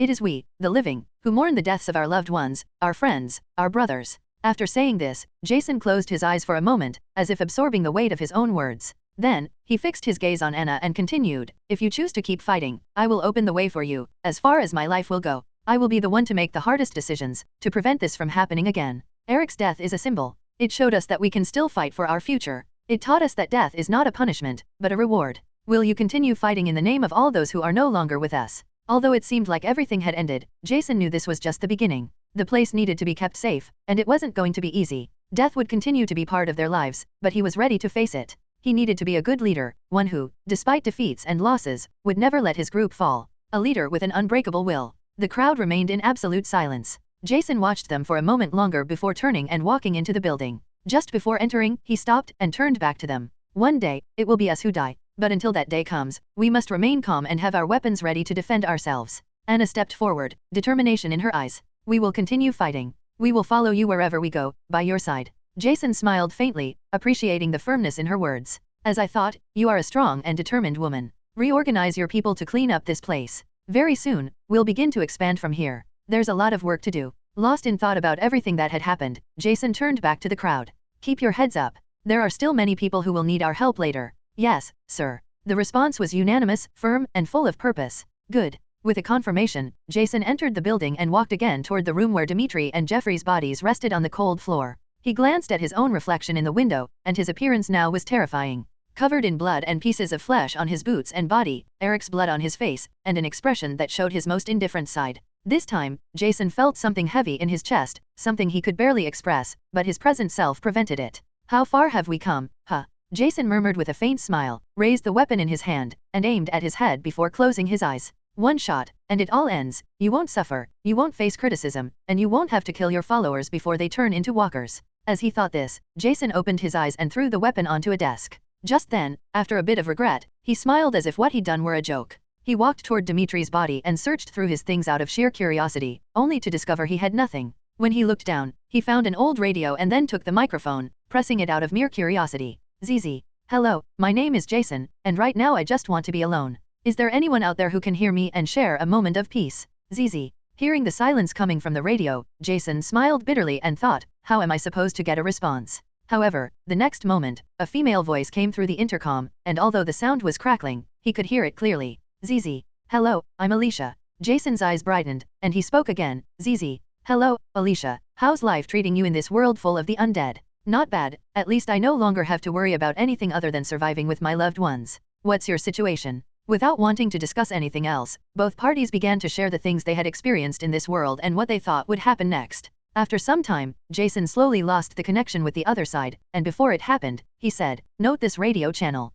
If I'm ever near your signal, I'll be able to help you. Zizi. We may never see each other's faces. What's the point of holding on to something like that? Alicia asked with a voice full of laughter. Who knows? Maybe one day we'll meet, anything can happen. Before Jason could finish his words, the radio lost the connection. Just as Jason was about to help the others with their work, a voice came out again from the static on the desk. Hello, this is Sergeant Raul Mendez. I lead a squad of over 90 soldiers and hundreds of civilians. We need help from anyone who's listening. When Jason heard these words, he grabbed the radio and said, "This is Captain Jason. Tell me your location, we have a safe place. You can trust me." Chapter 86, A Safe Haven in Atlanta. It had been quite some time since Jason left the prison, which was still under renovation. However, the achievements made so far had been unimaginable just months ago. 5 months had passed since he left that place. If everything followed the course of the main events, in about a month, the events of the 3rd season would begin. But Jason was more than prepared for that. He hadn't been increasing his power outside the prison for nothing. At that moment, in the streets of Atlanta, once desolate and silent, the atmosphere was completely different.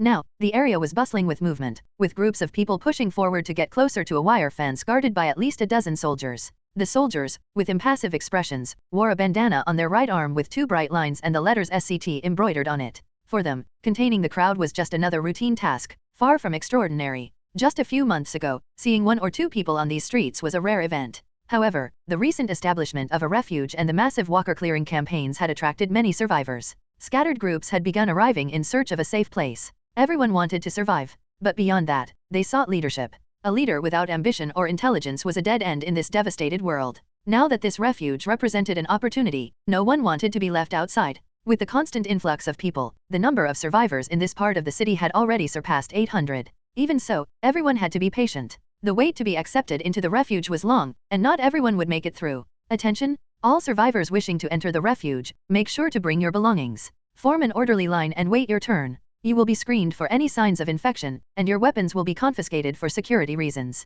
Do not lose your identification bandana, and avoid causing trouble. The voice echoed through the street, which was sealed off with wire fences. In front of the entrance, a line of at least 40 people waited anxiously, their faces reflecting a mixture of distrust and exhaustion. Meanwhile, heavily armed soldiers stood to the side, scanning the area with serious expressions, keeping the situation under control. Beyond the line, an even larger group of survivors slowly approached, advancing with the hope of finding a safe haven. Outside, military trucks were lined up in an orderly fashion. The troops escorting the civilians gathered nearby, maintaining a disciplined structure as they listened to the instructions of the officer in charge. You will have water, food, clothing, and a warm bed here. The high-ranking officer continued at the entrance. We know the situation is difficult, but once inside, you will receive detailed information about the state of the world. Former soldiers, nurses, doctors, and anyone with military service experience will be called upon to contribute to the refuge's security. The first group of survivors accepted into the SCT refuge in Atlanta was not large, barely 100 people. Under the supervision of a dozen soldiers, they entered one by one, following instructions. Upon reaching the admission lines, each person went through a brief interview. It was a quick process, but necessary to get a better understanding of each new member before granting them full access to the refuge. The questions varied from person to person as they stepped forward to join the SCT. What is your specialty? Age? How many walkers have you eliminated so far? Have you killed anyone? Why? These were essential questions for evaluating the newcomers, but everyone knew that, with so little time, it was impossible to truly know each person entering the refuge. For this reason, the refuge was divided into 2 main areas. The first was an observation zone for newcomers, where their behavior was monitored before fully integrating them. The second was the core of the refuge, where supplies and weapons were stored, and a hierarchical order was maintained. At that moment, a young man stepped forward until he stood before a soldier. His tense posture and the unease in his gaze betrayed him he was nervous. The soldier, accustomed to such reactions, quickly approached to conduct a brief inspection. He gave him a quick look before speaking in a firm but friendly tone. Welcome. What's your name, friend? I'm Isaac, sir. Is this place really as safe as they say on the radio?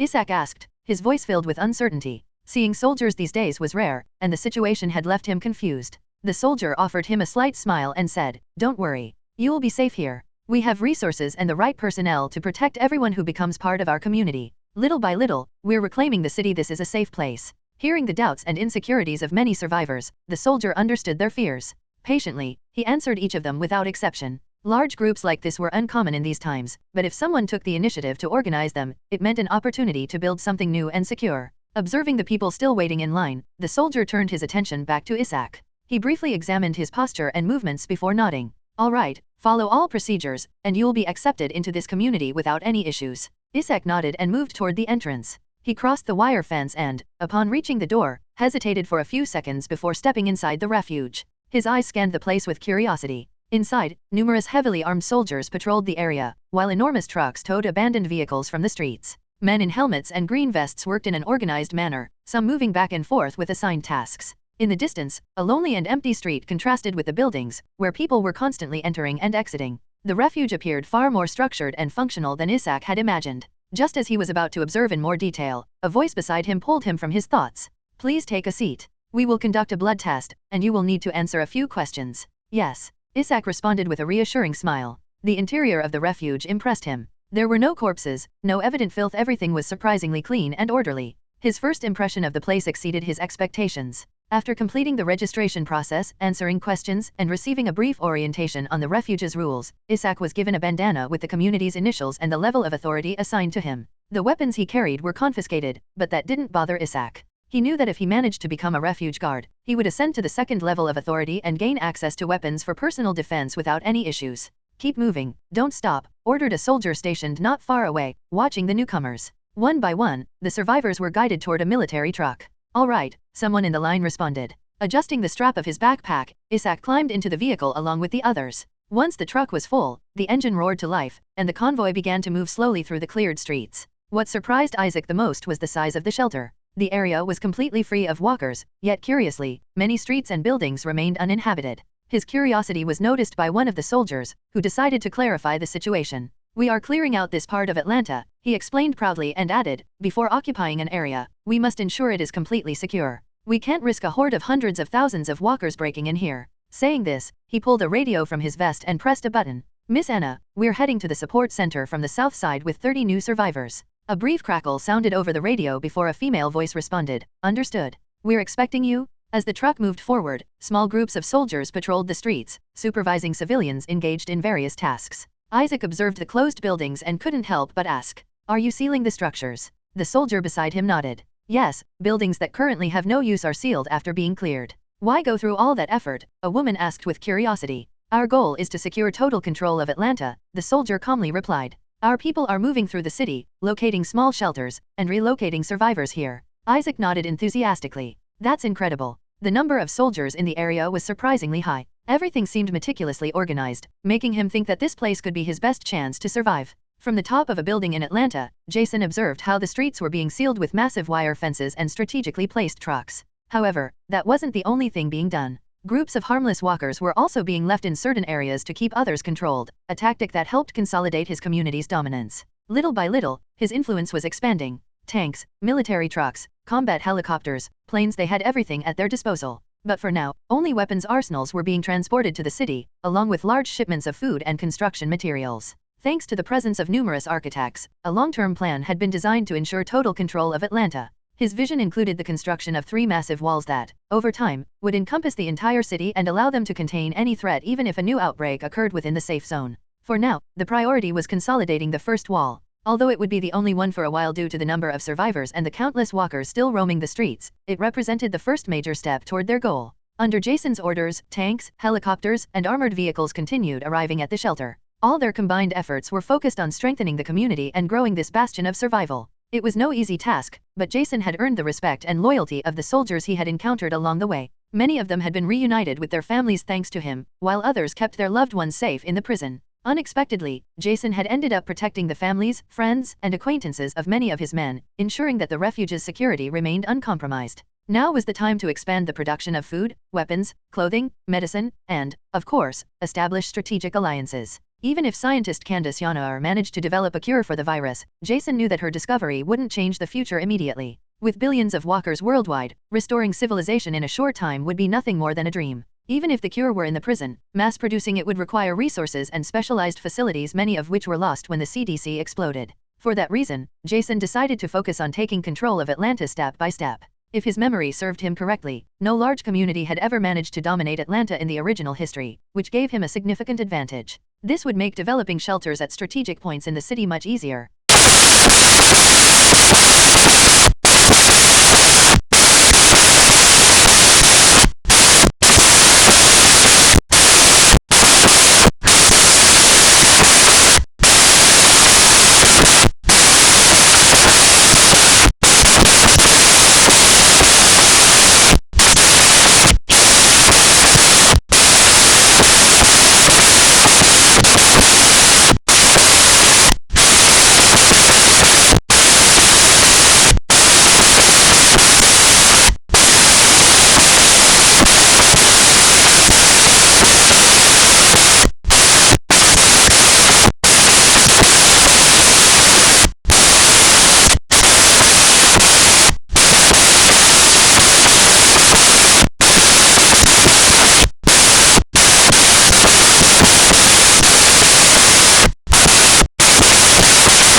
who was injured in her ankle, was supported by 2 of her companions, and they all followed the group into the depths of the forest without asking any questions. After passing through the dense woods for some time, they estimated they had been walking for at least 30 minutes. Eventually, Ramon noticed many stakes driven into the ground, and when he looked up, his pupils shrank at what he was seeing. A massive wall structure appeared before his eyes. When he glanced at the indifferent eyes of the soldiers, they all understood that this must be their base. Soldiers were walking along the walls of this intimidating fortress. At first glance, 6 enormous towers could be seen in various locations around the base. From the small windows, thick metal barrels protruded from the gun ports of each tower. There was no doubt that these towers were equipped with heavy machine guns, ready to open fire at any moment. But beyond the massive walls of the base, there was also a huge metal fence outside its perimeter. Within the area protected by the fences, there was farmland. At that moment, many people were diligently working. From the faces of those who occasionally looked up to check the sky or wipe the sweat from their brows, one could see a mix of enthusiasm and, most importantly, hope. This made the group tremble with emotion.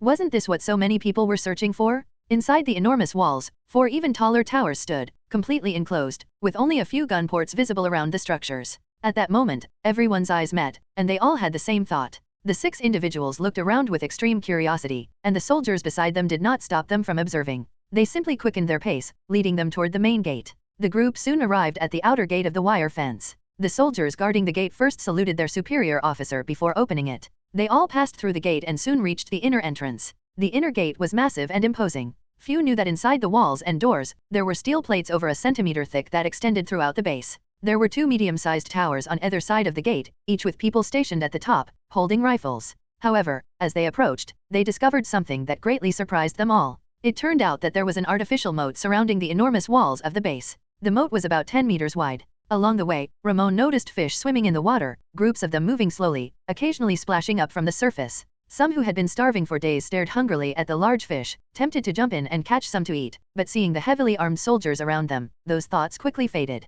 Everyone was lost in their thoughts, and the group's pace slowed as their eyes remained fixed on the artificial moat and the towers, unwilling to move on. The soldier leading the way noticed the group's hesitation, looked at their expressions, and immediately understood what they were thinking. He pointed to the gate near the base and said, "Move along, there will be food for everyone once you're inside." Upon hearing those words, the 6 curious individuals quickened their pace, and the men in the group felt the urge to cry. Ramon had initially thought that the exterior of this place was much better built than anywhere else, but that the interior would likely be more ordinary. However, after they passed through the inner gate of the base, the sight before them made them tremble. The large inner plaza was open, with fountains of crystal-clear water and well-maintained emerald-green shrubs not just for decoration. On the other side of the plaza stood rows of large wooden barns. Pigs, cows, sheep, and horses were being cared for by a group of people. In the middle of the plaza, 2 very tall watchtowers stood. Walking beneath one of them, Ramon finally got a full view of their design. The upper part of the towers resembled a saucer, but was slightly wider and taller. The tops of these towers were circular, with a broad space that appeared to be an observation deck, while the lower part had gun ports.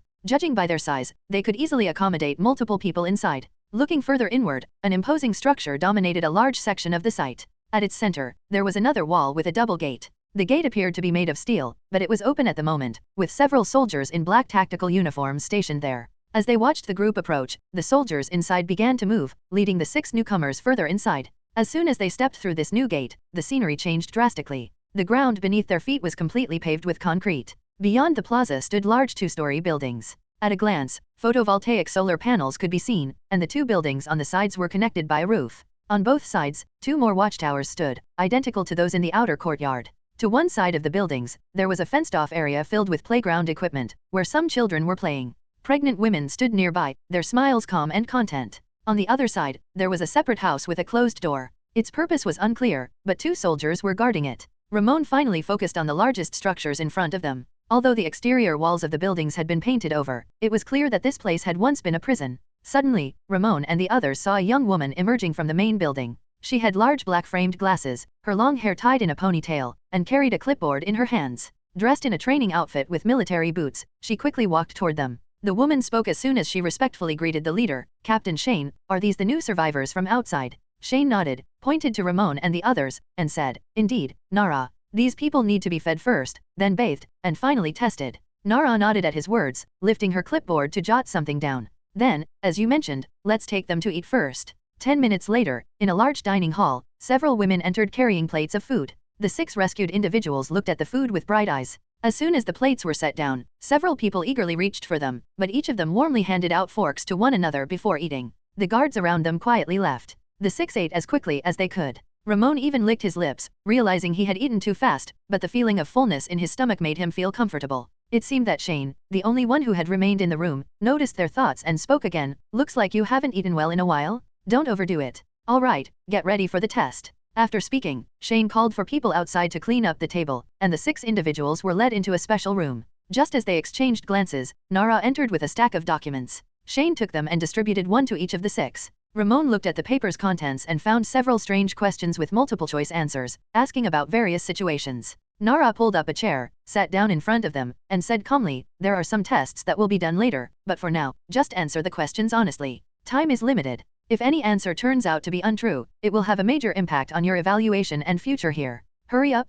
After speaking, she pulled a delicate pocket watch from her pocket and signaled for everyone to get ready. Nara's slender fingers lightly pressed the button on the watch, and a voice echoed in everyone's ears. Hurry up. Chapter 89, Interrogation. In an isolated room, Shane and Nara observed this new group of 6 people. This was an advanced procedure to determine what kind of person was joining their community and to maintain control over their actions. So far, there were more than 3,350 people in the prison, and all of them or at least most had joined after going through this process. Some had been transported to the city of Atlanta over time, but since the journey was long and dangerous, it was decided that refugees would only be transported once the prison could no longer accommodate more people. Returning to the test, it consisted of 2 very important processes. The first was a simple multiple-choice questionnaire, asking things like, have you ever killed a person? What is your dream now? What are you willing to do to protect your life? At first glance, these questions seemed designed to judge whether a person was good or bad, but that was something the SCT didn't care about. The main purpose was to determine if the person was lying and to assess how dangerous they could potentially be. This became clear in the second test, conducted shortly after the person answered the multiple-choice questions.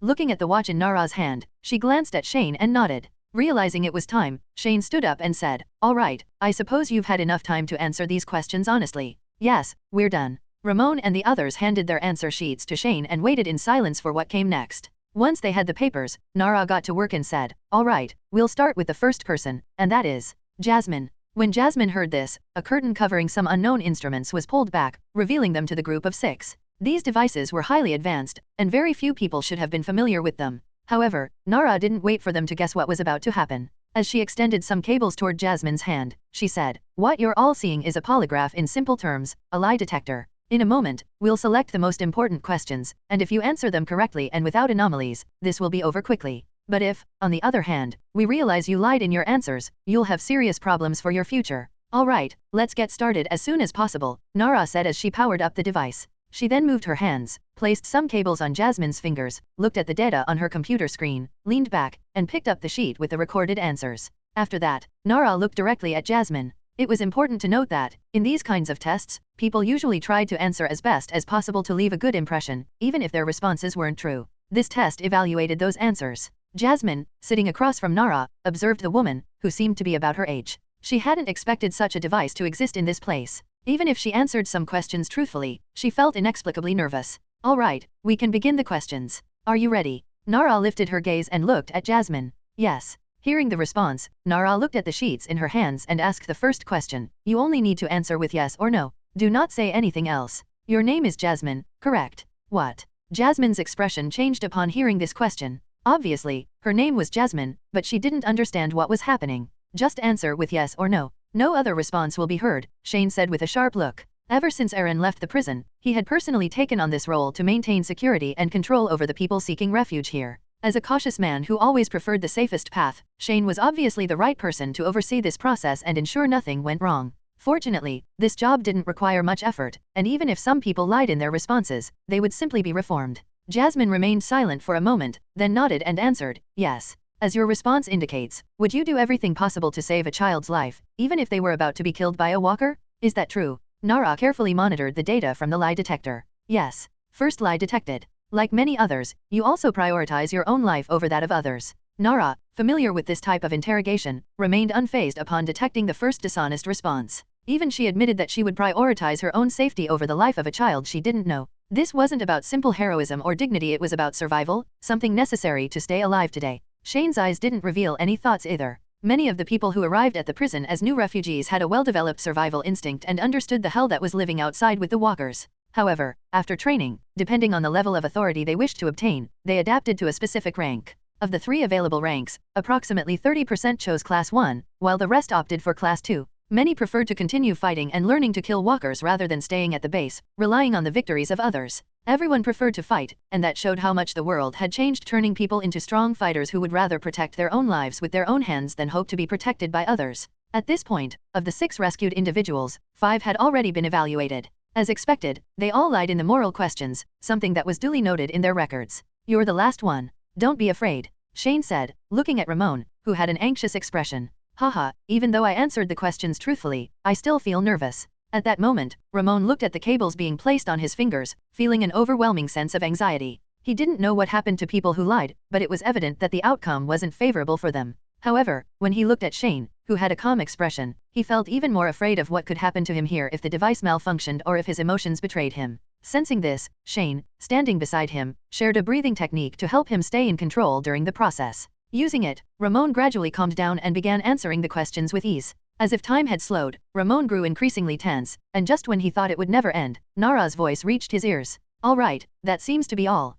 Hearing this, Ramon let out a sigh of relief and then looked at Shane with a grateful smile. "All right, buddy, let's get you and your friends to take a shower. It'll help you rest well later." Shane led Ramon and the others to wash up. According to the results, none of these people were dangerous, aside from a few answers that most had lied about. But those were simple responses that anyone in their situation would have answered in the same way. In short, there was nothing to worry about regarding these new people who had been welcomed into the community. Chapter 90, A Friendly Soldier. The next day, Ramon's group was placed in a special area within the prison facilities. The lie detecting device used by Nara was highly effective. The first thing she analyzed was whether they had any kind of trauma. In this case, the men and women were separated into different groups while a full evaluation was conducted based on the results. Then, the questions designed to assess and verify their psychological state were part of a questionnaire that some of the survivors inside the prison had to answer from time to time. New questions were created, and many others were asked to ensure that everyone responded honestly, allowing for the collection of a greater amount of data. After the survivors arrived at the prison, they had to spend 2 days in isolation and observation to ensure they were not infected.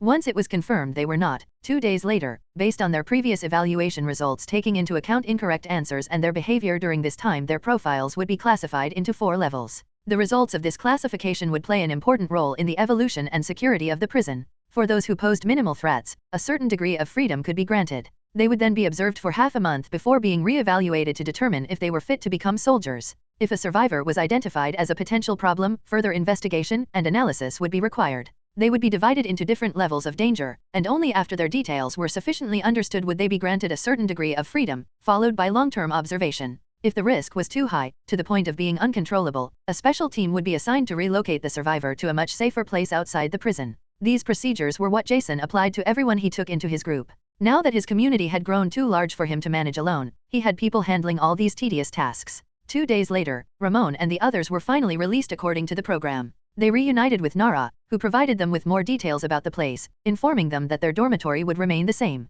However, they would no longer be restricted inside the cells. While they would still be under someone's care, it would only be for half a month. Ramon and the others understood well that this wasn't about an escort to protect them, it was clearly someone assigned to monitor them. But they also realized that these people's intention was to maintain the security of this place. In a situation like this, it was already incredible that they had been accepted at all. Soon, everyone noticed that all the guards who had been living in their unit for the past 2 days had withdrawn, leaving only a single guard at the unit's door. Ramon shared his thoughts with the others and decided to go outside and take a look. Stepping out of the unit's door once again, several people were still surprised by what they saw with each step they took. These fortifications had obviously been built recently. From what they understood, nearly a year had passed since the end of the world, and the fact that these people had managed to build something like this was truly admirable. Ramon glanced at the soldiers accompanying him, wanting to ask them some questions, but he hesitated. Still, considering the days ahead, he insisted on asking. "Hello, can I ask you some questions?" The soldier nodded and responded with an unusually friendly tone. "Of course. In addition to being your companion, my other task is to be your guide. To make sure you understand what this place is, you can ask whatever you want." The group exchanged glances, then Ramon looked at the soldier. At that moment, Jasmine whispered, "Don't forget to ask if we can visit different areas of this base." Ramon nodded discreetly, then turned to the soldier beside him and asked, "I'm Ramon. I haven't asked for your name yet, so it'd be nice to know it." The soldier smiled slightly and extended his hand to Ramon. "Hello, my name is Glenn. Nice to meet you, Glenn. I'm Ramon, and these are my friends, Jasmine, Rosalinda, Juan, Gomez, and Tina." Glenn and the others exchanged greetings, then he reminded them of something. "First of all, I'm not actually a soldier, I'm just a survivor like all of you. Before ending up here, I was a pizza delivery guy. Don't be so nervous. While I'll be following you closely, your freedom won't be restricted. You can talk to anyone in this place. Of course, the other person has the right to refuse to talk to you. So, if you have any other questions, feel free to ask, but I suggest you first learn about this place. Ramon nodded in appreciation and then asked his questions. Glenn, I want to ask what's happening in this survivor base? This was supposed to be a prison, right? Who's the leader? And why is everyone so well equipped? Glenn smiled slightly, then pointed to the main prison structure not far away. Wow, you have a lot of questions. I'll be brief in answering them. The leader of this place is named Jason. Many call him Captain because he was a former soldier. As for what we're doing here, obviously, we're surviving. Most of the people here are regular survivors. This place was modified following the leader's intuition, and he mobilized everyone to achieve this outcome. How many of you are there? Jasmine asked from behind Ramon. Glenn thought for a moment and answered uncertainly. There are about 350 people here. I never really cared to know the exact number. Hearing this, everyone nodded in understanding. Ramon, being the most observant, asked, in this place? Are there other places like this? Glenn scratched his head and said, well, the Class 2 authority figures are working to establish new shelters to protect people in different locations. That's impressive. Alright, let's not waste words. Come on, I'll show you something really exciting. Everyone exchanged curious glances, and under Glenn's guidance, they were just as shocked as they had been the previous day. Glenn even told them that this shelter currently housed over 14 tanks, 30 armored vehicles, 2 Apache helicopters, and 3 cargo helicopters. Hearing Glenn's words, several people were momentarily stunned. Soon, they arrived at the main residential area. Unlike the unit they had been living in, the environment of the main residential area was simply breathtaking. The interior had been almost completely renovated. The white walls and hard bunk beds of the individual rooms had been replaced with comfortable multifunctional bunk beds. The iron doors of each cell had long been removed, replaced by closed doors with wooden windows. The floors were no longer gray and black concrete inside, they had been replaced with wooden flooring, and the outdoor hallways were covered with tiles. Along with the low-energy lighting system and underground water system, several people even spotted a bathhouse. Ramon recalled returning to his room, looking toward the dark and damp prison beside him, and feeling an uncontrollable desire in the hearts of many people. Ramon, we have to stay here. We won't find a better place than this, Jasmine said seriously, looking at Ramon. They had been wandering for too long. Some people beside them also looked at Ramon and expressed their thoughts. Just as several people were engaged in a heated discussion, a sudden series of whistles echoed through the main courtyard outside. Beep, beep, Chapter 91, Black Hawk Down, beep, beep. The sound of the alarm echoed through the base. Ramon and the others shuddered and, almost instinctively, stepped aside, scanning their surroundings for the cause. They knew that sound meant something, but they had no idea what. They could only assume it was important, perhaps a threat or an event outside the base. Immediately, a group of heavily armed soldiers gathered in the main courtyard. At the same time, the door of the main building swung open, and a man dressed in a black tactical uniform with a red bandana tied around his right arm rushed out, followed closely by several others wearing bandanas of different colors. Shane, the captain who had rescued Ramon and his group, quickly advanced toward the newcomer. They exchanged a few hushed words, and soon after, the man with the red bandana began issuing orders with authority. Without wasting time, he grabbed a weapon and boarded a Humvee equipped with a machine gun. 3 more armored vehicles rumbled into the courtyard, moving heavily. With a single command from the young man, more than 20 soldiers climbed into the remaining vehicles. In a matter of seconds, the convoy set off and disappeared through the base's main gate. That man was Jason. He had only returned to the prison a few days ago after months of absence. He leaned back slightly in his seat and closed his eyes, trying to regain some energy. The prison had been built following a meticulous plan. For 6 long months, everyone had worked tirelessly training, reinforcing structures, consolidating that place as the hidden stronghold of their community. From there, they could organize rescues and relocate survivors to the growing shelter in Atlanta. Suddenly, Jason's radio crackled with static. ZZ. Jason, this is Rick. I think I saw a helicopter go down. Should we head there? Jason's eyes snapped open. He grabbed the radio and pressed the button to respond. ZZ. Copy that, Rick. We're already on our way. You focus on completing your mission. We don't need backup for now, but we'll keep you informed. Understood? Stay safe on your end. Jason kept his voice calm, but his mind was anything but at ease. If his sense of time was accurate, it had been about 200 days since he moved into the prison and established a new refuge in Atlanta. According to his calculations, the time had come for the next phase of major events to unfold. Jason clearly remembered that in the third part of the story, a helicopter crash occurred at the beginning of the events, triggering a series of crucial incidents, ones that were extremely important for Jason. Among them were the sinister plans of the infamous governor, the leader of a rather large community. He also recalled how, in the original story, many fans started hating Andrea at that point. However, he knew the situation wasn't that simple. In the comic version, which was a very different story from the TV series, Andrea was one of the key members of the group. With this knowledge and everything he had done so far, Jason couldn't afford to waste the opportunities that were about to come knocking at his door. That was why both groups, one led by Rick for resource gathering and the other by Jason, were heading to the same point. And if, for any reason, they crossed paths with the governor, there would be no negotiation. There was no way to reason with men like him. Letting their guard down for even a second could cost them their lives. Jason knew that a confrontation with him was inevitable. If the governor discovered his existence, he wouldn't hesitate to eliminate him just as he had done with so many others in the past. This time, Jason and his group responded to the helicopter incident faster than in the original story. However, the arrival of both sides was still uncertain. To avoid any unforeseen situations, he decided to take his elite rapid response team, each of them heavily armed, to the crash site.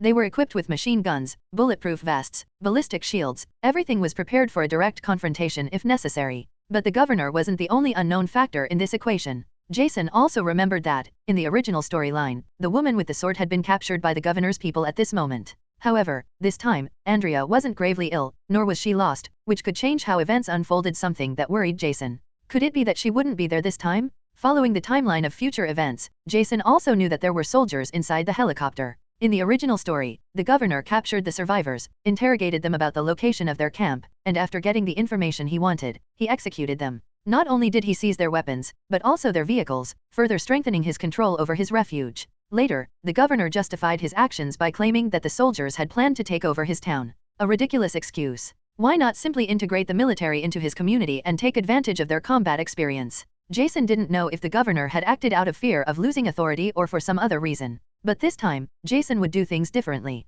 To be honest, Jason acknowledged that the governor had once been a good person before the world ended. However, everything he had been through had completely changed him. The man he was now was nothing more than a deranged psychopath. And the best way to deal with someone like that was with a swift and definitive solution. He couldn't allow him to be part of his future plans. Not only was he unstable, but also unpredictable. However, eliminating him wasn't so simple. The governor had strong influence over his refuge, and his followers trusted him completely. If Jason wanted to win over those people, simply killing him wouldn't be enough. He needed to expose his true nature so they could see for themselves the kind of leader they were blindly following. Faced with this, he had two options. He could eliminate the problem immediately, without worrying about the consequences, or he could be patient, gather evidence quietly, and expose him when the right time came. The 4 armored vehicles moved swiftly. Jason set aside his thoughts and focused on what lay ahead. Before he could make a decision, a voice on the radio pulled him from his musings. "ZZ. Shane, any updates on your end?" "ZZ. Nothing yet. We haven't found anything." "ZZ. Then we need to hurry to the red zone.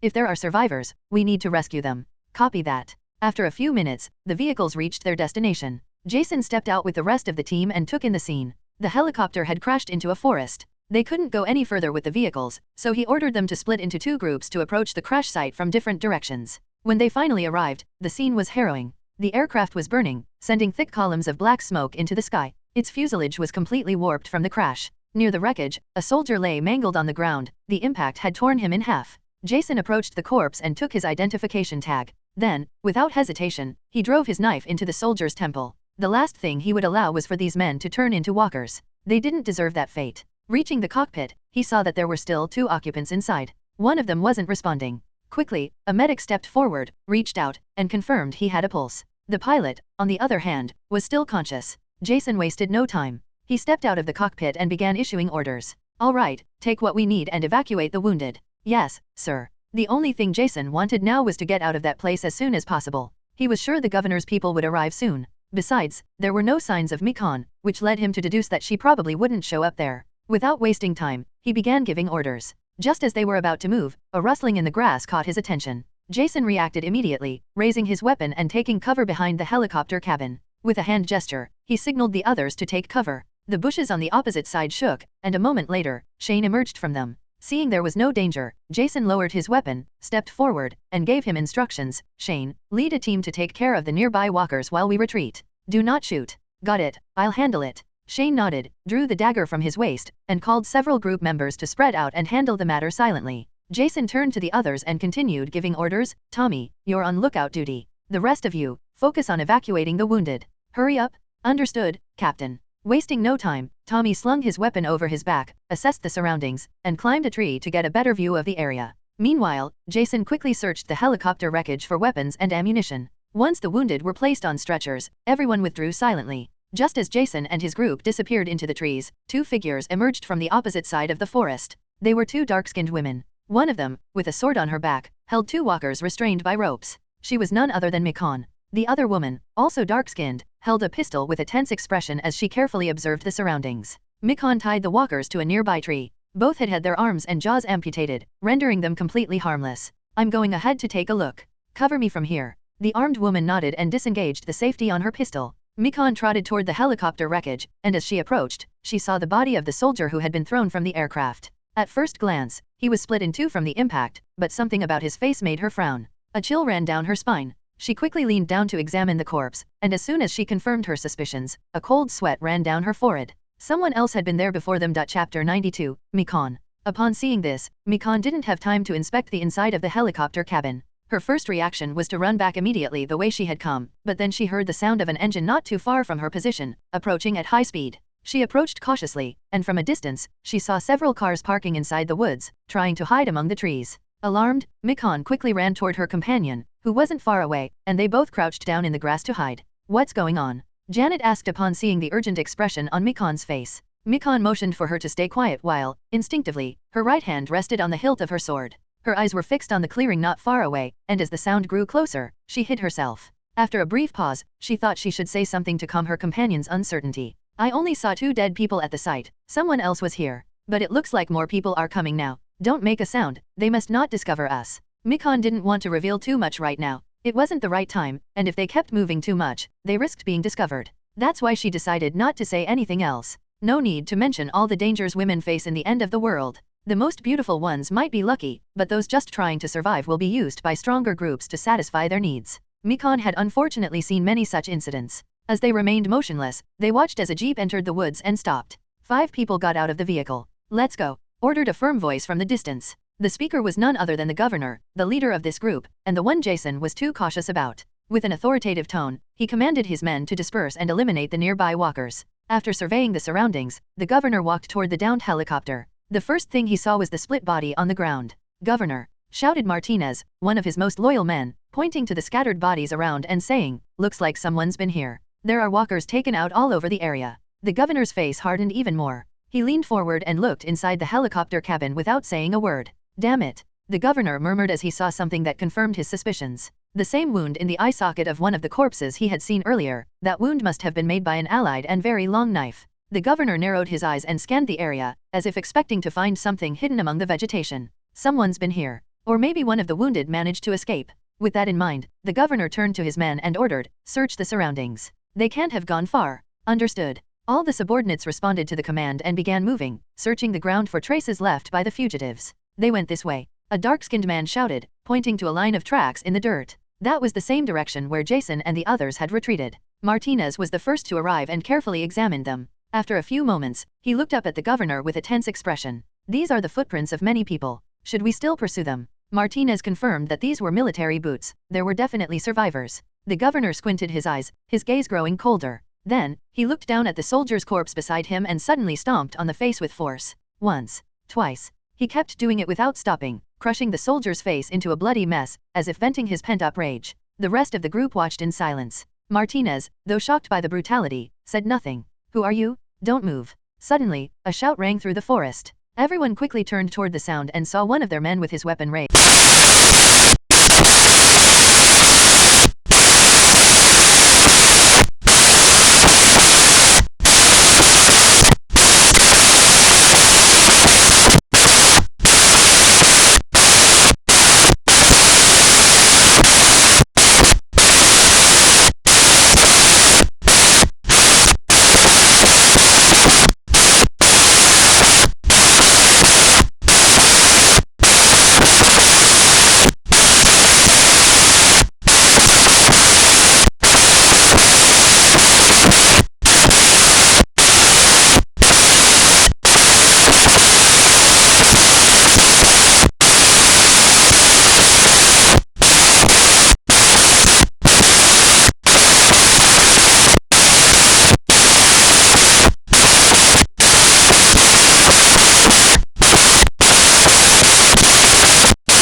my friend's body. Merle shook his head and then, in a tone that tried to sound apologetic to help Mikon, said, I'm really sorry, dear, but by now, she's probably a walker. That's impossible. She was shot, and she wasn't infected by the walkers. Seeing the hatred in Mikon's eyes, Merle immediately realized which side was telling the truth. He then pointed and said, well, no matter how you die, everyone eventually turns into a piece of walking meat. Regardless of the stunned expression on Mikon's face, Merle turned to look at Martinez. Haha, I think I've already decided who the winner is, but you, bunch of idiots, are lying right in my face. As he spoke, he raised the gun in his hands for the first time. Seeing this, Martinez's expression drastically changed. Just when he thought he had persuaded the other side, it turned out he hadn't. He pointed, no, please, don't shoot. We're just following orders. Our shelter leader told us to do this, and it's not something we can refuse. Are you confessing you did it? Merle's tone turned cold, and at the same time, he extended his hand and grabbed the radio from his vest. ZZ. Tyler, we have the rats under control. Just now, they killed a survivor.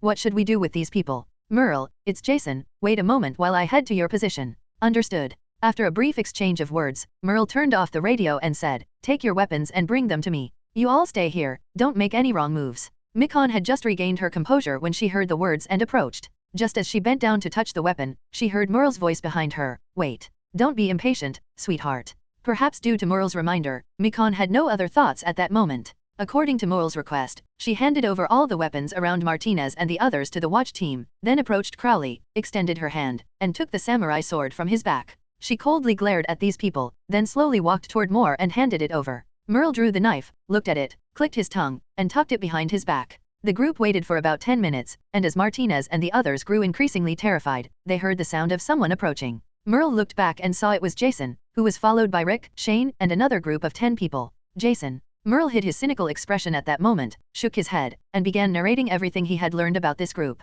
Jason's eyes scanned all these people one by one. Of course, he knew who some of them were, but he hadn't expected to encounter Mikon under these circumstances. If Andrea was still in the prison, he couldn't understand how Mikon had also ended up at the governor's shelter. This situation was confusing and had to be handled carefully, so he thought deeply about what to do. After listening to Merle's words, Jason lowered his gaze and then asked Mikon, if you said they killed your friend, why did they do it? When she heard this, she said, I don't know, we had no conflict, we didn't argue or steal anything, it was just me and Janet spending the night at their camp. The more Mikon spoke, the angrier she became about what she had lived through. Jason, on the other hand, thought silently and pieced together how everything had unfolded. If she hadn't crossed paths with Andrea as in the original story, she somehow met this woman named Janet. This time, the outcome was different. Janet decided to leave the governor's shelter, which led to her inevitable death. Now, Jason understood what would have happened to Andrea if she had left that shelter when Mikon did. Everything had been explained to him, from the first encounter with those people to how they ended up here. After hearing Mikon's account, Jason looked at Martinez and the others in his group, walked slowly toward them, and then began to speak. You all know, don't you?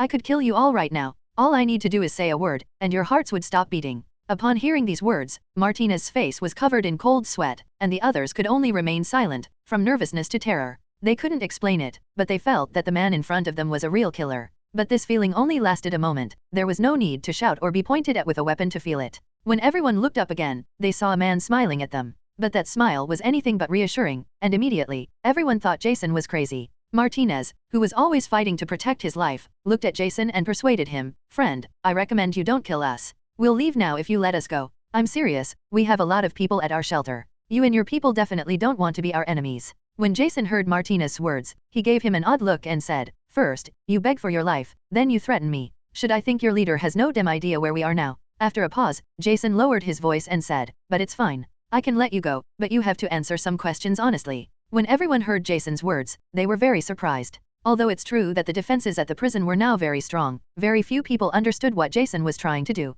Mikon, on the other hand, was the most affected. She looked at Jason and shouted, no, you can't let them go, these people are murderers. Jason made a gesture to stop Mikon from speaking further, then turned his gaze toward Martinez and waited for their response. The few people saw that there was hope of leaving, so they nodded frantically, caring about nothing else. Upon receiving an answer, Jason nodded and said, I want you to think carefully about your answers before you say them. I don't like lies. From what I've heard, it seems your leader told you to kill these people. How many times has your leader asked you to do the same? Although Jason didn't differ from these orders, like when he asked Tommy to deal with some troublesome people, such as Carol's husband, among other men, he wanted the people around to be aware of the threat they were about to face, of the kind of crazy person they were about to deal with.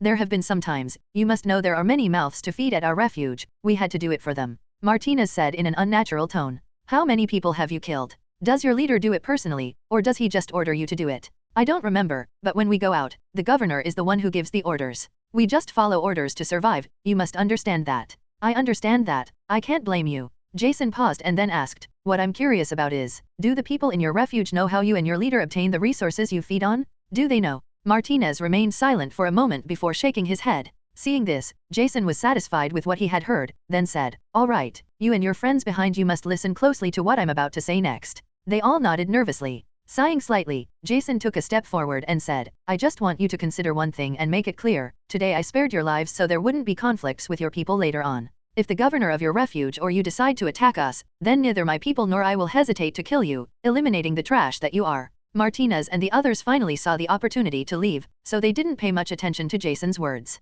Martinez didn't even realize that when they checked him earlier, there was something in his pocket. Thank you very much, as a good leader, you made the right decision. We don't want any unnecessary bloodshed either, Martinez said with an expression full of gratitude. All right, if you're leaving, hurry up and don't waste my time any longer. After speaking, he saw Jason signaling the surroundings, and everyone lowered their weapons as they retreated with Jason and the others. Martinez also backed away in front of them, retreating more than a dozen meters before turning and heading off under the protection of the trees in the area. Ignoring the few people who left, Jason turned to look at Mikon, signaled for her to follow him, and then started walking back to the base. During this time, Jason had made plans to resolve the governor issue without shedding too much blood, and that plan was now in motion. Mikon, who stayed behind, did not follow them. Instead, she decided to ask a question that many were asking, why didn't you kill them? Are you afraid of them? Letting them go is a stupid decision, it will bring you problems later. Jason smiled, looked at Mikon, and said, at least you were deceived, I'm glad this game wasn't discovered by those people. Do you really think I let those people go out of fear?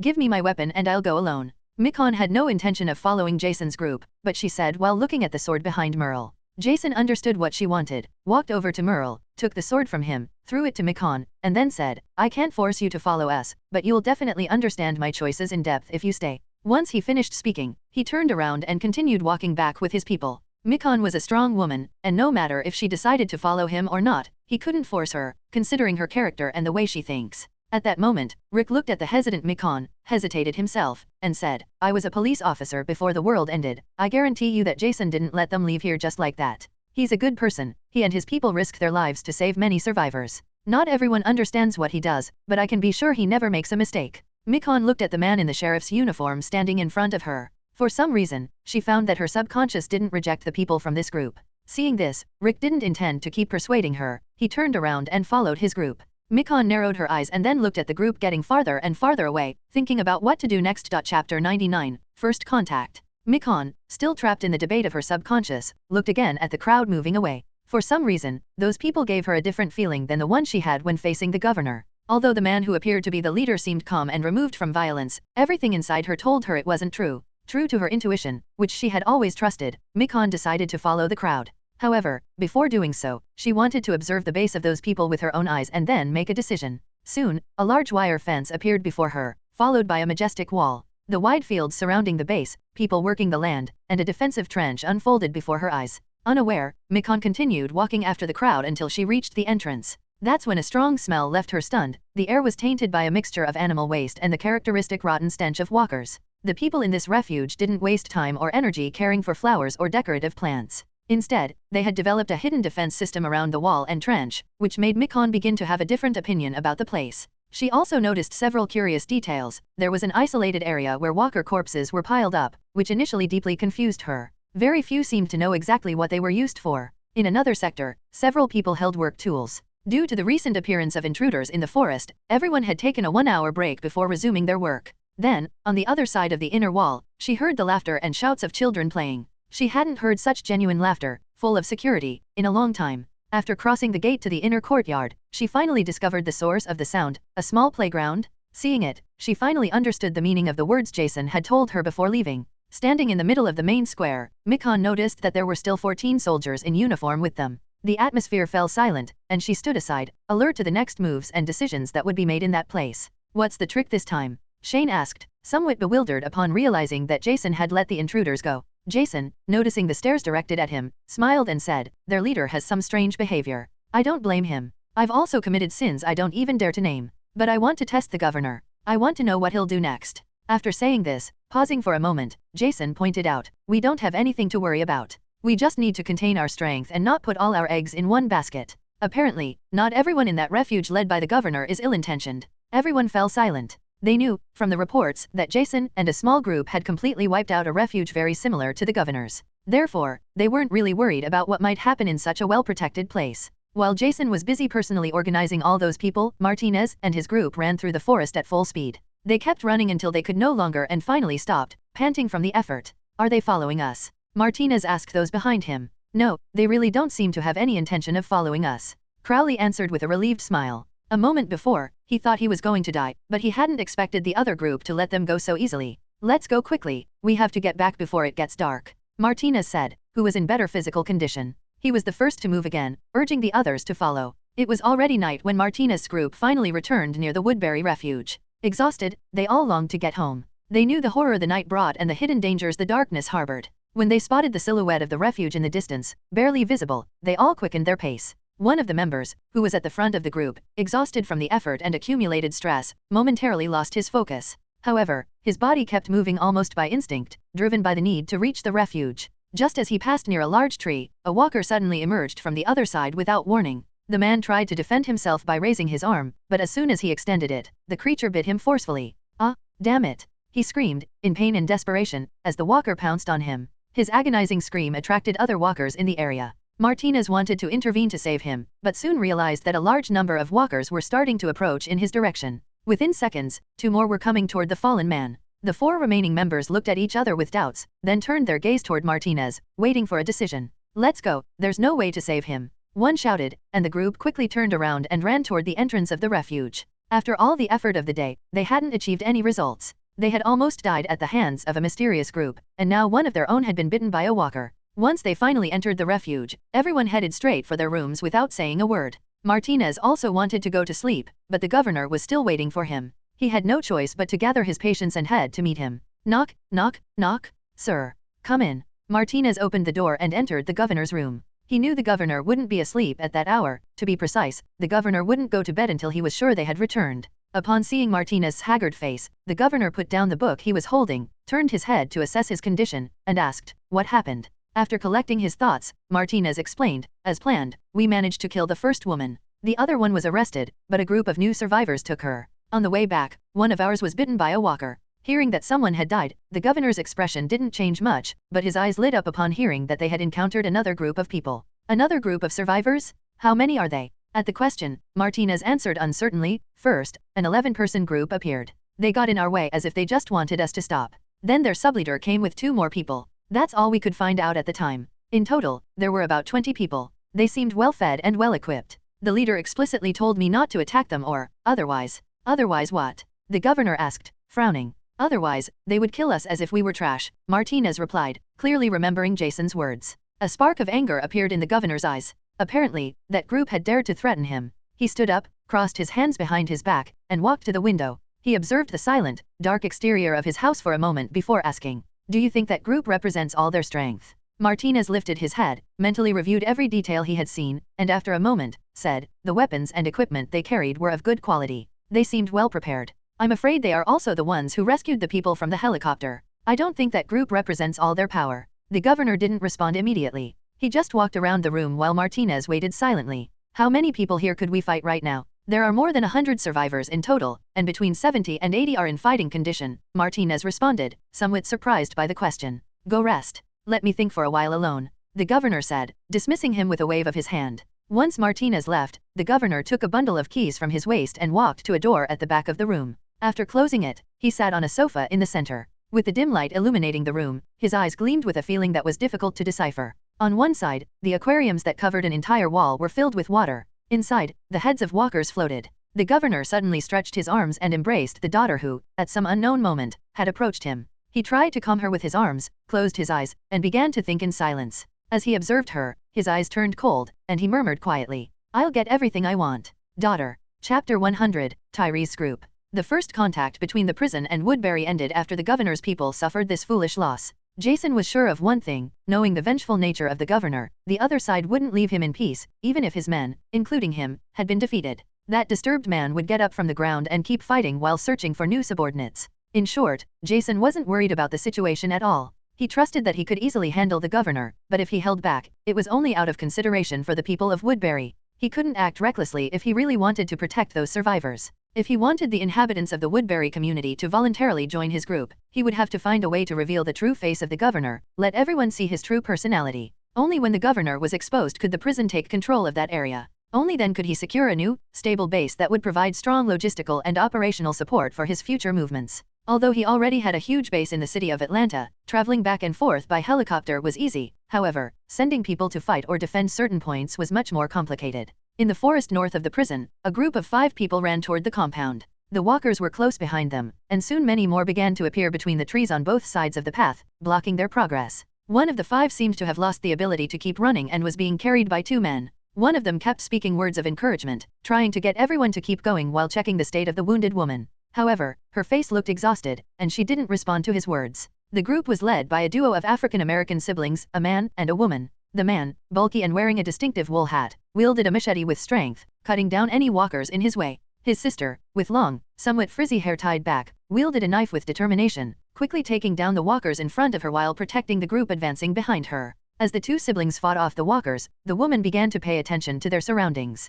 She realized they were about to reach the edge of the forest if they ran a few more meters. Through the gaps between the trees, she could vaguely make out an open space covered with trees and bushes. Without turning her head, she shouted to those running behind her, "Tyrese, we're almost out of the forest, we can't stop." The bulky man, Tyrese, cut down another walker in front of him and, without slowing down, shouted to his sister, "Sasha, go back and help Ben and Alan, I'll clear the way ahead." "How's Donna?" "There's no hope, she's gone," Alan replied in a tone full of sadness. Although Tyrese felt somewhat guilty, he knew there was nothing he could do in that situation. He gripped the machete tightly and, without stopping, they all quickly left the forest. Tyrese was the first to run out. Looking up, he realized that in front of him stretched an open field, and there was no way to cross it without being exposed. A feeling of despair welled up in his chest, but he wouldn't allow himself to give up. Seeing there were no walkers on the sides, he turned around, relieved Ben, who was already exhausted, and began to advance alongside Alan, who was still carrying Donna. Clearing the way, the group ran without a clear direction. For now, all they could do was distance themselves from the group of walkers chasing them.